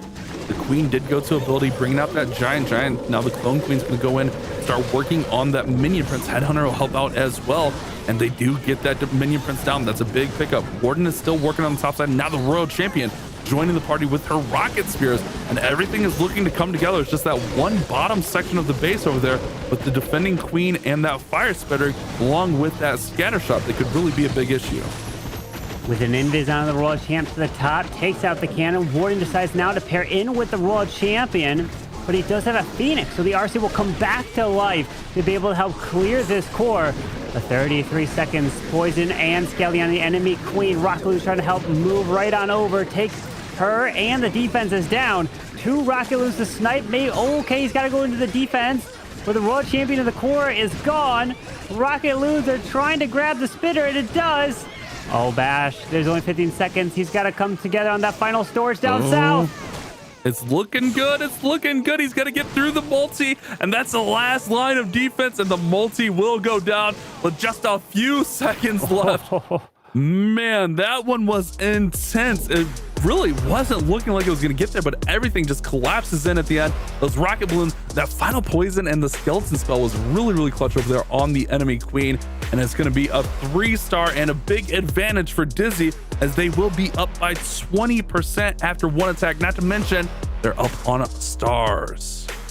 1 star and 20% lead is almost like a 2-star lead at this point. It is a huge advantage right now to Dizi. So Vatic are hoping they deliver 3 stars and they get some defenses, but it's going to be tough against a team like Dizi X Animal, who indeed already have that golden ticket. They have less pressure on them. So with less pressure means that they don't have to overthink. They can just come in with what they're used to and try to deliver those 3 stars. But now Imran has to be able to 3-star this space to stay even, to at least bring it close enough to try to get a defense from Dizi and be back in this one. So Vatic is probably going to be seeing Root Riders. Indeed we are. And it is the Royal Champion. We saw from Simon, he didn't get the value of the RC like he wanted. She went a little wrong. And Imran needs to pull through here. Imran with a 90% in the last war definitely needs to step that up. Vatic have not very much wiggle room in this war now.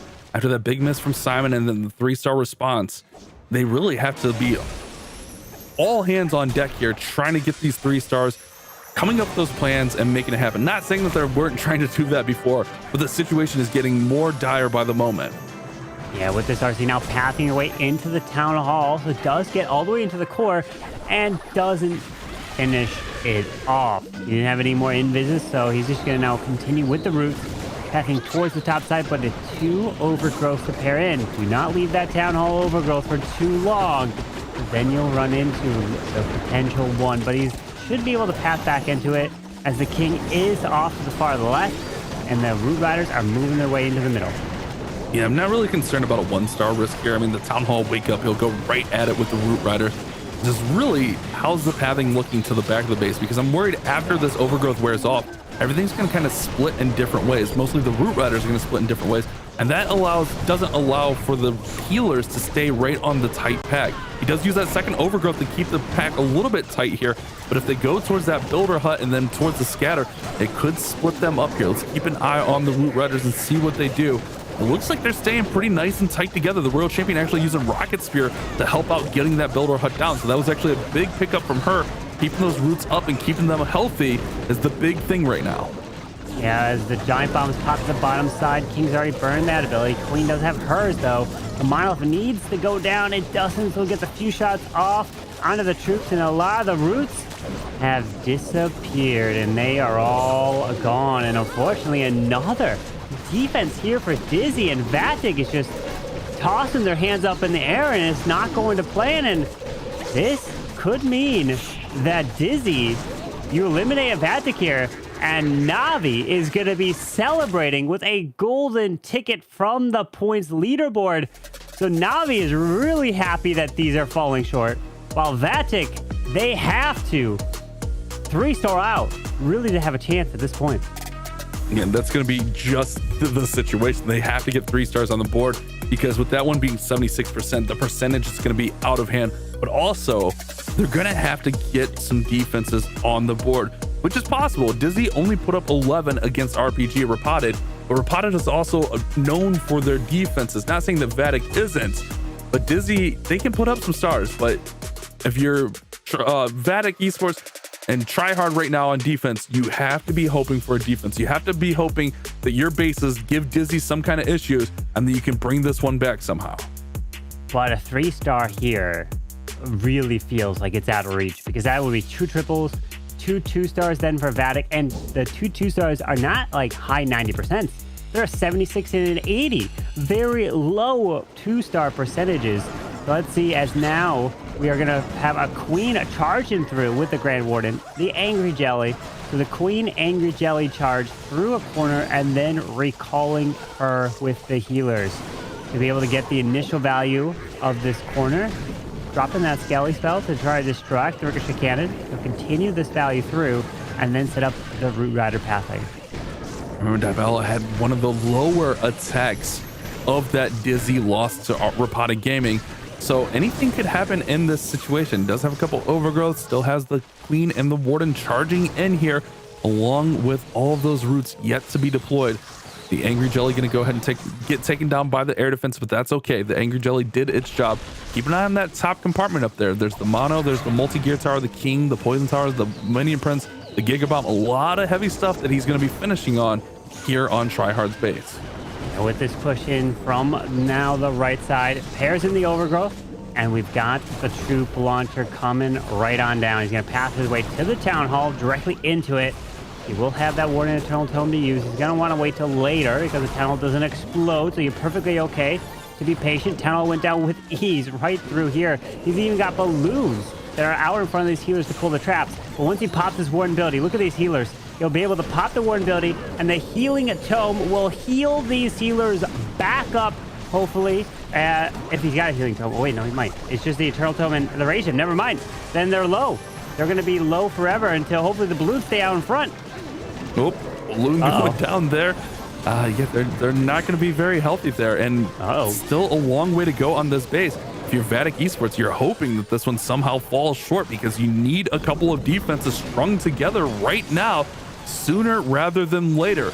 Let's see if Tryhard's base can hold up and make the final stand as Dybala is making his approach into this big heavy compartment. But not only that, that Crusher Mortar and Ricochet Cannon dealing heavy damage out to the Queen, and the Queen's going to go down right there as well. Oh, he's got the Giga Bomb also to the top, so he's going to push through, but the Royal Champion is working through the Minion Prince. Finally, the Minion Prince goes down, and Spiky Ball goes off, skips across, gets some nice value. The RC triggers that Giga Bomb, but goes invisible.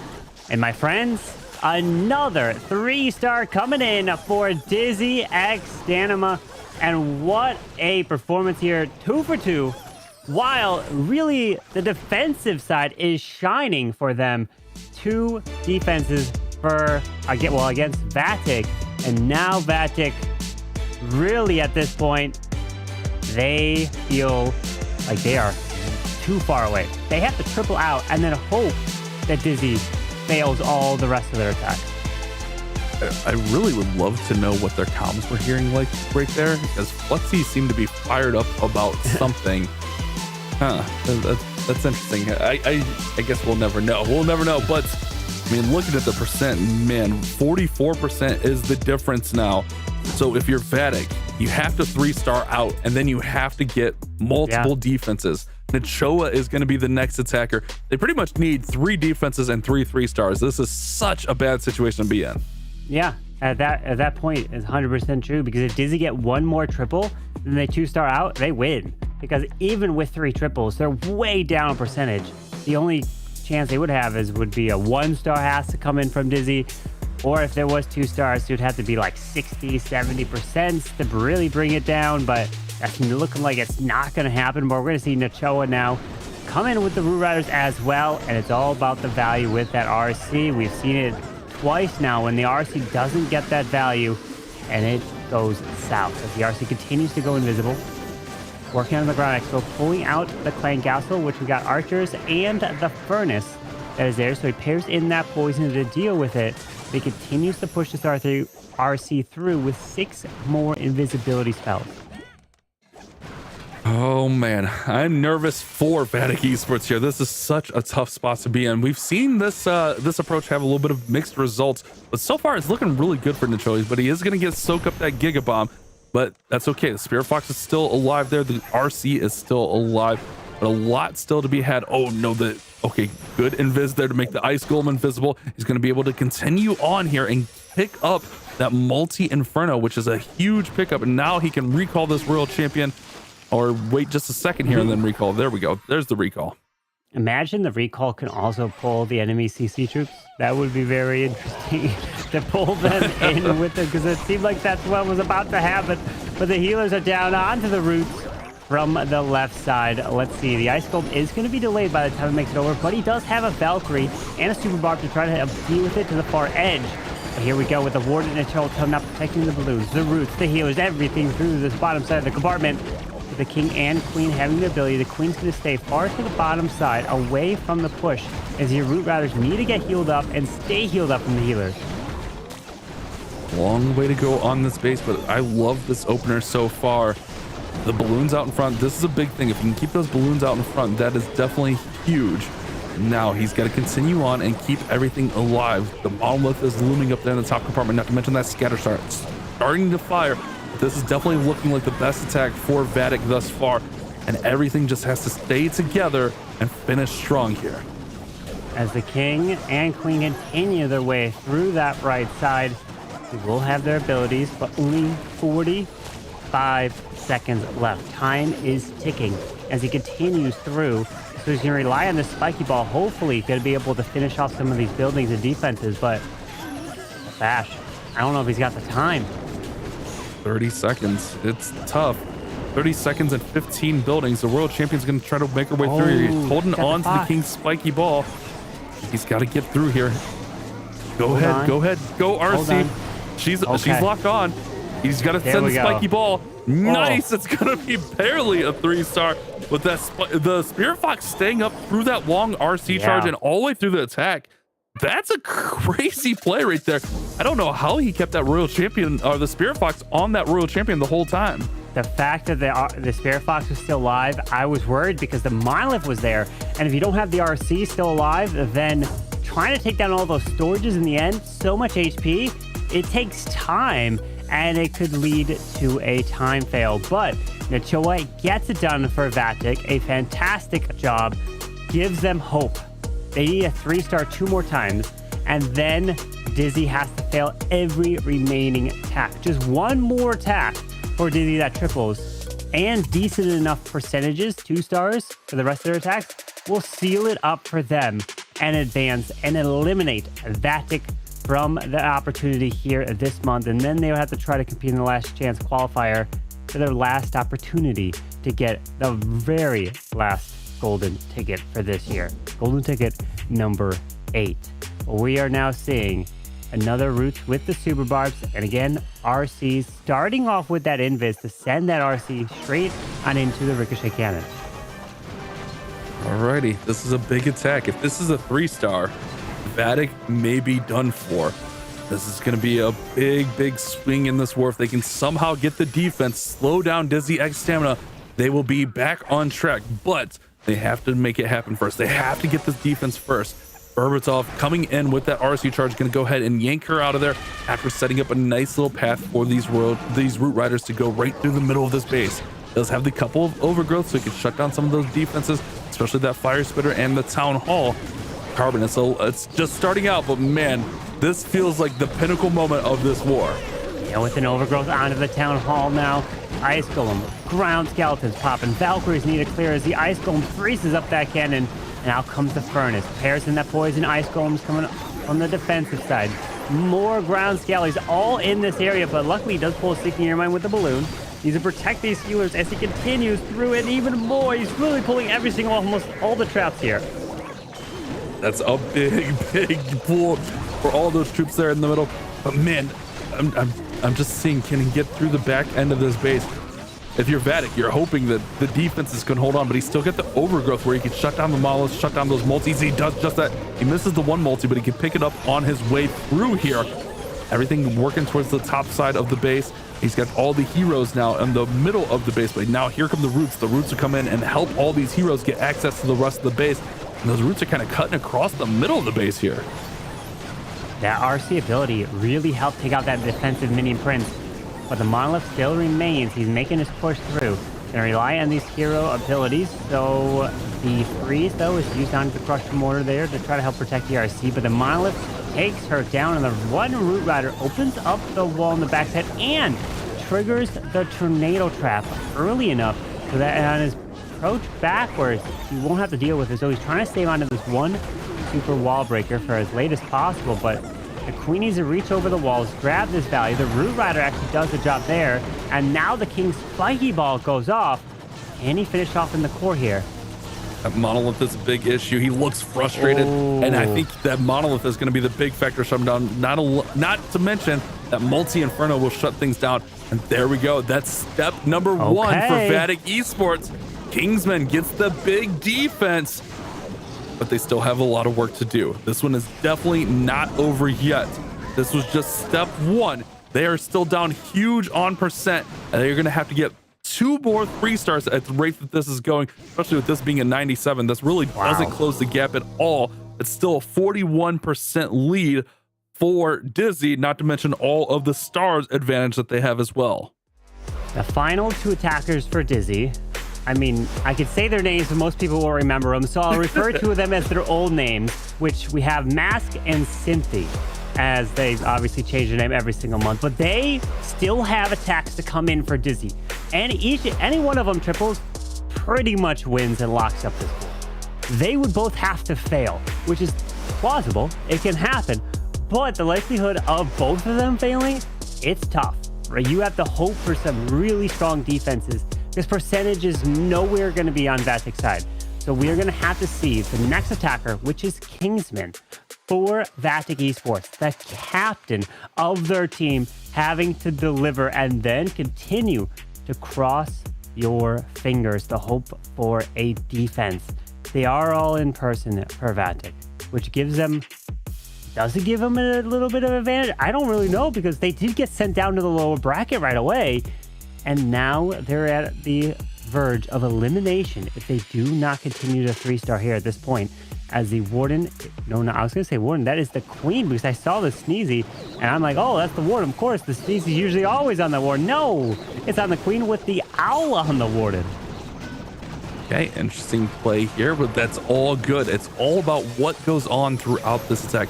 Does have the wall breaker to give him access to this compartment right here, which will allow him to go further. Does he dare try to go in for the Town Hall here? No shot, right? Like, there's no way the Queen, he's going to recall her way before that. Just send right at the Town Hall, right? Yeah, I don't think he's going to go for it, because he can pull the Queen back and have a clear shot from the bottom side. Let's see. Is he going to... Yep, there you go. Okay, pulls that Queen back. Probably going to come in from the bottom. Yeah, just takes her out of that compartment. Nice and easy. Oh my, a whole Tassiform pops up right from that skeleton spell, but the roots are down. Ice Golem down as well. Probably a spring trap down there. No, it's not, but he will freeze up that entire section. as the Royal Champion is now coming to the far left to help funnel these routes to the Town Hall. Everything is just going to work right through this Town Hall compartment, but the Royal Champion is also going to look to push them towards the middle, towards those Infernos, but he could also use the Overgrowth on those Infernos as well, or maybe even a little bit further back on the base, maybe onto the Monolith, as well as the Warden's ability is going to protect them through the Infernos. King is doing a great job picking up a lot of value. Here come the Clan Castle troops, which will slow things up just a little bit, but so far everything is nice and tight together, working well. There goes the Overgrowth on the right side to keep the pathing right through the middle of this base. It's all or nothing for Kingsman. This has to be a 3-star, and everything is pushing through. They're also taking so much damage right now. Monolith, do not lock onto that Royal Champion. Just get out in front, but he does have a couple invises to use for her. A perfect time to pop the ability for the RC would be now. There you go. And he's going to be able to lock onto the multi. Overgrowth hopefully should disappear, and RC can start going for those defenses off to the right, but a few upper shots did get absorbed, at least one onto the air skellies, which you don't want. But these two invises, oh, the RC is getting pulled to the left side. The enemy queen's over there, but only 50 seconds remain. Good invis there to keep some damage off the Royal Champion. He's going to have one invis right up here. There we go, nice invis. Should have maybe even used it on that bomb tower, but he's actually going to go into the merge multi-cannon right here. She's going to be able to get it down. Oh, wait, the queen pulls her.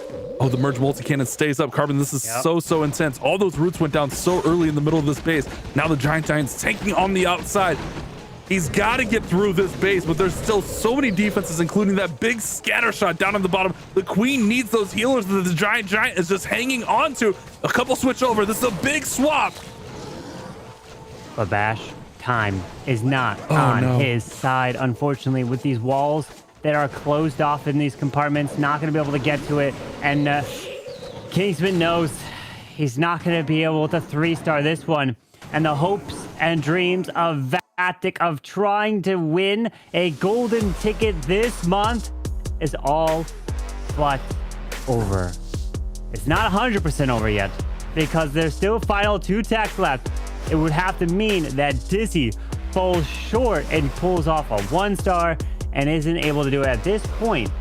Even a triple here, meaning that Dizi doesn't even have to 3-star anymore. They could just get 2 decent 2-stars and they lock it up.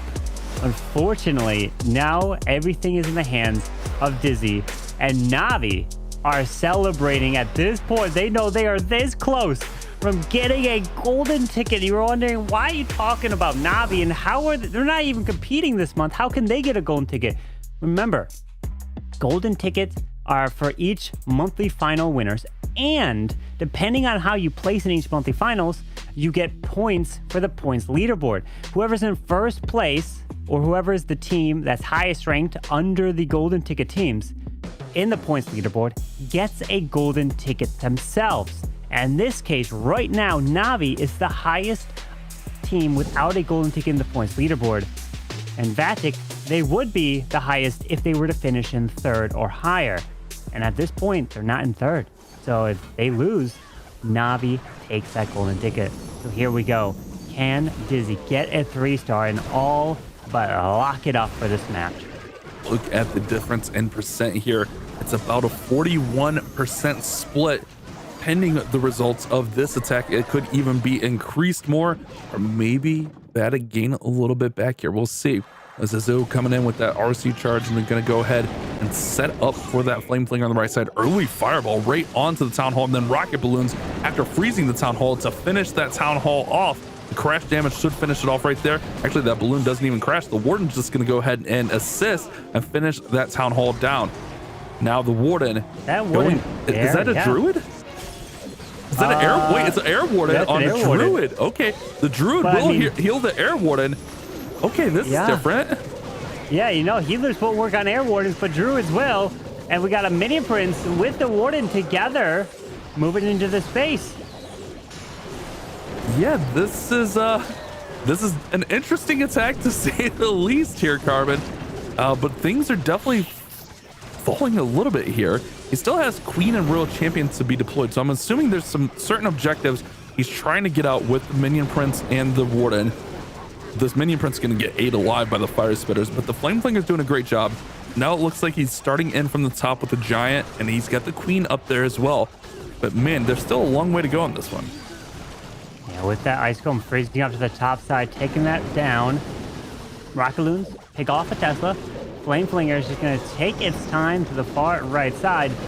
There's quite a bit to the top, still up with double poison spell towers remaining. Queen's ability has gone off as he continues to try to move through. With 7 Rockaloons left, RC goes through to the mortars, continues, but the Flame Flinger, I don't see it being able to get all that value that's off to the right, can it? RC burns the ability now. 7 Rockaloons, can he converge?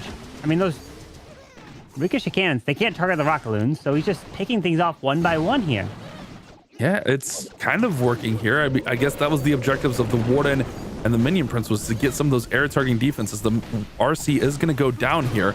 He's only got 6 balloons left. Here comes some minions, super minions out of the clan castle, soaks up a Seeking Air Mine right there, and a balloon out in front to soak up the damage from that air defense. If he can get this multi-gear tower down, he'll have the 3-star secured, but it does not fall. And now, ooh, the poison tower throws to the left. Multi-gear tower's firing away at those super minions. It's got to get turned. It does turn. And it looks like this could be the defense for Vatic. It is very high percent, but Vatic are still technically alive here with this defense. At this point, though, look at the percent. 97% right there. Doesn't get the 3-star, but they're still well ahead on the percentage game in this match. Even if Vatic were to 3-star, then Dizi, all they have to really get is a 2-star, and then they are still securing their path in the lower bracket and eliminating Vatic Esports. Very close effort right there, almost getting that one, but that geared up cannon just a little too much right there in the end.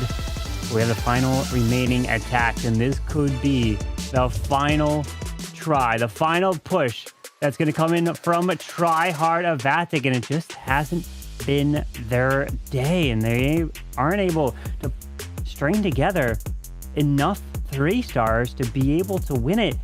And it's just the defensive side of their opponents has just been standing out. So let's see if Try Hard can do it here, get that 3-star, and then hope and cross their fingers that something happens in the final attack for Dizi, as we are indeed coming with the roots as well. Riders need to 3-star this attack for Vatic to have any hope. They are down by 41%. Wow. So they need essentially a 1-star. They're going to need a 69% 2-star, or excuse me, a 59% 2-star or lower if Try Hard can 3-star here. So much on the line, and it's just such a long shot here as we're on the final attacks of this war. She's just going to surge forward. The RC is going to go ahead and get this town hall down. Great value here from this Royal Champion charge. I like the setup a lot, but man, it's almost like a little too late here. Yeah, RC has been pulled back. He does have the overgrowth as the roots are down with balloons, moving his way to the left. Healers are down as well. Ice Golem onto the Wizard Tower, and we're going to see the troop launcher. Launching some troops, moving his way into the spitter. Diggy's out in front. RC redeployed to the bottom. Queen has her ability. King yet to be deployed. Finally now uses him to the bottom side. There comes the defensive flank out. So Ice Golems and the Furnace that he's going to get stalled up on, but he needs to continue to push through as he now pairs that overgrowth onto the monolith. Great overgrowth use right there. These roots are looking really strong through here, and the Ice Golems are being dealt up there by the boogers and the Queen.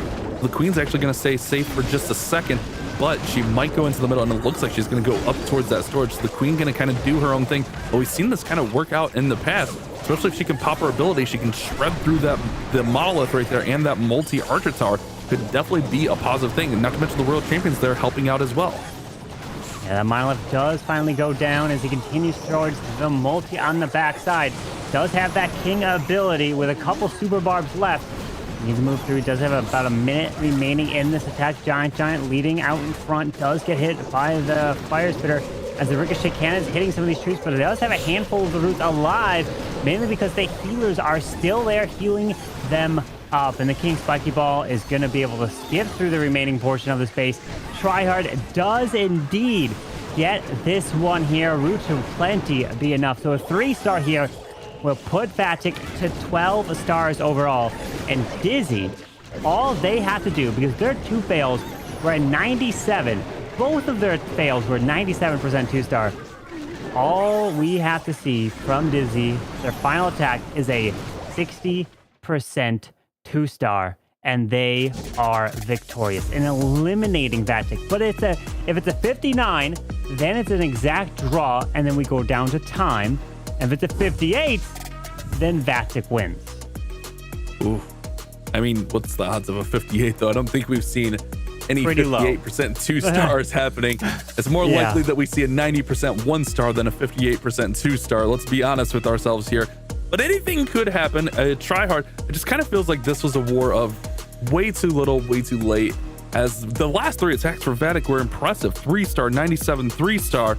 Those first 2 attacks, man, just misfires. Just really, really not great approaches from players that are usually way, way better. Imran and Simon. I mean, Simon came out with a crushing 3-star in the first war, but just not able to get it together here. And Nico Paz will be our final attacker, and I'm sure he knows exactly what they need here. That's going to be not much. Not much is what they need, Carbon.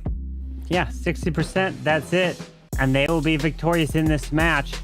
Imagine if Vatic did get 97, 98, 99, or whatnot for their fails. Then this would have to be pretty much a 3-star, almost all out in order to win. That's not the case because of those low percentages. Means that this one doesn't have to do too much, as that RC is going to be charging near this town hall, with that heal spell also going to be utilized. But this RC, invis to the left, invis again to continue into the spitter, and then looks like she'll go into the ground expo next. Yeah, she's going to path her way right through, and that's just going to lead a wide open path towards that town hall. Does have that heal spell, which you've talked about in the past, where you can just provide that support onto the roots and use that warden ability a little bit later. And here we go, a direct approach right at this town hall. And it's only got to be a 60% 2-star for Dizi to knock out their rivals in Vatic Esports. A huge rivalry, a lot of back and forth between these two clans this season. And it would kind of just be bittersweet for Dizi knocking out Vatic, making them go to the last chance qualifier. But Vatic can somehow hold on here. Man, that would have to be a great feeling to knock out Dizi. It all comes down to this right now, Carbon. Yeah, with the king off to the far left, helping with that funnel. Continuing through, Royal Champion redeployed to help deal with these ice golems in the town hall. Comes back alive as he can parry over, goes backside to the monolith as he continues to approach. There you go, right onto the multi in the core. Town hall's going down. King will be on the outside. He can help with percentage, but still has the heal and the warden's ability as he's making his way through the backside. Poison getting launched. There's the heal as they're pathing together. He's already got the 1-star. He's about to hit the 2-star. Remember, he just has to hit 8 or 10 more percent, and they are victorious. And with all of those troops up, should not be an issue. Just a heartbreaker for Vatic, which means Vatic will now have to go on to the last chance qualifier. And like you said, Carbon, they're going to have to win it. There's no second, third, fourth place for that. You have to win that last chance qualifier, which is going to be a tall task ahead. But also, and other news for golden tickets, that means Navi will be receiving our points leaderboard golden ticket. So our final 8 are really going to be shaping up soon, especially since we'll be crowning our other golden ticket winner tomorrow. Yeah, as the RC continues their way through that top side, they are celebrating. They know they got the victory, and they will be advancing to tomorrow. Since this is an elimination match, Vatic will be headed home, and unfortunately, they were in person in the boot camp, and it didn't pay off for this one. They finished 3rd in the last time they were in boot camp, and this one is just they got eliminated back-to-back losses in this weekend to start. They know that is not the performance to get it done. It just wasn't their day, and that's all it takes. One day of a poor performance, and you can be eliminated. Let's zoom in on the KO'd heroes here. 91% is the final mark, but we all know that that was just going for a nice, safe, easy 2-star to run that percentage up. Man, what a performance for Dizi. What an unfortunate series of it for Vatic. I mean, those first 2 attacks just seem so uncharacteristic of them, but they will be knocked out of our monthly qualifier, and we will see them soon in our last chance qualifier, where we give away our 8th and final golden ticket. Dizi takes it 97 to a 90 on percentage. We had those low percentages of an 80 and a 76. Kingsman with a 97. It was on par with the two fails that we saw from Dizi, but the other percentages unfortunately did bring them down for Vatic Esports. That means we will see Dizi advancing. They have a golden ticket already, which they're going for more of the prize money, because why not? Keep going and try to earn yourself that money as we update you on the bracket here today, as these are the teams remaining. We still have two more matches in the upper bracket. Millesime MG versus JO Esports, and then Team Electros versus Repotted Gaming. Crazy enough, there's no golden ticket team in the upper bracket, so they're trying to make their way through. So if they make it to the grand finals, and then one of these golden ticket teams of Elevate or Dizi make it to the grand finals, then they're guaranteed the golden ticket from the upper bracket. So they are hoping that one of those teams continue to win and make their way through. So there's a lot more action to come, as we still have two more matches here today, Bash. Yeah, it's a very interesting war. Usually we see one of our golden ticket teams in the upper bracket kind of deciding things, but now they're running the lower bracket and they'll decide things from there. But there's a lot of potential for one of those top teams to go ahead and get that golden ticket this month, which is super, super exciting. But let's go ahead and let's circle back to this last war and check out our MVP for Dizi X Stamina versus Vatic Esports. And that MVP is Ibala, getting 33% of the vote. Well deserved in that war for Dizi X Stamina.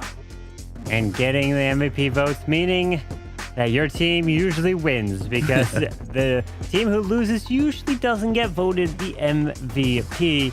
But it's happened before. But in the next match, yeah, I mean, typically General X, right? He'll take it there. But I mean, General X and his team, they are still alive in the upper bracket, which will be. Imagine they make a run, Carbon. That would be crazy. They could. We really haven't seen them at all this year, but they're here. They're making a run at it. Sorry to cut you off there, guys. Don't go anywhere. I'm all excited. I'm all jacked up. We got more Clash action. We'll be back after a short break.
And welcome back here, my friends, as we get ready for the second to last match of today. Of course, welcoming back the one and only Woody. What did you think of the last match, as we just learned that Vatic being eliminated means Navi is getting a golden ticket? Spectacular news for Navi, and really terrible news for Vatic. I mean, they got together for a boot camp to try to put everything into this win and couldn't manage to eke it out. It's bad news, especially because this is the last monthly qualifier and all those points are just going to be going to waste now. There is an opportunity with the last chance qualifier, so their fans really need to rally around the flag if they want to have a shot. But we got another great war coming up, Carbon. Let's take a look. Millesime MG versus JO Esports. And the percentage heavily on Millesime MG's favor. 13 average stars to a 12.1 right there for just ordinary. And these two teams, the complete opposite side of the leaderboard when it came to qualifying through the monthly qualifiers. Millesime MG, number 1. Just ordinary, number 8 at the very bottom. And this is the time, but it was just ordinary that took down a team like Elevate, who was 2 times winning the monthly finals. And we've got Anat, Isma, Mr. C, Nest4X, and Adi, who have been delivering for Millesime MG, and this is their month. They are looking to do just that and trying to continue their run. They're so close. If they can win this match, the next one, and the third, they will be taking home a golden ticket. But first, focus on this match, and let's hear what they have to say. I don't think we feel more pressure. We are just like this brand new team, and we just want to go as far as possible. I think we did very great in offense in stage 2, so hopefully we can just do the same in stage 3. But I don't really think we have the pressure. We just put a lot of commitment and then play the best way possible during next weekend. Well said, and it really indicates a lot of the support that this team has had throughout the months. This really could be their breakthrough year, and with the performance that we've seen so far today, I think that this upper bracket showing has got a lot riding on this next match. Same can be said for their opponents, though. You know, Just Ordinary, another breakthrough team, a squad that hasn't really been dominant, but has some superstars, notably Loop, coming in with a 98.17% average destruction and 3 stars 2/3 of the time. Same can be said for Dark on Top. This is a very extraordinary squad despite their name. I'm really looking forward to seeing what they have for us today. Yeah, they are definitely more than just ordinary. They've gotten here and they're looking to take down some of the top teams in the world. And let's hear from what they have to say. We are playing one by one, and there is no pressure. We are trusting ourselves, and we hope we are doing the best. And we still have a chance to make it to the last chance qualifier by getting top 3. So we are aiming for this first. Then we are hoping for the ticket, of course. Well, sporting a world champion Loop on their roster, this Just Ordinary squad certainly has got a lot of competitive experience, and they've learned from the best, clearly. If they've made it this far in the upper bracket, they've got as good a chance as anyone to make it through. Surprising once again that we just have all of our golden ticket teams in the bottom of the bracket, and the teams putting in the most effort this month, persevering up on top. Millesime MG and JO Esports might be surprise picks for some of the viewers out there. I know I was surprised to see this matchup, but I'm really looking forward to it. And speaking about surprises, let's talk about predictions now, Carbon. Yeah, let's see what we've predicted here for us casters and a unanimous Millesime MG selection. But you know, that's what happened when we all picked Elevate and Just Ordinary took everyone down. They're going to look to do again, take everyone's predictions down. So now we all picked Millesime MG. Woody, what did the audience pick? You know, the casters are pretty conservative, and I think that, well, it looks like the viewers are going to stick with us too. Millesime MG as the old guard, a team that has that recognizability, respectability, that institutional memory for having competed year after year. They have the pick from the viewers. 63% of y'all said that it's going to be Millesime MG taking the win, but a very solid and respectable 37% going to Just Ordinary, finding these upstarts to be the best team in this matchup. Now the question is, if Just Ordinary wins this, are they going to change their name to Just Extraordinary because they got their golden ticket? Granted, they've got to focus on this match here, but of course, if you're wondering how you can be getting your predictions and you're going to be earning in-game rewards, just take a look at the bottom of the screen, event.supercell.com/clash-of-clans. And that is where you submit your predictions. You vote for MVPs. That's where you're earning in-game rewards. You just log in there and then you log into the game and the rewards just pop into your game on your account right there. So you are missing out if you're not over there checking it out. But we are ready for this next match here. It is an upper bracket match, meaning if you lose, you're still in it. But if you win, you're able to at least guarantee yourself to get to a 3rd place position, because then you win this one, then you lose that, you're into the bottom semis, and you're 1 win away from getting back to the grand final. So this is a very important match for JO Esports. Absolutely is, and it's full of killers down there in the lower bracket. Win here and you could be smooth sailing to the end. At least you'll be in the top 3, but a loss here could mean throwing away the big advantage you gained in the first round. Let's see how Dark on top begins. He's got a giant arrow and a healer puppet on the Archer Queen, not bringing in the giant that we often see.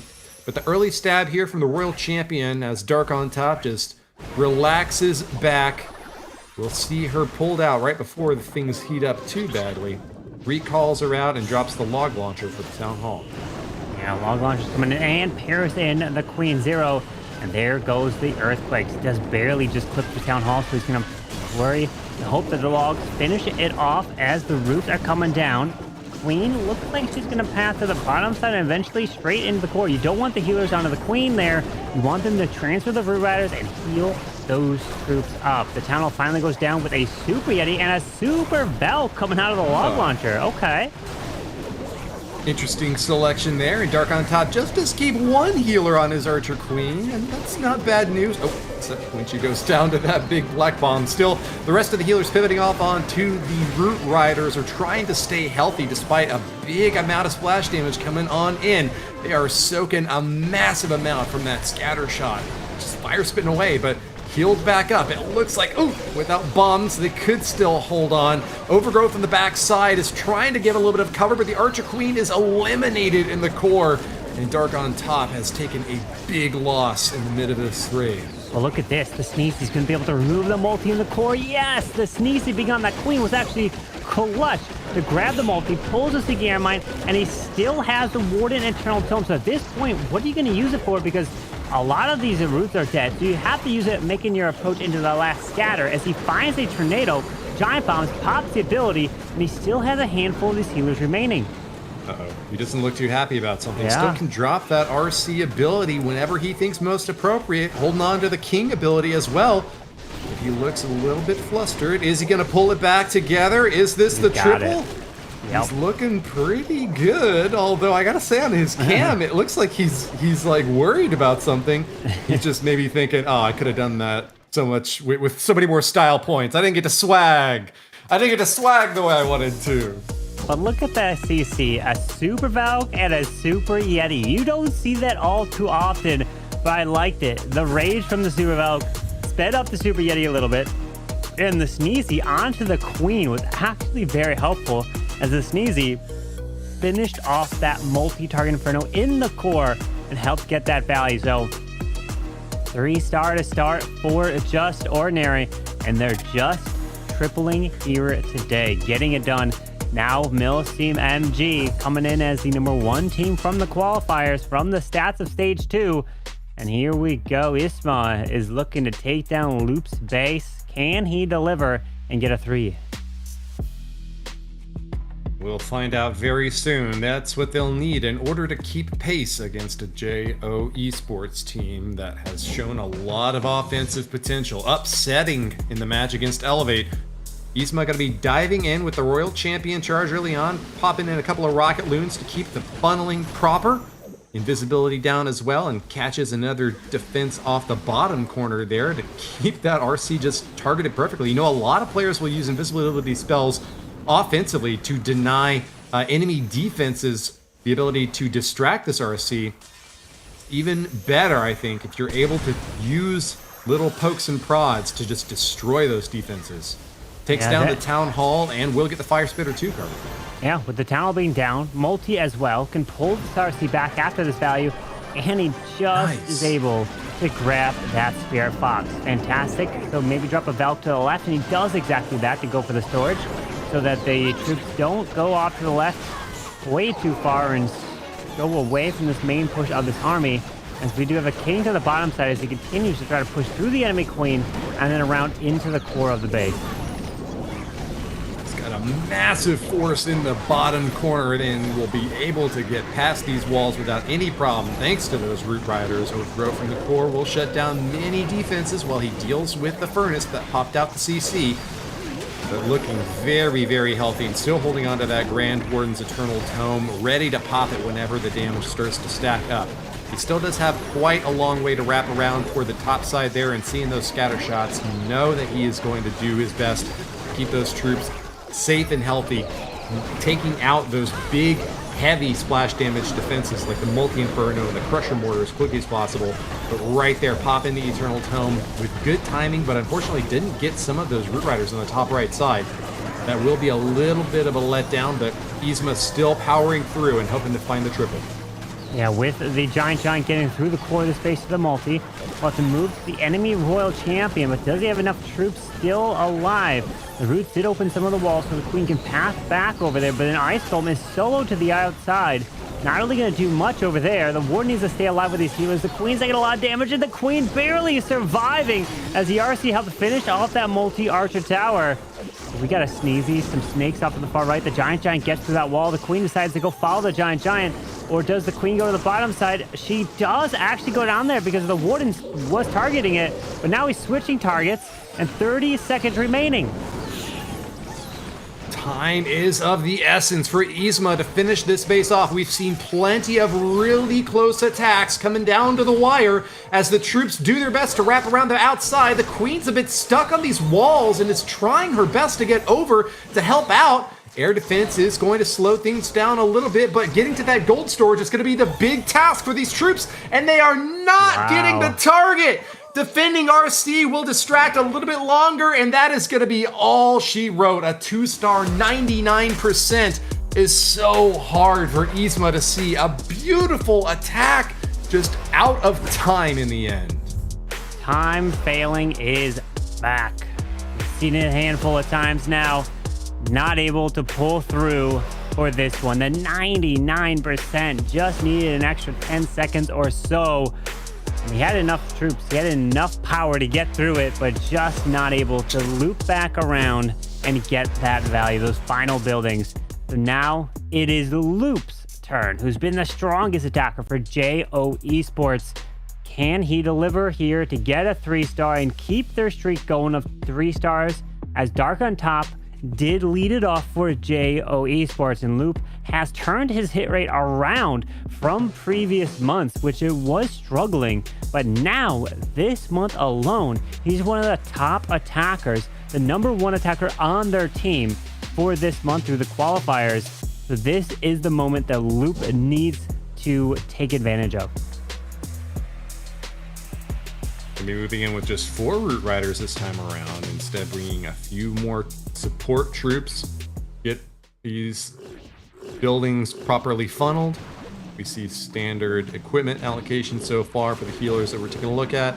Right side is going to be an Ice Golem to block for the Archer Queen, and support from the Grand Warden as well. See a recall spell there ready to pick them up at a moment's notice as the RC will be added on whenever Loop finds it most appropriate. Healers keeping the Queen tapped off despite those ground-based expos locking on. And with invisibility, he is very safe and sound over on that right side corner. Yeah, that Anger Jelly allowing that Queen to target the defenses one by one.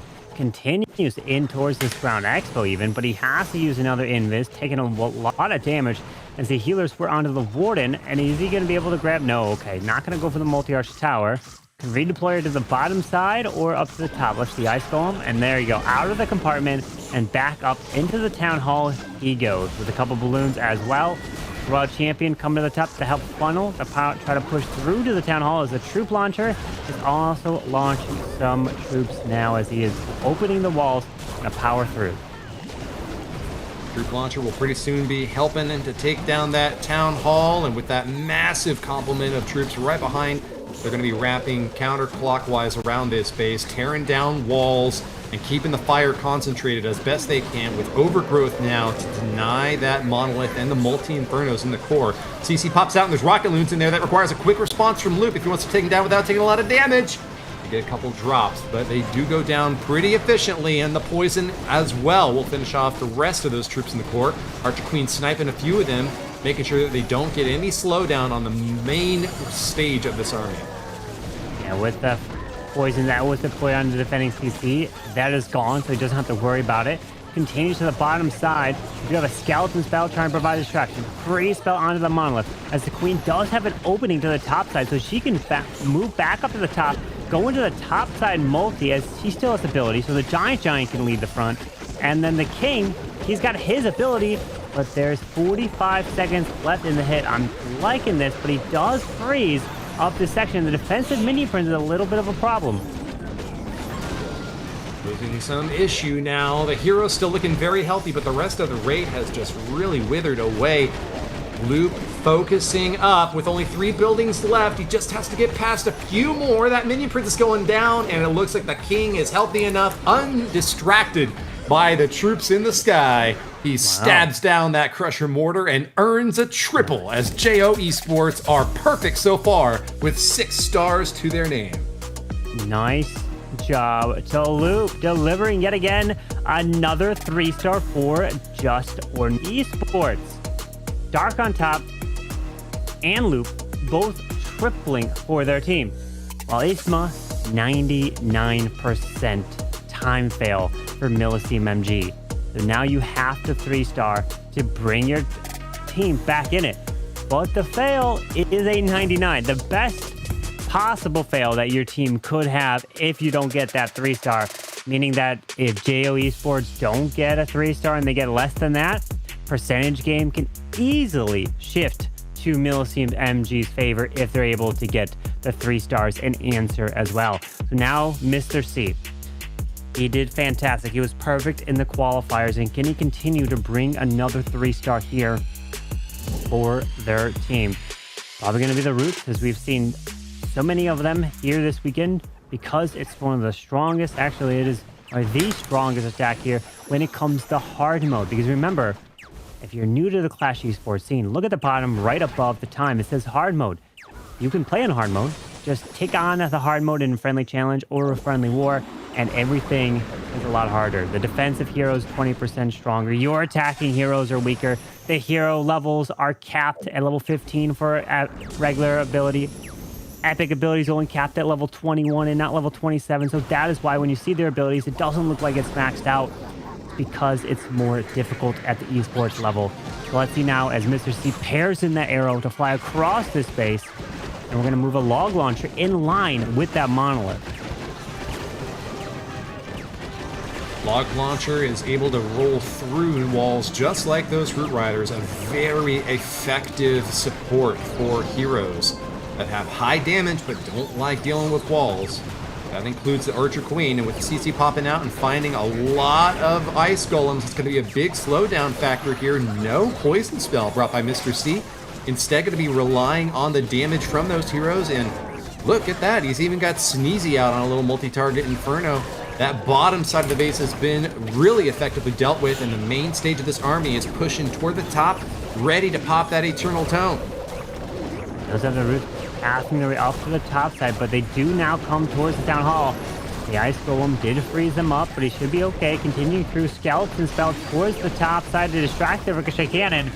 But the Warden ability still hanging on to it, and if you wait too long, it's like, what are you going to be able to use the ability for? Very difficult knowing when to pop it and when to save it, but Mr. C has now committed almost all of his forces. Just holding on to that King ability now to get a little bit of Ricochet Cannon. The ball bounces around, and that's all he's got now. Just a few more cleanup troops to add onto the outer edge, but the hero still looking very healthy. Look at that, RC is almost at full and able to target defenses. I think he might just be able to pull this off. It's looking very close.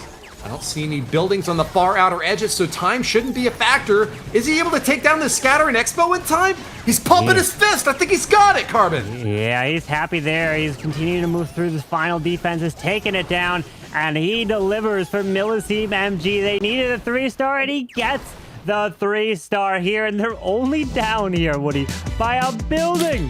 One little building, which is the difference of a star. So that's a huge building to be down. 6-5, 40 to a 39.8 overall percentage. And all it takes is one slip up to get the lead back into Millesime's MG's favor. They are waiting in the wings and looking for their opportunity to strike back, but will they get it? It's in the hands of their opponents now, who, attacking first, will have to reveal their hand 3 minutes sooner on every single round of the attack. Schneider, from JO Esports will be the next to move in. Nisax on defense. will try to hold him off and give Millesime MG that opening that they're looking for, and that all the casters expected that they would get.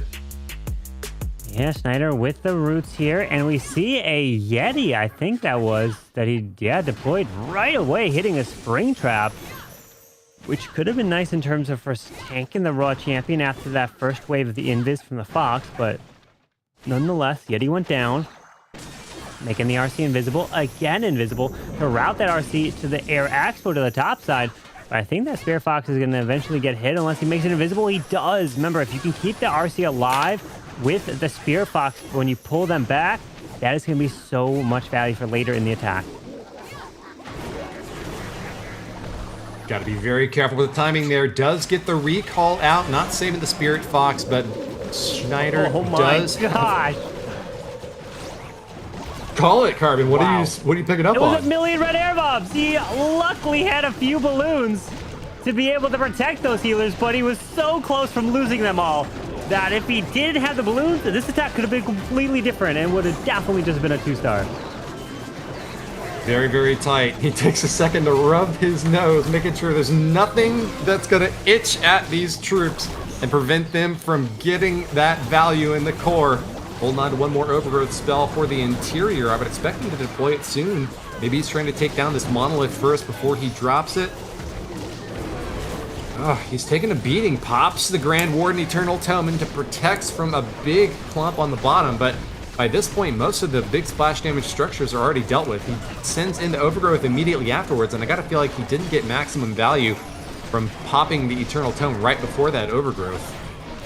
But he is still moving through. The key is these healers are still alive. So that heal spell that he used earlier healed them back up to full health. So he's allowed to keep these Root Riders alive because of that. So the healers are continuing to move through towards the top side. And a minute left in the attack. The overgrowth wears off. A couple super barbs, one super wall breaker. The Queen with her giant waiting to deploy, but that corner wall just clipped there by the roots is going to allow that Queen to continue to step through to grab the Ricochet Cannon, the Crusher Mortar, get some nice value. But a Giga Bomb remains to the top side. It's going to be a little bit of an issue as he tries to approach. There's only 40 seconds left here, Woody. It's looking very dicey. Crusher Mortar firing away and dealing big damage to the heroes. Gonna get the lock on the Archer Queen now. As long as that's not a mirror image. Giant out in front, bashing away, but even he's going low. Ricochet ball all around. Schneider puts his head in his hands. Can he keep the pressure on? Root Riders are taking a big hit. Can he get a 99? No! Keep it up, Schneider! Oh. Wait, King, no way, it's a 99! What? No! He needed the King to get that shot. That's literally a 99.9999. If the King just finished off that strike, it's a 3-star. What a finish. I swear that King's Sword was inches away from the Crusher Mortar. Almost got that final shot in.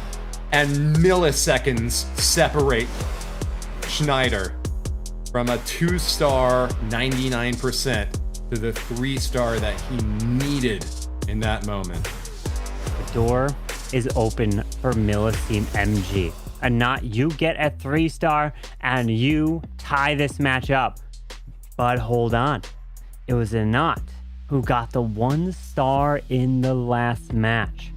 So can he turn around, turn that 1-star into the 3-star that they are looking for here? Because you will tie it up on stars, you will tie it up on percentage, and then this war becomes a 2v2. Which, fun fact, that you could do 2v2 or 3v3s in friendly wars if you really want to in the game. Because that was part of one of their most recent updates, if you did not know that, which is pretty awesome. But we are seeing this Raw champion charging her way through this top corner to grab this value, and then we'll pull her back with that recall. Stabs in toward the top, and with the recall right on time, got a partial pull from the CC, it looks like, and we'll pull those troops out with archers. Fires a giant arrow on an interesting trajectory through the base. Anat's fingers are flying now to get everything deployed on time and ensure that he doesn't have the same terrible result that millisecond was lost in the last match. Millesime MG firing forth toward that town hall with the log launcher rolling through. Could be slowed down a little bit by ice golems unless he can get the pull out to the side. It was an early pop for that Archer Queen ability, and it's a bit unfortunate seeing that giant go down this early, Carter. Yeah, Roots are moving through towards that minion prince and the monolith to the bottom compartment here, as we are going to see that queen now. They're going to try to solo grab the town hall with the assistance of the Yetis from the log launcher. But there was the earthquake spell that was utilized, so it did damage the town hall, and it's gone within a few shots. As the Roots continue the way to the left into the air defense Archer Tower down there, the overgrowth is going to eventually wear off, but should be able to be okay as the healers are continuing through, and air skellies hopefully can go down so these healers can stay up. Holding on and tapping directly through this overgrowth. Anat is sending in the last few troops he has as he starts taking a lot of splash damage from ricochet cannons and scatter shots. The overgrowth wears away and the troops are able to retarget immediately right onto those defenses. Fantastic timing from Anat, and with the 3-star here, he would be able to just tie perfectly even with JO Esports. There you go. King ability, spiky ball, will be able to fly through the remaining of these buildings. There you go. And Anat turns the 1-star from the last match into a 3-star. And it is an exact tie, 8-8, 59.8 to a 59.8. But the question is time. Right now, Millesime MG are ahead on the average duration, 237 to 243. And in reality, what is the total time between these two teams? Well, I believe it is, 17 seconds? Yes, 17-second lead that I am seeing right now for a Millesime MG total. That's not the average. That's just total between adding all the time up for each of the attacks. 17 seconds is how much of a lead the Millesime MG right now is leading this match, and that could be the difference maker right there. Qureshi of JO Esports knows that even with time against them now, they need to get the triple to hold on to their edge. A single building could be the whole difference for this war, and they need to pull every stop that they've got to make this happen. Angry Jelly on that Grand Warden to pop a few enemy defenses down for the main setup. Pairs in a Flame Flinger, but it's taken a lot of damage from that Tesla, and Skelly Trap on it as well has taken it really low carbon. Yeah, this Warden is moving through with that Angry Jelly slowly, but the Flame Flinger being so low health here is going to be such a problem as he's continuing right on through, and the Flame Flinger is about to open up, and this is something that you want to keep alive, and air skellies are popping up here, which is going to cause that Warden to get distracted and slow down. But there we go. Angry Jelly's gone. Warden's now going to the left side as we have the Root Riders and the Valks coming through as Super Minions have now just come out of that Flame Flinger. Tough spot for Qureshi, knowing that he didn't get as much value as he wanted early on. Royal Champion on the other side is taking his Super Minions out of the sky with a Fly Swatter. Only 2 of them still up. Oh, one now that big black bomb went off. Town Hall has gone down, but how can Qureshi look so cool when so many things seem to be going wrong, Carbon? Yeah, unfortunately, he's losing so many of his troops here. Does have a War Internal Tome, but he pops the ability, and the key thing is he's protecting the healers. Can they stay alive, though? They're losing a lot of health. There's the Overgrowth now straight into the core. With the King and Queen ability still intact, the healers, though, are 1 red air bomb from death as he's trying to continue this path through, and no balloons out in front, so any traps is gonna be the end of the healers here as he continues to slowly move around, but the core remains intact. Very difficult spot with so few troops remaining, but he is keeping his cool, maintaining pressure and trying to bring that percentage higher and higher at the very least. Royal Champion pops the ability, and right in the belly, the beast is just going to get evaporated by so many defenses firing away at her minion prince at the same time. locking on, defending, supporting this multi-target Inferno, which has just burnt through so many forces. Koreshi holding on, sends in that Barbarian King ability, still has the Queen ability left and just past 80%. It seems like it'll be difficult to get much more than that, as the defenses have just proven too much to handle. Yzma on defense manages to keep JO Esports at bay, and Millesime MG's hopes are rising by the minute. Yeah, with that Queen reaching over the wall, can't take out that Ricochet cannon. 13 seconds left. Definitely way too much, or not enough time, but he even won't have enough troops to power through, because that giant will have to get through several of these walls and then get through the defenses, and just won't be able to do it. So a 92% 2-star there from JO Esports means that Millesime MG, they get a 93%, and they're in the lead for this match. Not too high of a bar to set, although 92% 2-star is very difficult, even for the pros here. We've seen 3 stars from their opposition, and with this chance, you know they are not going to squander it. Millesime MG could very well take a commanding lead now with a 3-star of their own.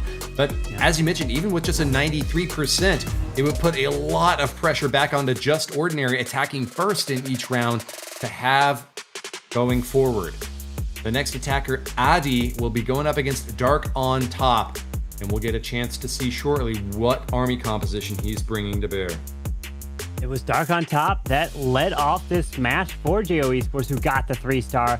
So now it's his turn to be on the defensive side. Can he get a defense for his team when they need it?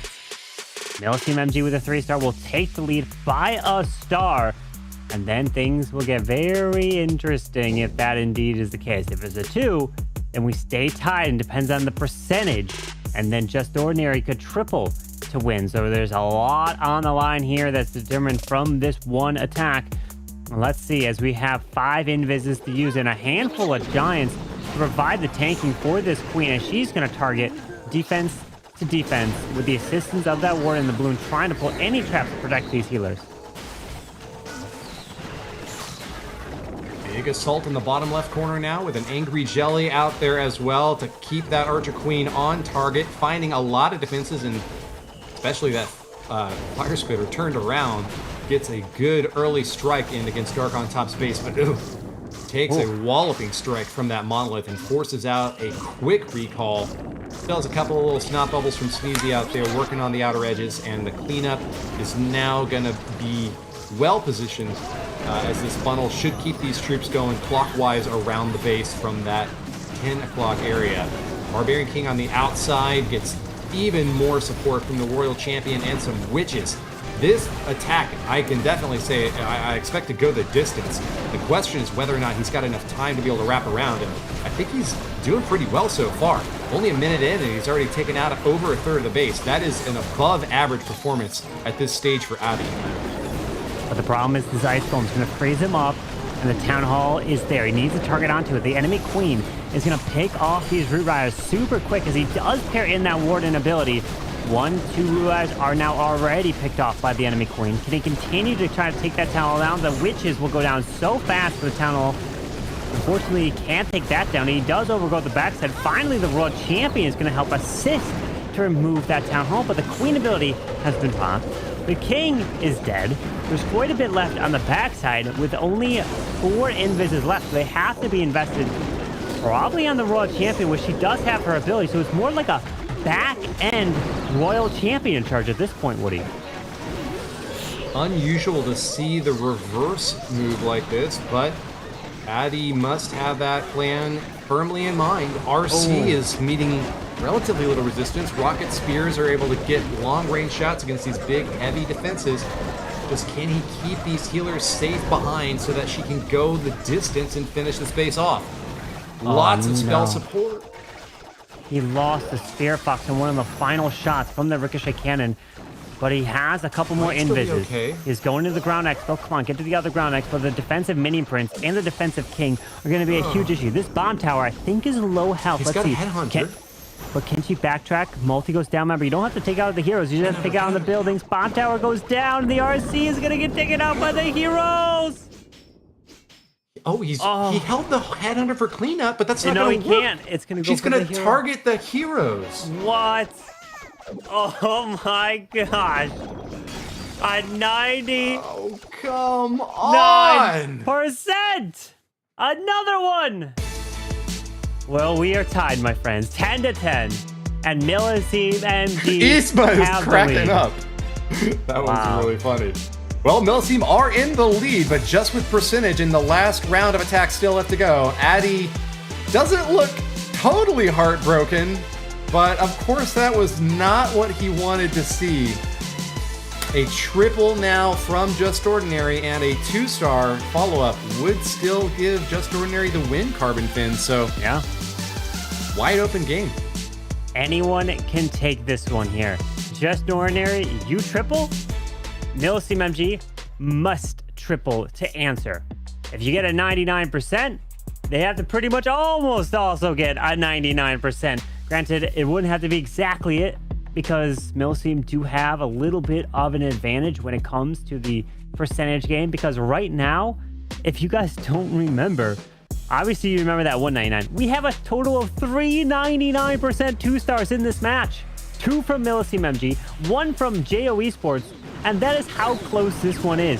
99, 99, 99. Crazy to think that we have 3 of them just in one war here, as this RC is going to be charging from that right side. And again, you got to be able to get that value just barely before that poison spell does go off to slow the RC down. Let the RC pass right on by to the left side. Will now get slowed down, continues in the spitter, and then towards that ricochet cannon. Level 12 Frosty no. to support the Barbarian King. Oh, no. RC going the wrong way. Does stab down the Archer Queen, but can he keep her on target long enough to get into the core of this base? That's bad. With RC not going in the ricochet cannon and the multi, this is going to be a completely different attack now at this point, would it? Bad news, and requiring a very nimble mind to adapt on the fly. Town Hall's looking very strong, firing away at those Root Riders now, and they cannot get an easy path into the core of this base. Enemy Royal Champion just firing away at that Ice Golem, and not a whole lot from Just Black to be able to take her down yet. Still holding on to 3 Headhunters, maybe for the back end. The Town Hall just barely goes down now from those rocket loons, and Just Black is just looking like he's crumbling over this bottom side. Can he rally forward and push these troops in? Only one more overgrowth. Pairs in that Warden ability. Royal Champion trying to stay alive, but no longer is able to, because the ricochet cannon that she was supposed to take down from that charge finished her off right there. As he continues towards this monolith, making his way up to the top with a whole Tassa farm awaiting him up there.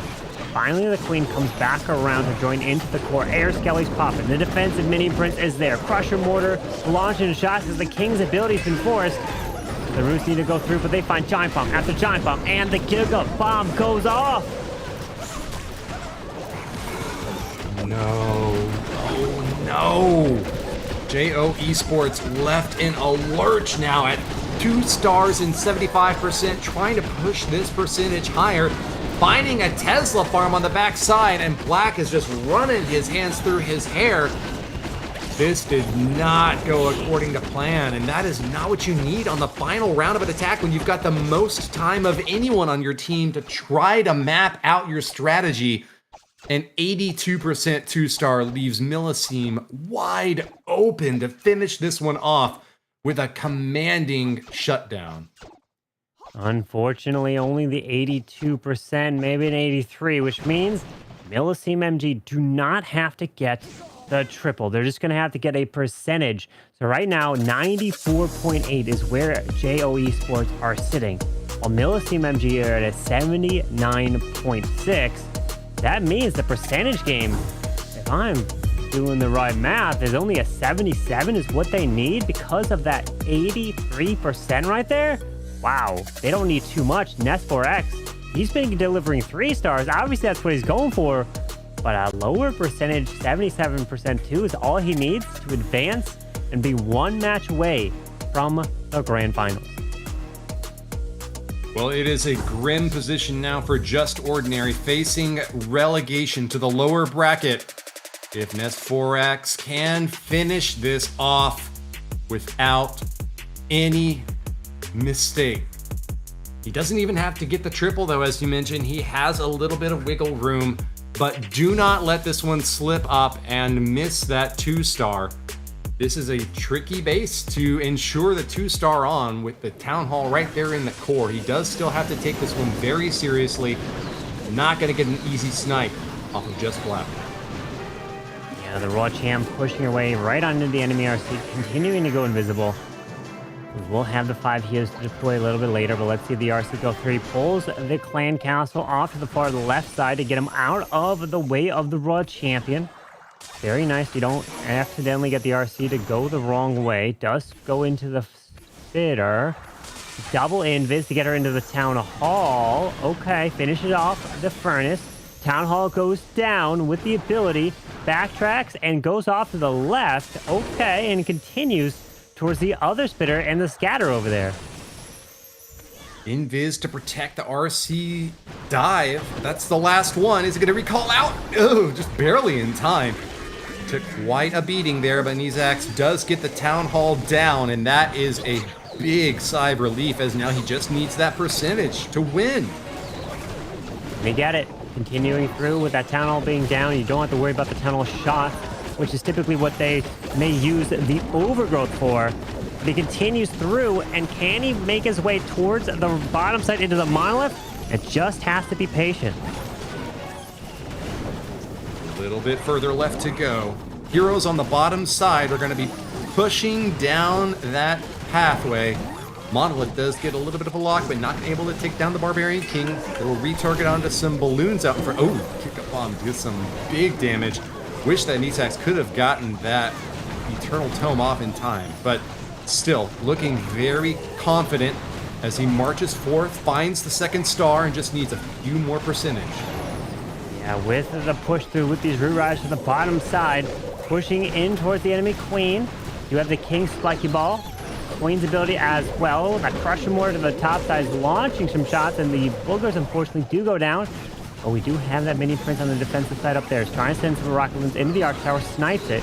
Baby Dragon to the far left side. 45 seconds. He's going to be able to pass up the percentage and lock it up for Millesime MG, as they will be sending JO Esports down to the lower bracket, and Millesime MG are definitely going to be happy with that performance here today. Characteristic of so many of these superstar teams that have completed difficult runs, Millesime MG aren't even really celebrating yet. They know that they've won, but they're almost still locked in, focused on the lessons that they can learn from this attack, from this war, what they need to know to prepare for the matches yet to come. The golden ticket is within reach, but it's not yet in their pocket. Wow. Imagine they needed a 3, and that finishes at a 97.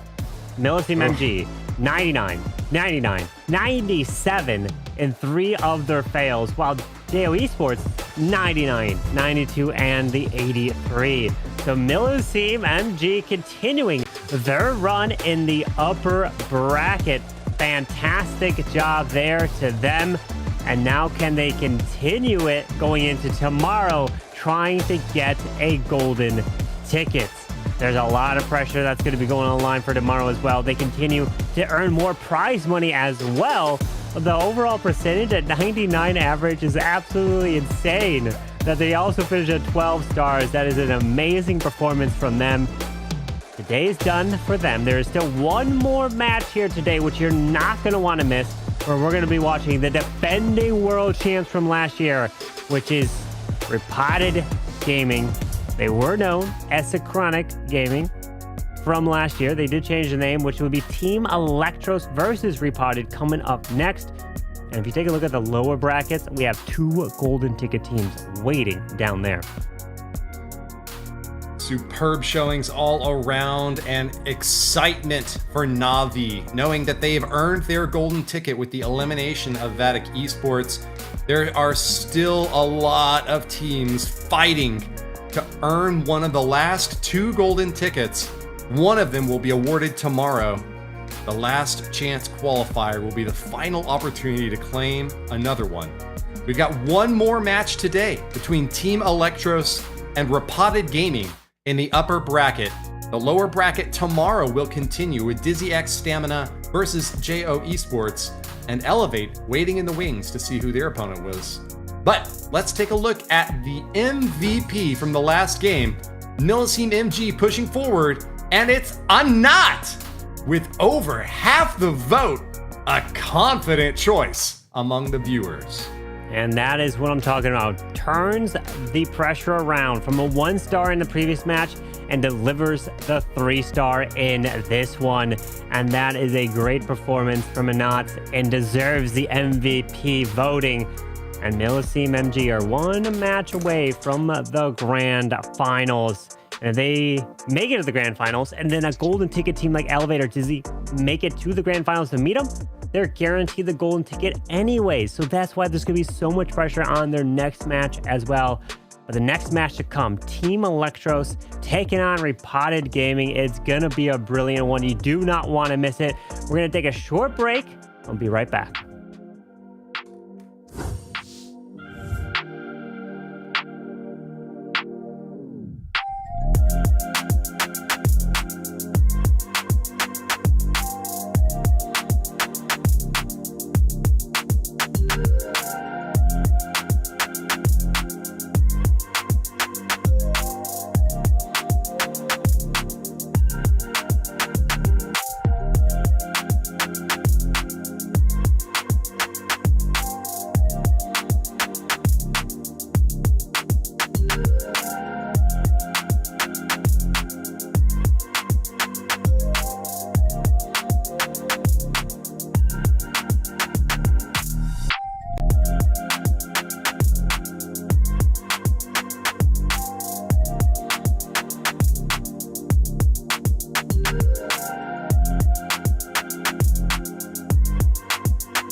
And welcome back to the Clash of Clans World Championship. Our upper bracket undefeated teams have got one more match for you.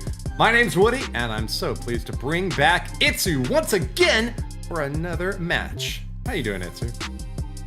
I'm doing great. I mean, I'm enjoying the epic clash action we have today. So many crazy, intense matches. And I mean, it's just really, really fun to watch, to see most of those matches coming down to the last couple of seconds. And I think seconds is an important keyword because we have seen a lot of close attacks in that last one. Let's see if we're going to see even more in this one, because we have Team Electros facing off against Repotted Gaming. Team Electros has the most impressive stats from any squad this month, coming in through the pre-qualifiers with the best offense and defense and smashing the competition, sending Vatic down to the lower bracket earlier today. Their lineup today includes Diego, Crispy, Eltano, Rigo Torres, and Almwalin. A really strong lineup, which is so far nearly unstoppable when it comes down especially to the stats, which they have showcased over the different stages of this qualifier. And they're now competing to stay in this upper bracket versus Repotted. But I think we should listen in to a word from Team Electros. I think we are okay with pressure. Like, it gives us less pressure at some point, knowing that it's not the last chance, but at the same time we will play like if it was our last chance. So I think it can go in our favor, having like 2 last chances. Well said, Eltano. The last month for an easy run at the golden ticket, and from an upper bracket position, couldn't ask for more at this point. Except maybe you'd want a slightly easier opponent. You're only going up against the world champions after all. Repotted Gaming on the other side, Itsu. That's right, we see Repotted Gaming back with their original name, not under Synchronic anymore. So if you're wondering, why do I know those names, but why do I not remember Repotted Gaming as a team name? Well, they are back to their original name, Repotted Gaming from Synchronic Gaming. And we have the lineup of American, Einstein, Philip, Generax, and Leo up there with their really impressive stats as well. American hopefully can show up with this match, and otherwise they're looking ready to roll in this upper bracket match. All smiles so far from these guys. Despite not having competed in previous monthly qualifiers, they have done very well so far this month and are looking prepped and ready for this next round. Let's hear from Repotted Gaming. The quick question before the match begins. I would say we kind of feel the pressure, yes, because there are only like 3 more tickets to go and we have a chance only on 2 of them. But on the other hand, we've kind of feel relieved that we have reached the last stage now after missing it 3 times. So I guess we kind of riding on that wave and trying to see it positive rather than negative.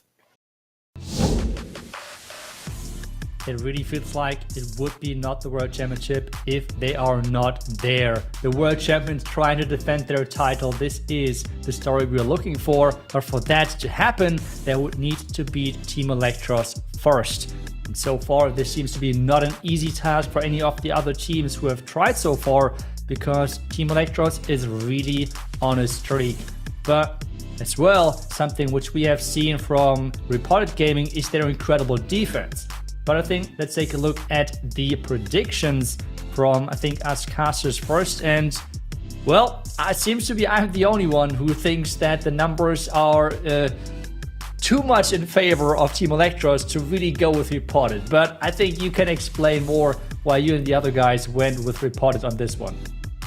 Repotted played very, very well in their first round. I mean, they're the reigning world champions. There's so much of an aura around them. It's tough to go up against a squad like that, even if you have had really good success against maybe lower ranking opponents beforehand. I think that's the situation here for Team Electros, a squad that certainly is qualified to face off against a world champion, but I don't know if they're the favorite to take them down. Not going to be an easy one whatsoever, that is for sure. I'm looking forward to the community prediction because that is up next. Let's see who they're going. Okay, they are on my side at least. They are believing in the numbers because I'm just following the stats here, to be honest. Because Repotted really, I mean, as Generax said, they are riding the wave of like trying to push this qualifier to the max because they have not made it in the last couple of qualifiers to the top 8 stage. And question is if they can push this wave all the way to the finals and even win that one. It's perfectly logical. And I hear the folks at home, I hear what you're saying. Team Electros has been doing so well, and there's no reason to believe that they would falter here and now. But Repotted Gaming just is a big question mark this year. Are they going to continue surging ahead this month and reclaim the mantle that they earned last year? I think there's a lot of people out there still expecting that to happen, and we'll find out where the smart money lands. Even though the crowd out there supporting Team Electros, we still have a lot of support for Repotted Gaming. But whoever you want to support, you can do so online at events.supercell.com/clash-of-clans, where today and again tomorrow, you'll be able to earn in-game rewards if you make your predictions correct and show your support for the teams that you believe in the most. We've got this month's competition wrapping up tomorrow, but we still have a last chance qualifier and of course the World Finals taking place later this year. So wherever you may be following us or subscribing to us, we hope that you will keep yourself apprised of the news to come. We'll be live again tomorrow at the same time. So keep your clock set and make sure you've got an alarm ready to go for the action that's soon going to be underway. But I think this next war is going to be starting shortly, Itsu. Is there anything else to say before we kick things off? I mean, I hope so that we're going to start really soon. And for me, really the big question mark is how much did Repotted prepare on defense? Because when those guys are preparing and really trapping your entries, this is scary. Running into baits from them is nothing fun whatsoever, and trying to recover those in hard mode is a really, really tough task. And the question is, does Repotted Gaming have such bases? But they're attacking first, and for those bases to work, then it's solid offense as well, and Repotted is going first with Leo. First attacker moving in against Diego on defense.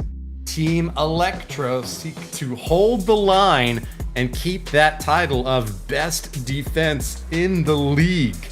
Repotted Gaming is a squad well known for being able to peel 3 stars off and turn wars around, but with the initiative in this round, they are going to be attacking first and will have to put their feet, rather their opponent's feet to the fire. They have to put the pressure up as quickly as possible and as hard as possible early on. I think that's the only sort of thing that can keep the psychological edge as a world champion. It's living up to the hype. Living up to the hype, and this is with the Royal Champion charge into Hog Riders. He's having 2 Earthquake spells, which means he's going to try to get a lock launcher to work as he's starting things off with the Royal Champion, pushing into this left defending Royal Champion compartment. Nope, never mind. He just tried to set up the pathing really quick in that beginning, not really investing in too much. Instead, just a couple of outside defenses pushing now Queen, Warden, and the lock launcher in the right direction to set this up and set up the pathing for the Hog Riders. Soft commit, and it seems like pretty safe decision so far from Leo, dropping early chill on this base to keep his troops safe on the back end.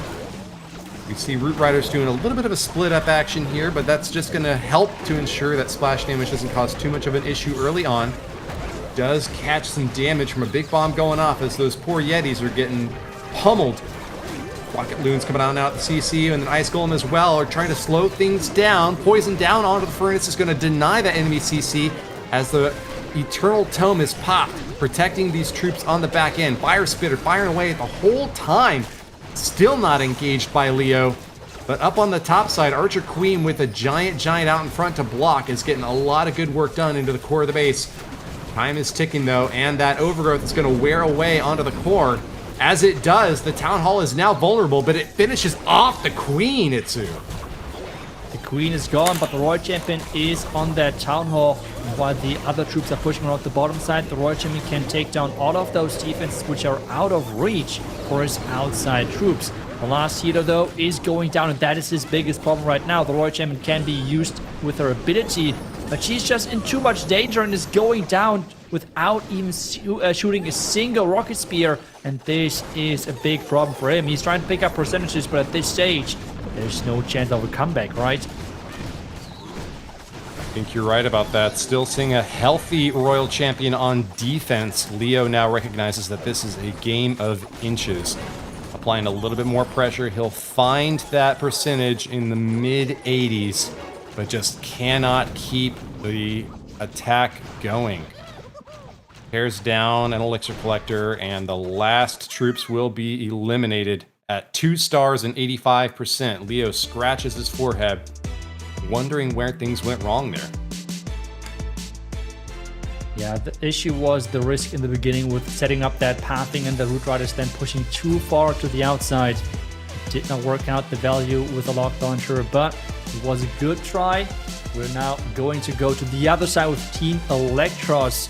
And the question really to me, I know I'm always coming back to this, is really the defensive side of Repotted Gaming. They have been so dominant as well when they won the World Championship. Their defense was playing such a big role. And the question really is, can they stop an attacker who so far is still perfect, I believe. So, Diego, can he start things off with Team Electros? Because so far, most of those teams who actually won got those early 3 stars in. It's a very different meta game than what we saw last year, and the defenses may not be able to pull Repotted Gaming into the lead.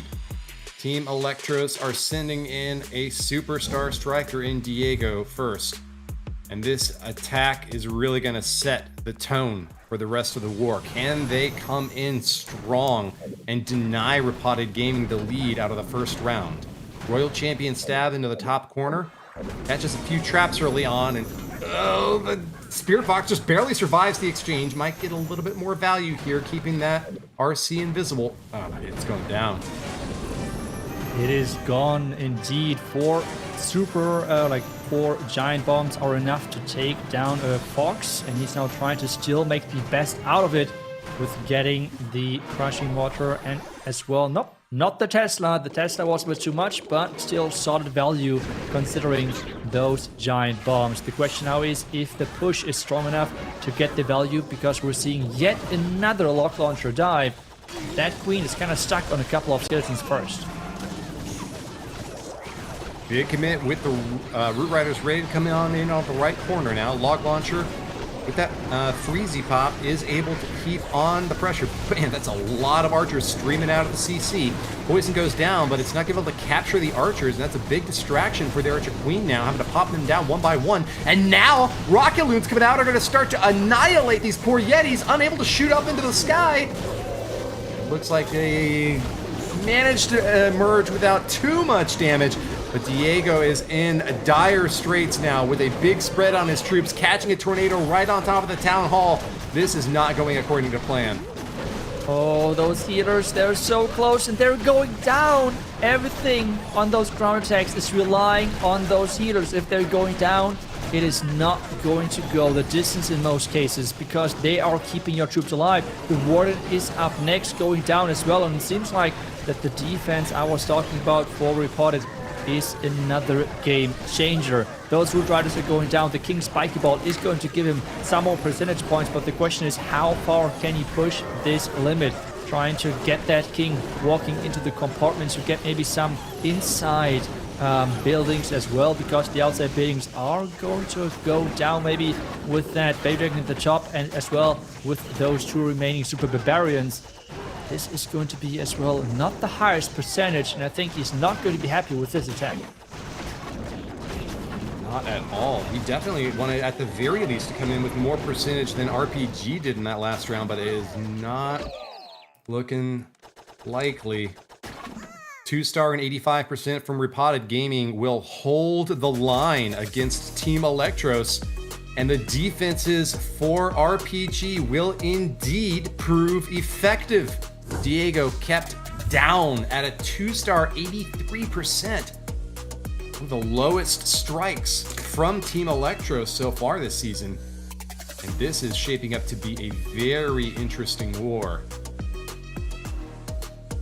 Yeah, and especially really close war, which might just come down to defenses and like only a 1 or 2 3-stars. And for me, another big question mark is now possibly one of the next attackers, which is American, who so far has by far the lowest hit rate. And yes, indeed, he is up next. He has the lowest hit rate so far for Repotted Gaming. So if he could show up in such an important match, that would be such a game changer, considering that his teammates have a way higher 3-star rate in those competitions. And let's see what he's going to bring to the table. I would assume another Royal Champion with those Root Rider attacks, because this is just the meta which we all see all game long. Or is it going to be something different? We see the double overgrowth. There's as well a Lock Launcher, which is giving away that we're going to witness another Earthquake Lock Launcher combination. And then 4 Root Riders with some Valkyries. And as well, classic hero abilities, seems like. Opportunities abound as the entry point is looking just fine for this RC. Does find the Spirit Fox a little bit of damage from those giant bombs, but keeping it safe, and with the Electro Boots, able to zap through the scatter shot on the outside here. Grabs the Monolith as well. Ooh, adds on another invisibility. Good positioning there, recognizing that Tesla was going to pull her fire. Earthquake and Log Launcher back into the core of the base now to get some more work done from long range, and rolling in once again against the Fire Spitter facing the wrong way of this base. Yeah, Fire Spitter is going down, and this means as well that the pathing for the Root Riders then around that town was getting created slowly but surely. You have the King trying to keep those Root Riders somewhat on the right track. where the clan caster is getting lured overgrowth to the core and as well catching that town hall, which means less damage, but as well everything is going to walk around it. Going for a little tour around this base means that time could now be an issue, as he'll need to refocus into the core if he wants to get this damage in quickly enough. Town Hall going down last is scary, so he wants to make sure that the timing goes right for this growth spell to ensure that he finishes it off. The second star to be claimed now.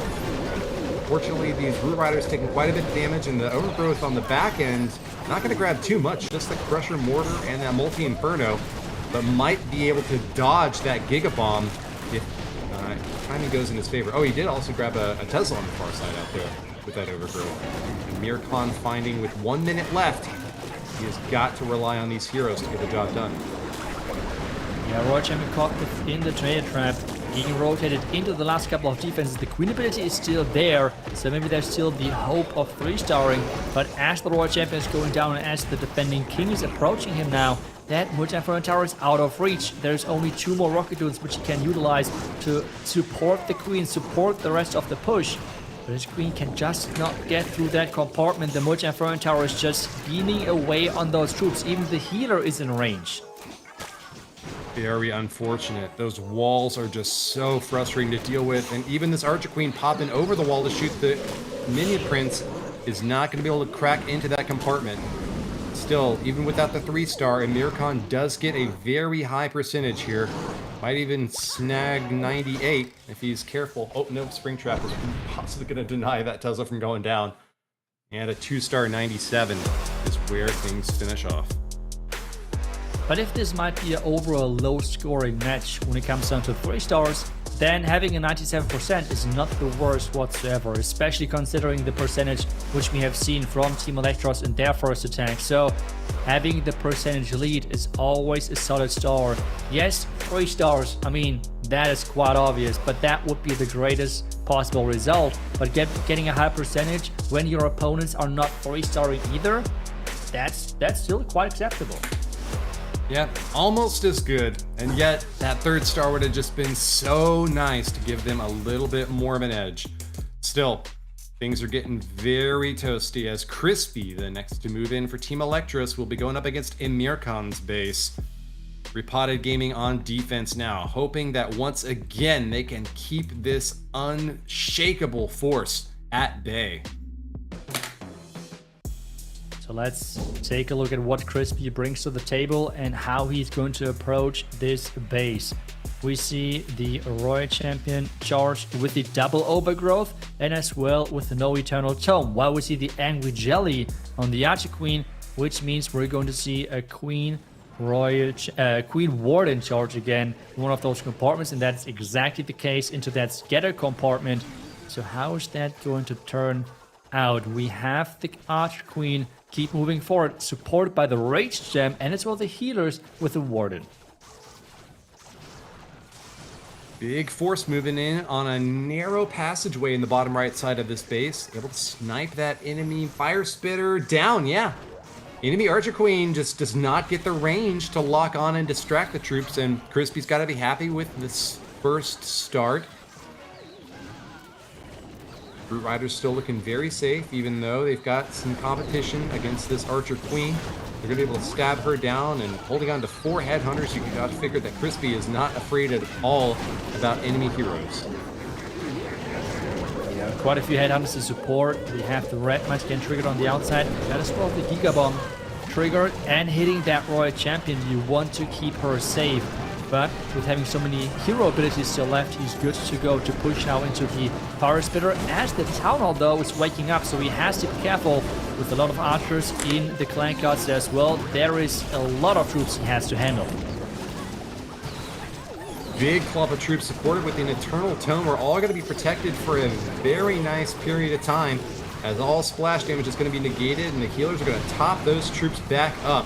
Crispy looking very confidently in this left side of the base, having shut down the core with that overgrowth, still knows that there's a lot left to go, but 3 freezes will be very effective against any massive defenses. Those multi-infernos, multi-gear tower, the monolith, could all be shut down at a moment's notice if they start presenting too much of a threat to him. And still 2 hero abilities left which he can utilize. We have 5 more super barbarians for the outside buildings for distraction as well for damage support. Queen ability is getting popped. This means the action bigger and the giant is just pushing around. The queen though with all of the splash is going down, or at least a few of her clones. The king was there pushing around the outside, getting wall broke now inside this base and funneled in on top. This spike ball has to carry, but I don't see this working with so many defenses still standing. The snakes of the spike ball are still tanking, but there's just so much base left. A lot of base, and that percentage is just still short. Crispy needs the triple here and now just to keep his team in a comfortable spot from behind. Otherwise, RPG, with the percentage they scored in their last attack, are gonna be holding on to the lead. 3 seconds left, and with the spiky ball bouncing around, that's all he's got. Time is out. And Crispy with a 2-star, 92%, finds Team Electros in a tough position now, behind by 1.4% against Repotted Gaming. That is right, a small percentage lead going to the Repotted Gaming side.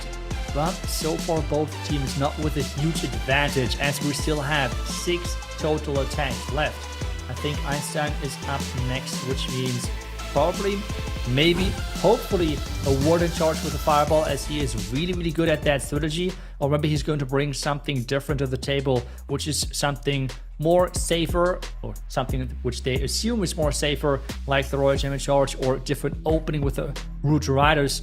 And we have seen so far some one walks as well with Hog Rider follow-ups, which were successful, so he might just go for that. But what I'm hoping for is really the fireball attack, which he is really solid at, and exactly that's what we're going to witness. 17 rocket loons, and as well that angry jelly on the Warden with the fireball. To try to get that fireball to the builder hut and the core, that would be my assumption. One of your favorites, and I'm glad we get another chance to see it. Sniping from the top to begin with. Einstein's angry jelly on that Grand Warden will get some early pops against those defenses, not able to present much of a threat to this Grand Warden, especially with so much support from those healers behind. Raged him for even more quick strikes into the top side. And as soon as he takes down this Barbarian King with the help of that Headhunter, he'll have some even more work to do against those CC troops streaming out. Still, this could take a long time. Although his Grand Warden is not under much any threat of going down, he is risking a lot by spending all of these precious seconds setting up for the fireball. Yeah, trying to set up the fireball, really make it count, as he's using that flame flinger on the bottom side. He lost some hit points because a Tesla popped up, which he did not expect there.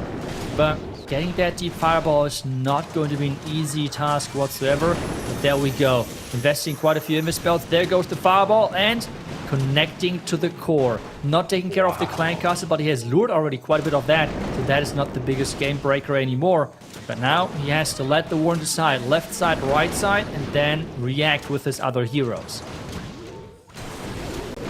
He needs a 94% 2-star in order to keep the percentage lead guaranteed against Team Electros. But the 3-star would be so nice to claim. Einstein has spent a lot on this giant fireball deploy for the top side, and almost all the rocket loons out now. He's got to rely mostly upon these heroes to get the cleanup on still quite a lot of base. Flame Flinger on the bottom right side is getting a little bit lower and pretty soon should pop and give some more oomph to this attack, but he has got a lot of pushing left to do against a base that has just been so spread and so difficult to pinpoint any weakness on. Einstein still just pushing to try to get that 2nd star, earns it. Heroes still looking healthy. Healers along the bottom side topping her back off. Enemy Queen goes down and super minions are doing their job over on the right. Is he going to be able to collapse in and find the 3-star? I mean, with the Royal Champion and her Rocket Spear, this is looking really good. Take a look at those super minions. They take down another key defense with that multi-arch tower. At this point, it's all about time. 30 seconds, but that should be more than enough with the Royal Champion taking the Expo, and he is celebrating. He knows that he has done it, and that was a super crucial 3-star because they were already in the lead percentage-wise. And having now a 3-star on top, this is really giving them an edge in this matchup.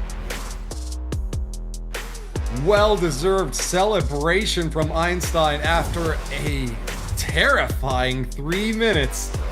He makes it past the finish line in quite good time, actually, 2:39. The first 3-star of this war in the mid-war, building on RPG's percentage advantage to now give them even more of a breathing room against a team Electros that now can't even get the lead with a triple. They need the triple just to survive now, Itsu. That's right. Just make sure that they are not even back in the lead or anything. They're just not falling behind too much. Because if they 3-star, they will be still behind on the percentage game. And this is where if they fail now, the game might snowball out of control completely for Repotted Gaming. We have Eltano up next for Team Electros, while Philip is going to be on the defensive side. And we have never mind, the Queen Angry Jelly charge again with the Root Riders. This seems to be the way to go versus those bases, or at least this is what they think, because so far they were not successful. Oh no, that Queen is not looking healthy. Very tricky spot here now, trying to dive deep into this base. It's always uncertain when you use that Angry Jelly. If enemy traps or anything could distract early on, forcing that ability out early and now seeing a recall, but not able to pull back those mirror images. One healer is going to stick behind as the rest of that murder clump is going to be going into the top left side to support these Root Riders. CC pull is good, and it's going to be a lot of archers streaming on out. Hope that you can take them down before they start to cause too much trouble for those healers on the backside. There's nothing to help the healers. Finally, a Baby Dragon gets the relock, and a little bit of splash damage will take those archers down, but one healer is looking mighty low.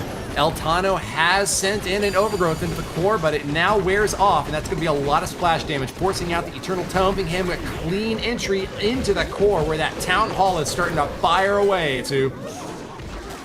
Yeah, there's just so much damage, and the fact that those healers were locked onto the Warden, he has lost pretty much all of those Root Riders in that beginning. Only a few of them are alive. I think at this stage it's only one of them actually alive. The King is trying his best to walk around the outside to pick up some of percentages, but having and losing that Queen ability early on because the Warden and yeah, just everything not really going to plan was the big game-breaking point for him. With so much left in the core, yes, he still has the troops from the Flame Finger, but I feel like there's just way too much space left to having even a chance of getting close. I feel like this is really going to be a heartbreaker for Team Electros. You were definitely seeing that like tit for tat happening between RPG and Electros. Just still a tiny lead for RPG in the percentage realm, but with a big star on the board now in the mid-war and a crucial attacker in Eltano denied. It seems like the story from last year will remain the same for this year. Repotted Gaming's defenses are just impregnable. Team Electros held at bay 3 times in a row. The strongest offensive lineup cannot crack into Repotted Gaming. Yeah, those bases seem to be not that easy to be attacked by those players, and especially the classic Root Rider attacks seem to not really work versus them.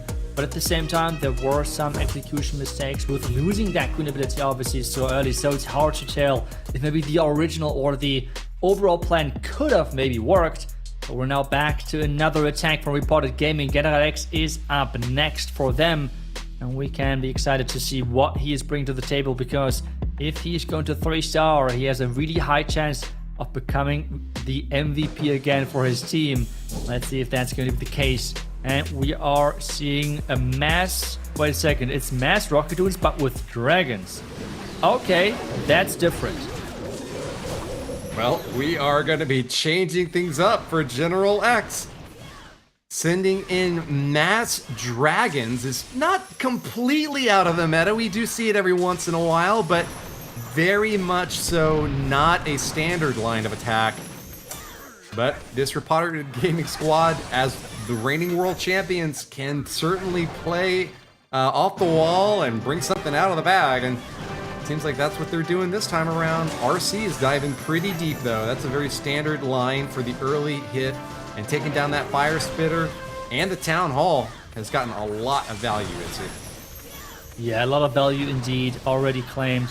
Another Invis is invested. The Fox is still alive to this point of the attack, which is always a good sign for the attacker. He's at this point switching to a double rotation of the Invis spell, which means he's like using the spells multiple times after each other to maybe keep the Fox alive for another rotation. But that defending spell, or the defending poison tower, taking it out eventually. He's not willing to invest in another spell at this stage, but if you take a look at that, I think he can be happy with the value he has received so far off that base. Yeah, for sure. I mean, look at all these compartments just completely wrecked. Gonna get some easy cleanup along that left side now from that siege barracks and the Archer Queen. Meanwhile, the rest of this attack is looking very good. Dragons love to have this kind of small to mid-sized cone that they can push down into without having to worry about too many buildings that will pull them to the outer edges. He's doing great work funneling by dropping another dragon out into that 4 o'clock position. Second dragon has headed over there to help out as well, but the main thrust of this force is still looking very confident and strong in the core, even catching a few black bombs with balloons out in front, sends in the Minion Prince's ability, and this whole base is just being obliterated. Hardly any value at all for the Crusher Mortar when you're bringing in an air-based army, and General X about to collapse onto the bottom of this base has shown that he is the sort of guy who can pull off an off-meta attack strategy and get the 3 stars anyways. It is celebrations early on as a clear MVP contender, and General X is holding the fort for Repotted Gaming. What an incredible attack, utilizing all of those different rocket dunes to push the Royal Champion exactly into the heart of this base, to take down such a big part with his Royal Champion. And this means those dragons were left for a cleanup. The Queen, the siege barracks, everything went to plan. And this means Team Electros right now, they are in a really tough spot. They need to 3-star every single attack while hoping for defenses at the same time. Because even if they 3-star now twice, this still means that they would be behind on the percentage depending on how the next attacks go. So it's not good news for them, but they are going to try their best, and Rigo Torres is up next for them. Are we going to witness another fireball attack? His last attack was flawless. Yeah, if there's any point in this war that a turnaround could happen for Electros, I mean, you would have hoped that it would happen last attack, but Rigo Torres, certainly a strong contender for a 3-star position here, and hoping that they can get a defense on the next round and follow up with the triple of their own. This war could still go down to 12 to 12 stars, and if they can get some triples, they might still hang on. They might still hang on. That is the hope for them. Going in with another Royal Champion shot. I would expect, again, a lot of traps in here, to be honest. Never mind, there are no traps whatsoever. So far, Repotted had a lot of times those giant bombs and such in those corner compartments, but it feels like that this bottom compartment is not completely stacked with traps. Instead, he finds a really nice opening option where he's not going into all of those traps, which is something unusual because I feel like so far Electros lost their Fox, their power early on every single attack. So seeing an attack like this where the Royal Champion charge is going to plan is, yeah, quite unusual. Savvy recall also. Might have hoped for me just one more spear, but hey, that was a big stab into the core, and Rigo is clearly not distracted or concerned about how that went. He's going to be pummeling in toward this core. Does hit Gigabomb. That's a lot of damage splashing in on those Root Riders, but man, he is just going full steam ahead, forcing his way into this base. shuts down those defenses with the overgrowth and a poison on the CC as well. Another good pickup to take down that furnace. Causes lots of problems for mini raids if you don't have that poison spell ready to go at a moment's notice. Rigo is playing very heads up now and wrapping around clockwise around this base, in fact, as he drops the last overgrowth and will continue to path around. Time is doing just fine with a little over a minute, but he has really got to get these troops into that bottom compartment, especially keeping those root riders out in front to tear those walls apart. So many attacks have failed due to walls at the last moment, but I think Rigo is not worried about that now, Itsu. A great eternal ability to really protect out of his troops moving into the back end of this base. King, Queen, and a few seconds earlier, the Royal ability is still left as well. But with that, those rocket spears now coming in, this back end should have no chance whatsoever. The channel's going down as well. Rigo Torres is maybe trying again the comeback start for his team. He has done it already earlier today, where he has changed the match flow. And now, bring in the 3-star. Depending on what the next attack of Repotted looks like, they might have a chance of still coming back. If this is not the highest percentage from Repotted, then Team Electros has a chance. Grim appreciation from his teammates, recognizing that Rigo has done everything he could to keep them alive. But a 2-star 80% from RPG would put them above and beyond what Team Electros could respond with. Not too tough of a task for one of the greatest teams in Clash history. As the reigning world champions, Repotted Gaming have an easy task ahead in this final attack. Philip, with a 2-star and 80%, just to reiterate, will claim victory. That sounds doable for sure, but I feel like we have said that earlier already. So with an 81%, I remember how close that was. A 1 building difference, and he is going in with a strategy which is quite risky. The Warden charge, Rocket Loons. If that Warden is going down, this is not going to be a great attack for you. So how is he going to try to get and set up that fireball? He's right now using the Flame Flinger on the chop side for a great value. He's using the Warden around the Town Hall. And then the fireball, maybe for the core. We will find out in just a second. Zapping through and taking the Town Hall down in style. Electro Owl getting quite nice value, shocking that multi-gear tower on the back end. Even though it's getting repaired back up from the builder HUD, it looks like Philip has got a clear idea in mind of where this fireball's going. Right onto that multi-gear tower. It sets up next for the balloons to follow through. That's right, has to use an invisibility spell to keep that Warden alive. Currently going for the wrong target. A lot of damage close to that Warden, but healers are staying alive. That's the key thing. 1 minute and 50 seconds. So far things are looking really solid for him. As the Wardens keep moving down towards the bottom side, the Flame Finger at the top side is incredible. It's already taken down so many key defenses, and it's still on a good way to even take down another key defense in that Rico cannon.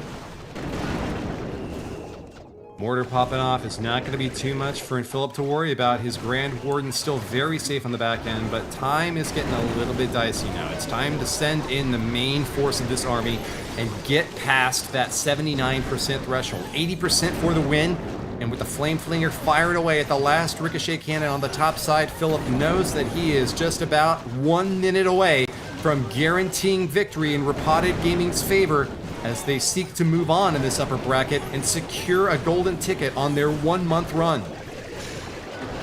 Yeah, and still now with that Rage at the top side, he looks really solid. A nice freeze to keep all of those queens alive. He's sending in some headhunters to take down that defending king. Rocket Dunes are coming in as well. He's 5 percentage points away of winning this match. And with the Royal Champion in there in the mix as well, and still some troops left, he might even get the 3-star on this one, Woody.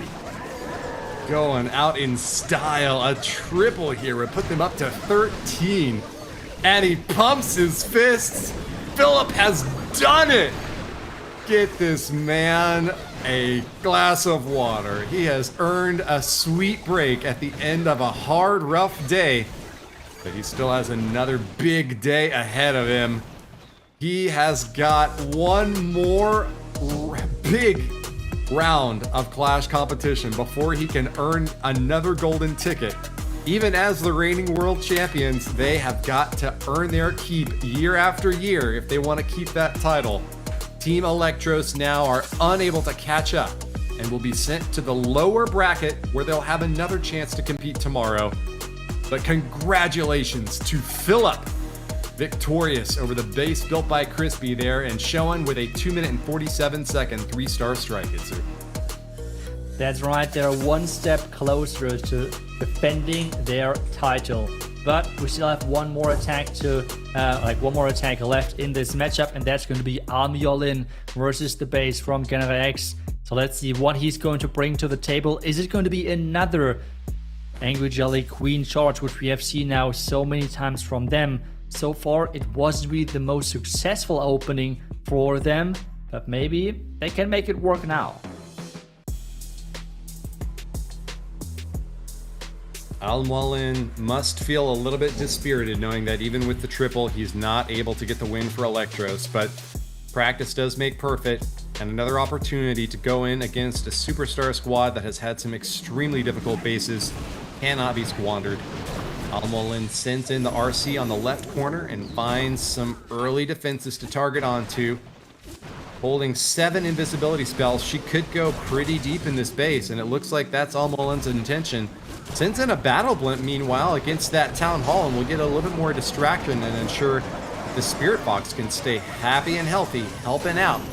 As the RC making her way toward the core now, finds a scatter shot to lock onto. Electro Boots still zapping through on these defenses, and an additional invisibility spell to retarget into the core there, Itsu.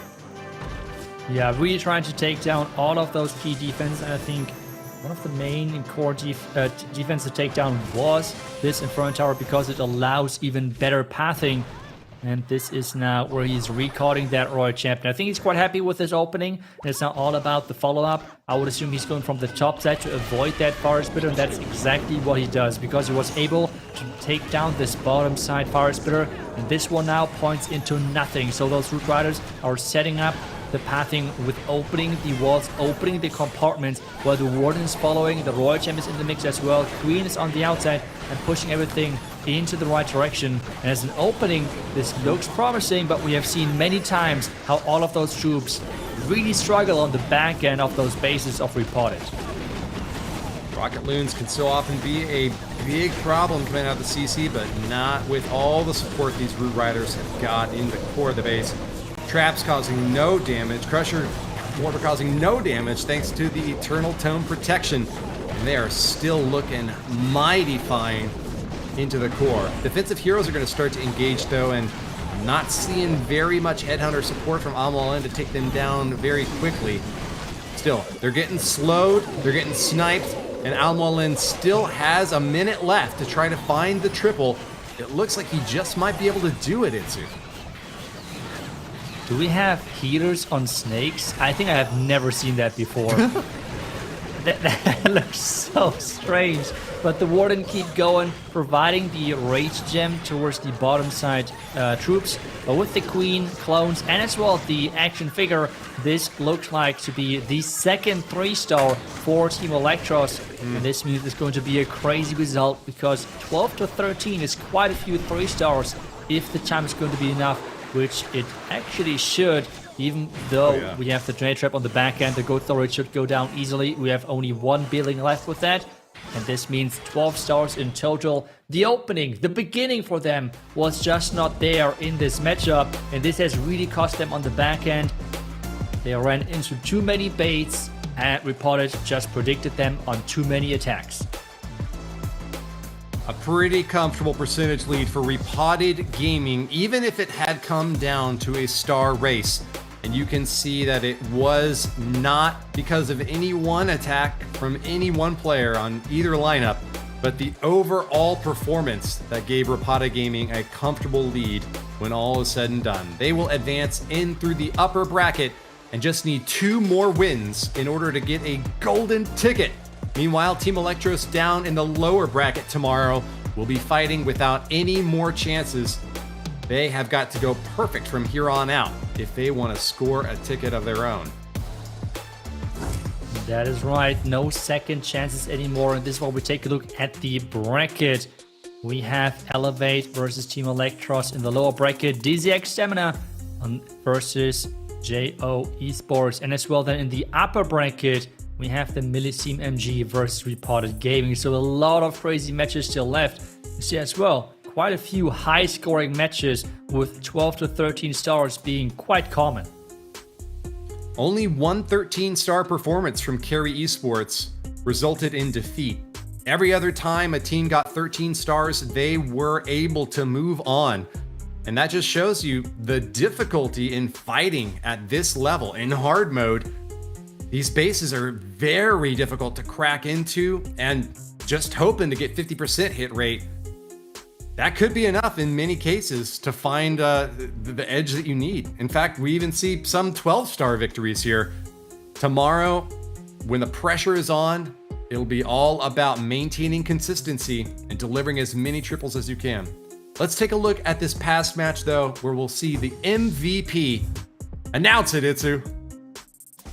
It is Canada X. He is back to the MVP title. I mean, his attack was really cool with all of those rocket loons pushing the Royal Champion charge to its limit and then following up with some really nice and controlled dragons. As you highlighted during the attack, even using and utilizing some dragons to push the remaining dragons further into the middle, which we don't really see that often. I feel like typically it's just like dragons, put them in, and they're good to go kind of thing. And he really tried to push them into the right direction really nicely. So a deserved MVP here for him. And I think what's even more important to him is that they won this match, because this means they're now having the upper bracket finals.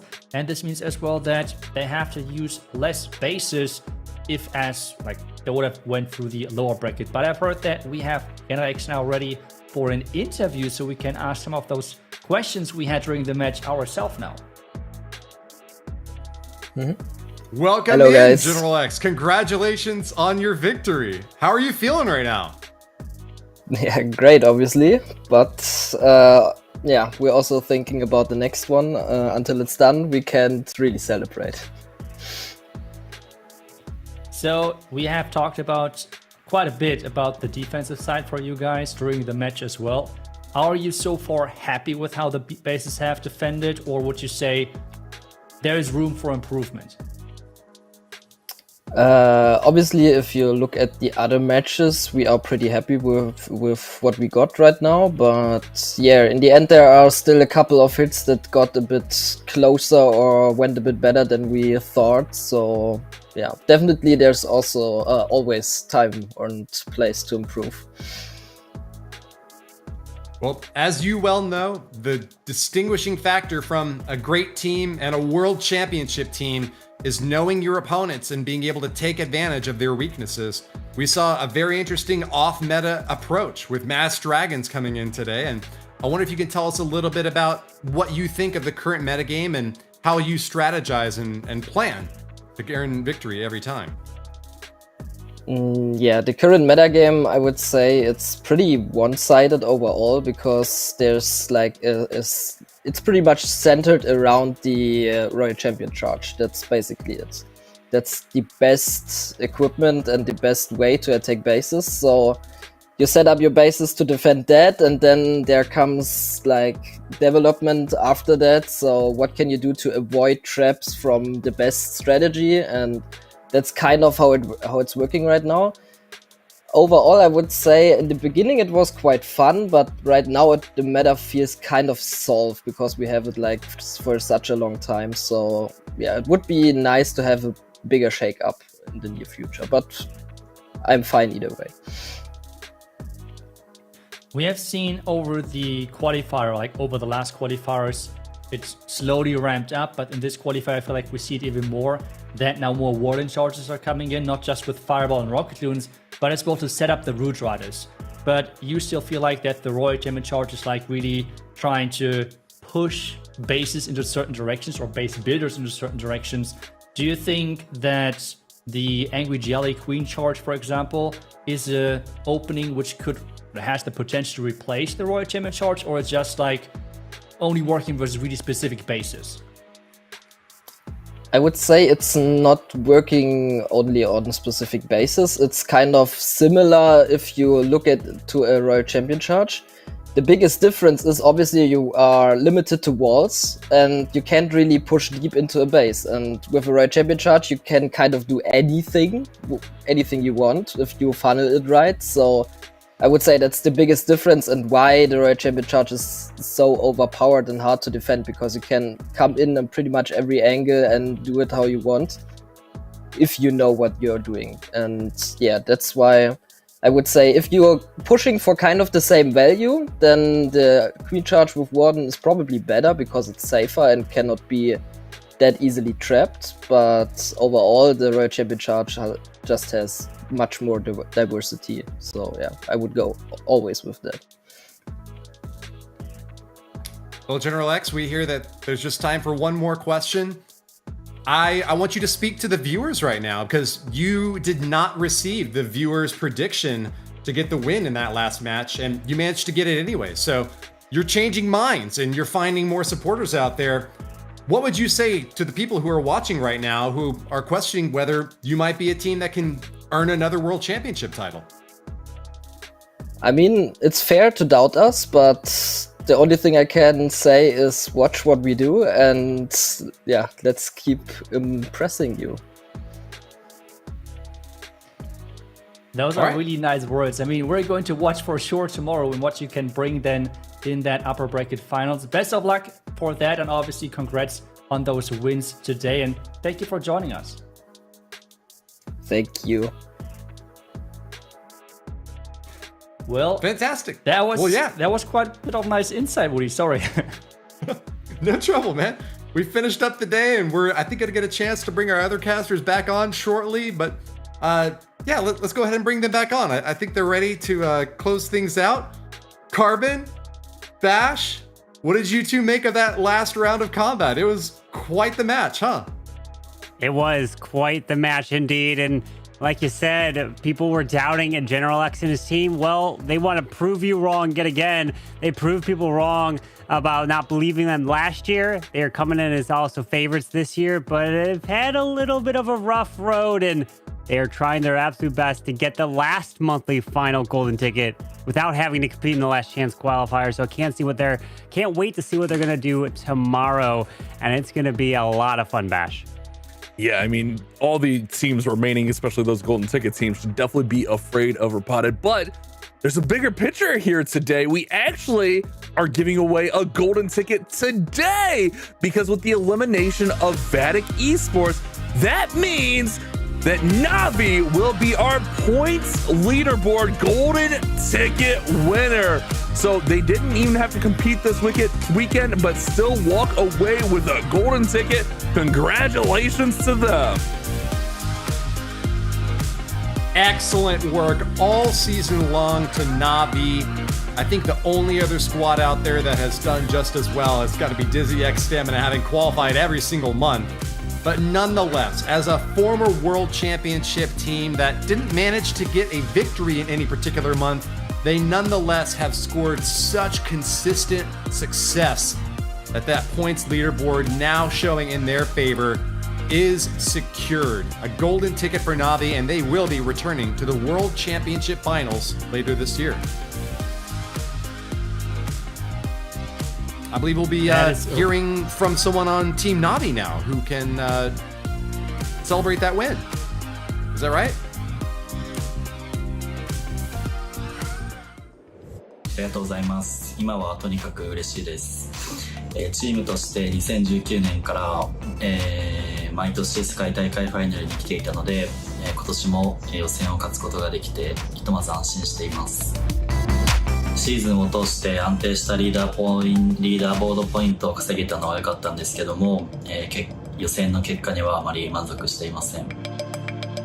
今シーズンを振り返って結果的には4月の予選で2位を取れたことがとても大きかったと思います。ただそれ以降は失速してしまったので、世界大会ファイナルでは挽回できるように頑張ります。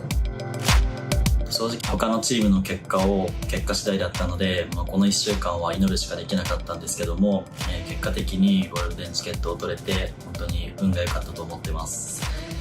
来年は自分たちの力で決めたいと思います。今年を振り返って、ウォームアップで最初優勝していいスタートを切れたんですけども、その後失速してしまったので、世界大会ファイナルまでにはまた本調子に戻れるように調整したいと思ってます。本当に応援してくださってありがとうございました。Relying on the other teams to make it the best for them for the leader points, and they were able to clutch out this victory in this leader point ranking system and getting the golden ticket there as well. Maybe they're able to start strong into the year, but as well finish strong with the World Championship later then. Absolutely. All you need to do is get to the World Finals. It doesn't matter how you do it, if it's a monthly finals, the leaderboard of the points, or even the last chance qualifier. You just make it, and then you have the opportunity of winning it all. You make it there, you deserve the opportunity, and you can try to take home the World Championship, Bash. Yeah, I mean, it's going to be very, very intense. We still have to give away our technically our 6th golden ticket tomorrow. We just gave away our 7th, and then we'll have our last chance qualifier all shaped up. So guys, make sure you come back, same place, same time tomorrow, and we will decide who will win our August monthly qualifier. We'll see you guys here. I know we'll all be here. We'll see you then. Clash on.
strong.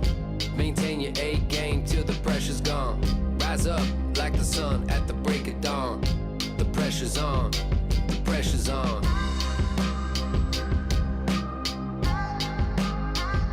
The pressure's on.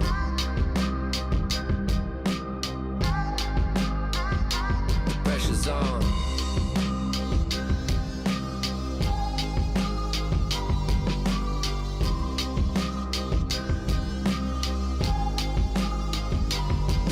pressure's on.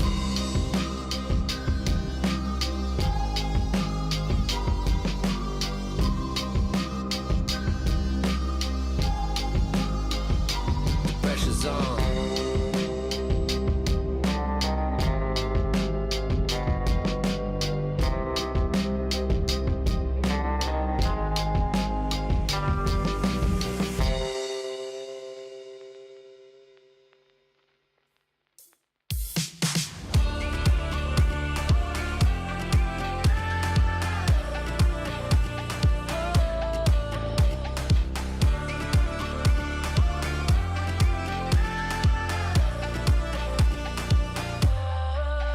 I'm adding spark to the fire. I'm bringing the fight. Nothing's gonna hold me back from burning so bright. I only keep getting higher. I see it inside. Blame it on the way I thrive when pressure's applied.